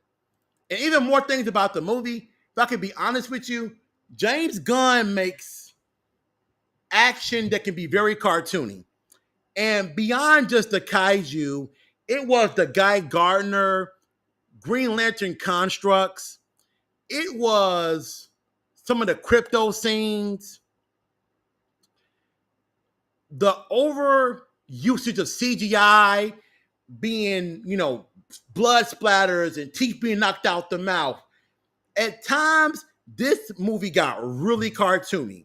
Like Lois parking Mr. Terrific's, you know, craft on top of the Daily Planet.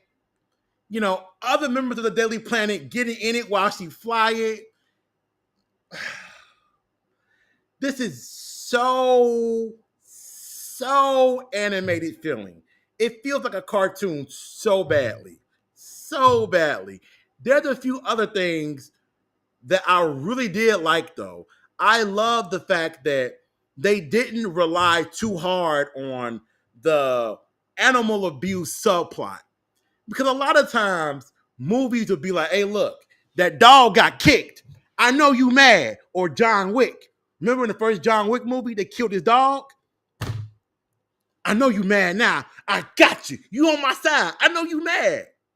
But Crypto wasn't brutalized in that way. He was being light tortured, but he wasn't being brutalized. So I gotta respect the writers for that. Because that would have been an easy trope to do. Oh, man, look. Had them kick Crypto, throw him in the cage and shock him. Like, no.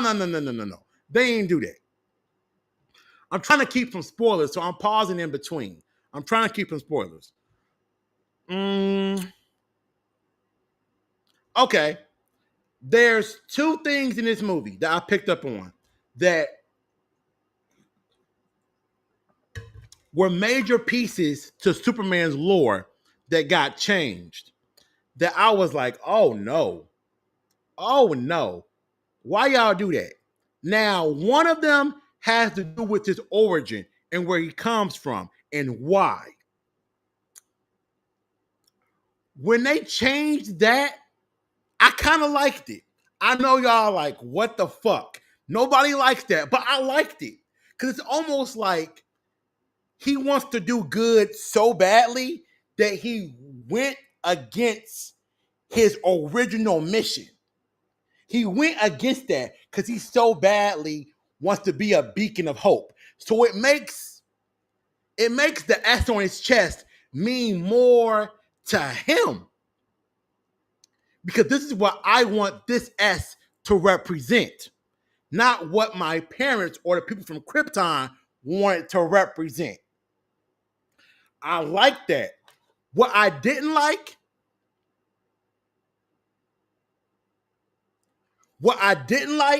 was the fact that this ain't no spoiler, but Jonathan Kent does not die at all. Jonathan Kent is big and alive.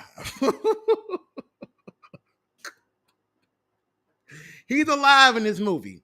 And when I saw he was alive and that it wasn't a flashback, I said, oh, fuck. Because him being alive to me, or him being dead, symbolizes early on to Clark that one, you can't save everybody. And two, it's his motivating factor for wanting to save squirrels, dogs, and anybody he can. I never ever want anybody to feel this pain again. I remember what it was like in Smallville by the Kent farm when my daddy passed away. So I don't want anybody to feel this pain. If I gotta fight 15 super robots to save somebody's cousin, I'm gonna go save their cousin. I'm gonna do it because I don't want anybody to feel this pain. I loved all of the originators of the Jonathan Kent storyline. I didn't care too much for the Man of Steel one. That was a little wacky. Nigga, save me. Save me. I don't care about them seeing you. Save me, nigga. Save me. But I definitely thought that Jonathan Kent should have been dead. Because that could further his desire to want to, be a beacon, like I said. But beyond those, I guess, big changes to the lore, there were other minor things here or there that were adjusted and shifted for this movie, for this universe that they're trying to build. And once you see how the Justice Gang interact with the society, once you see Guy Gardner act the way he does, I'm like, anybody out there who wants Robert Pattinson to be Batman in the DCU, suck a dick. Shut up. Be quiet. Because after you watch Superman, he does not fit in this world. And I know Gotham can be the gutter. It could be the gutter, and Metropolis could be Beverly Hills. It could be different. And you want your cities and your universe to feel different, like they do in the comic books. But this world is so fantastical. You had characters that are otherworldly just walking around. Ain't nobody freak out when Hawk Girl took flight. Ain't nobody had no oh my God reaction to a kaiju. Motherfucker were in the background walking to work. So how does Robert Pattinson's detective, hard-hitting reality Batman fit in this kind of world? It doesn't. So it's going to be Alan Richardson. It's going to be somebody else. It won't be Robert. And it shouldn't be Robert. Let Matt Reeves finish his probably 2 movies and his Penguin show. Let him do what he do, and James Gunn will go find another appropriate Batman that can fit in his very cartoonish world. Because it ain't Robert Pattinson. I'm sorry. You might have a Batman with trunks on in this universe. That's where it feels like it's heading towards a more, I ain't gonna say Adam West, but nigga, DCU Batman might have some of that George Clooney swag on him. He might have a Bat credit card in his utility belt. I'm just saying. I'm just saying. You know, he might be snowboarding in the scene. I'm dead ass serious.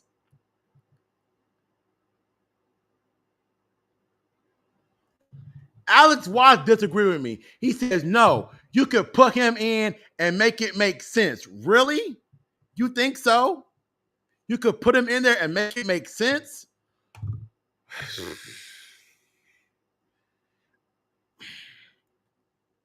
The Batman was not that realistic. I felt like it was because the villains were not like Clayface, Mr. Freeze, Man Bat. It wasn't none of that extra fantastical Poison Ivy. It wasn't that. It was the Riddler, you know, a little bit of the Iceberg Lounge with the Penguin, possible Quarter Owl teases, and that was really it. So it felt more realistic than Batman and Robin and Batman Forever and some of the Batman cartoons like The Brave and the Bold, shit like that. Again, I respect your opinion, but Lois Lane 2025 is one of the best versions I've seen, counting animated versions. Word. Well, I'm only comparing her to the movie versions. And we have 3 other versions prior to her. The OG from the Christopher Reeves films. We have Kate Bosworth, who played the same version in Returns. And we have Amy Adams, who played Lois for, was it 2 films? Oh, 3 films. Justice League, BVS, and Man of Steel. Also, in other adaptations, not every version of that character had good intentions, right? Peter would have called James Gunn and tried to get that movie canceled if they went through with that. The crypto torture. Hey, look, they getting that bag, chat. They getting that bag. You walk in a PetSmart or you walk in a Petco, you're gonna see some crypto in that on them shelves. You know, I was at work last week and I ran across a crypto Funko Pop. This is the first time I ever saw a dog Funko Pop. They getting that money off crypto. You hear me? They getting that cash. Marcus, you're really different. You be not liking things that majority of people like. It's like meeting a super picky eater, but instead of being picky with food, you picky with entertainment. Oh, Dearius, I miss you, brother. I miss you, Dearius. Goddamn, bro. Where you been, player? Where you been? So, what other elements of Superman 2025 did y'all like a lot? What other elements of the movie worked for y'all? I thought the engineer was a pretty cool villain. I respected the fact that we didn't get a battle suit Lex. That didn't feel appropriate for the first movie. I'm sure y'all glad like I am that it wasn't Zod. I got Zod fatigue. I got Zod fatigue, chat. Zod was in Supergirl season 2. I think was that Supergirl season 3. Might have been Supergirl season 3. Zod was in that. Man of Steel, Superman 2. It's been a lot of Zod. Joe. So I was glad that it wasn't him. as any sort of part of the villain, not even a mention of the Phantom Zone.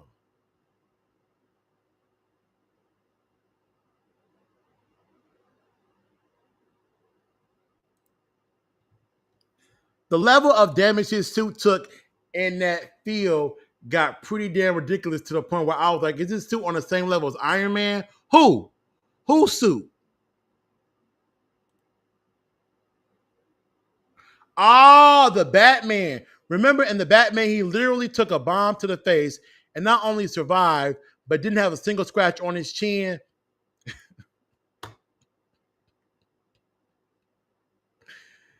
That's superhero movie shit, man. Zod was never in Supergirl. You know what? My bad. I don't mean like full on Zod. I think it was like it wasn't full on Zod, like a Zod invasion.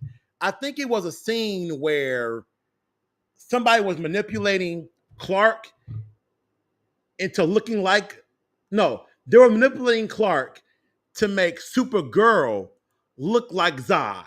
And he was fighting her, who he thought was Zod.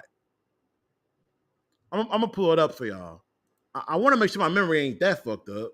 I know I ain't seen a full season of Supergirl in years, but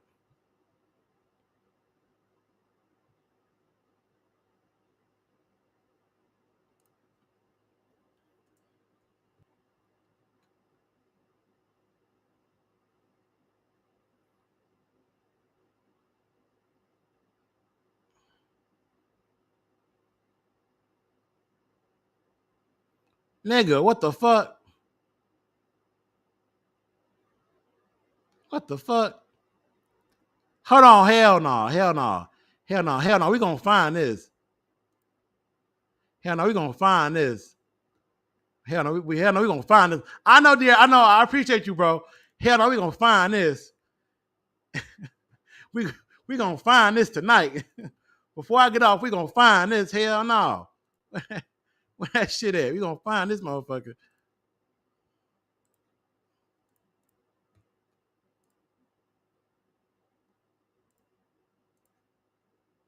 Was that season 3?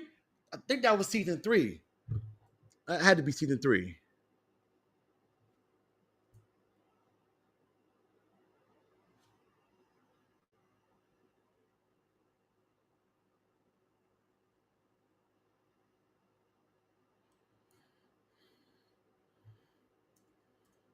Superman versus Supergirl. I just be able to find it with that hashtag.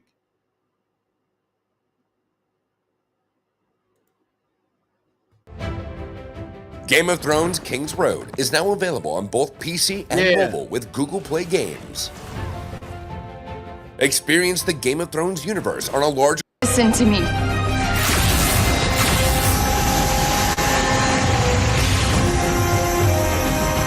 You're his mortal enemy, Supergirl. The person he fears most. You will take everything from him. So this time he will not hesitate.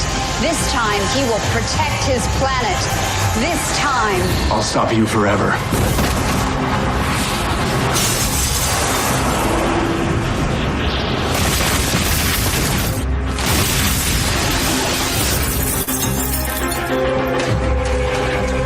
You gotta... Don't be afraid. You gotta like how that apartment building floor was strong enough to break that impact. You gotta like that. It breaks that impact. The glass behind them ain't broke. The wall ain't tore down. You gotta like that. I will destroy your world. Stay away from them.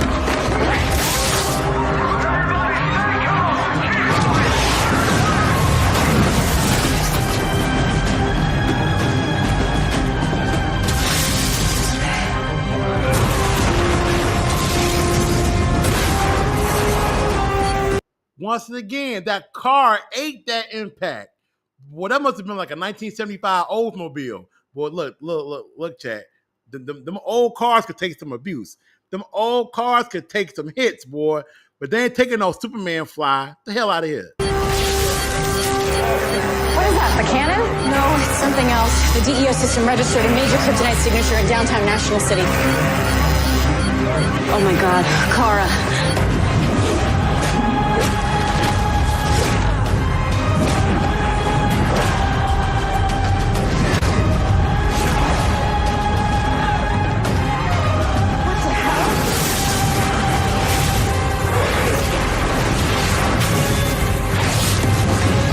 I don't think it's that bad.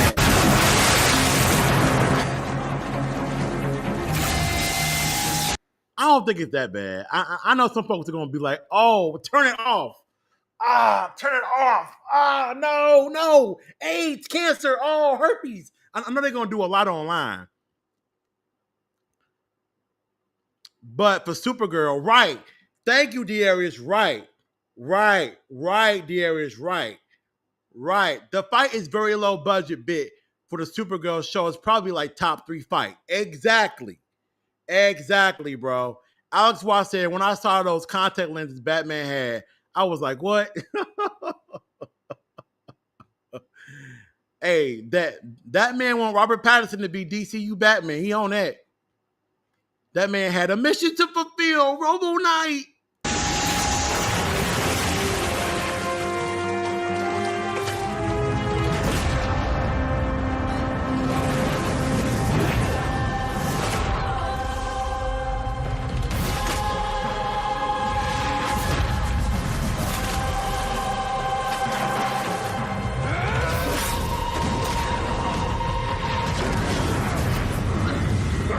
They got pyrotechnics in the background trying to make it seem like it's bigger than what it is.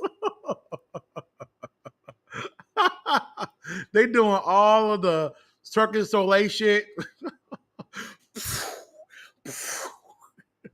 Random ass sparks.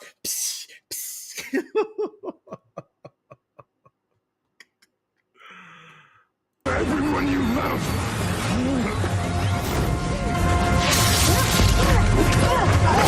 You have to fight it!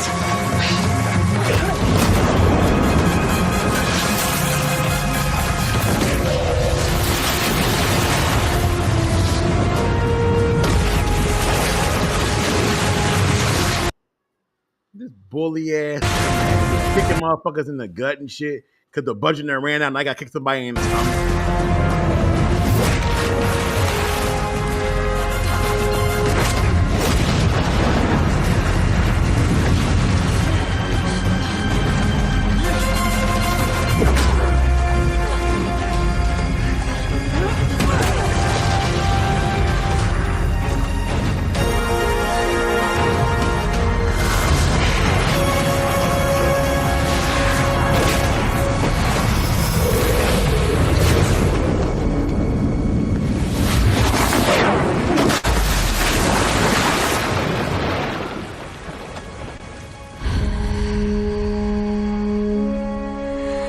And because, it's a CW, so the fight was like very contained to just that area. But if we're being realistic, it should have been a throwdown across National City.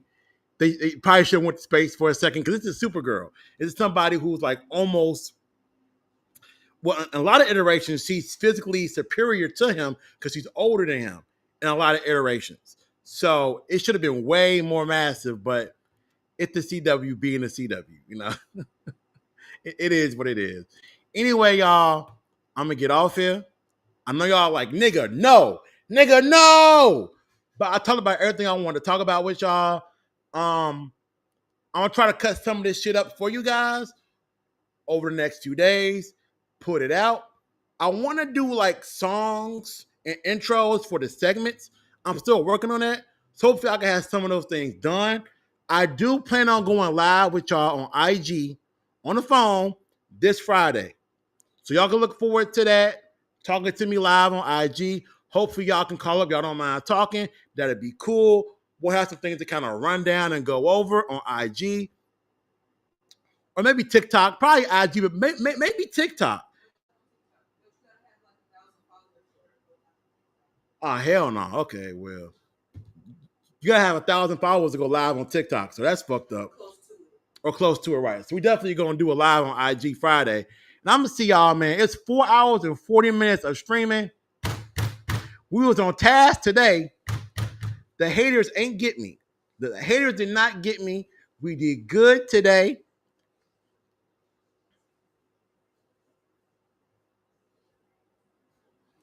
I appreciate y'all, man. Really quickly, you see the comparisons I made with Batman and Superman? What you say, bro? Some of his gadgets were kind of fantastical, like his grappling hook was the size of a small Nerf gun, but it could still lift his huge ass with all the armor. I think that's just a Batman thing. I mean, if you're going to be real, Batman's grappling hook would probably need to be the size of a damn PlayStation. But how do you put something that big in your utility belt? You know, unless you're going to have it be multiple components that he got to go.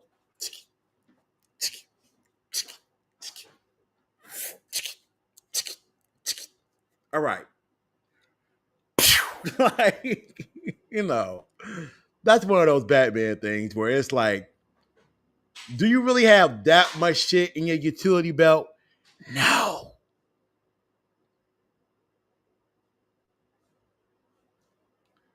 But I can see Alex points that there are certain things in the Batman movie that were ridiculous, and they kind of match up tone-wise with Superman 25. I understand that. All right, y'all, I'm going to get out of here. I love y'all. I appreciate y'all. Man, it was a good stream, bro. We got on at like 2:15. It was supposed to be 2 o'clock, but hey, you know, I got on at 2:15. And I've been here ever since with y'all. I'm hot, I'm hungry, and I'm sweating in places I shouldn't be sweating. You know what I mean?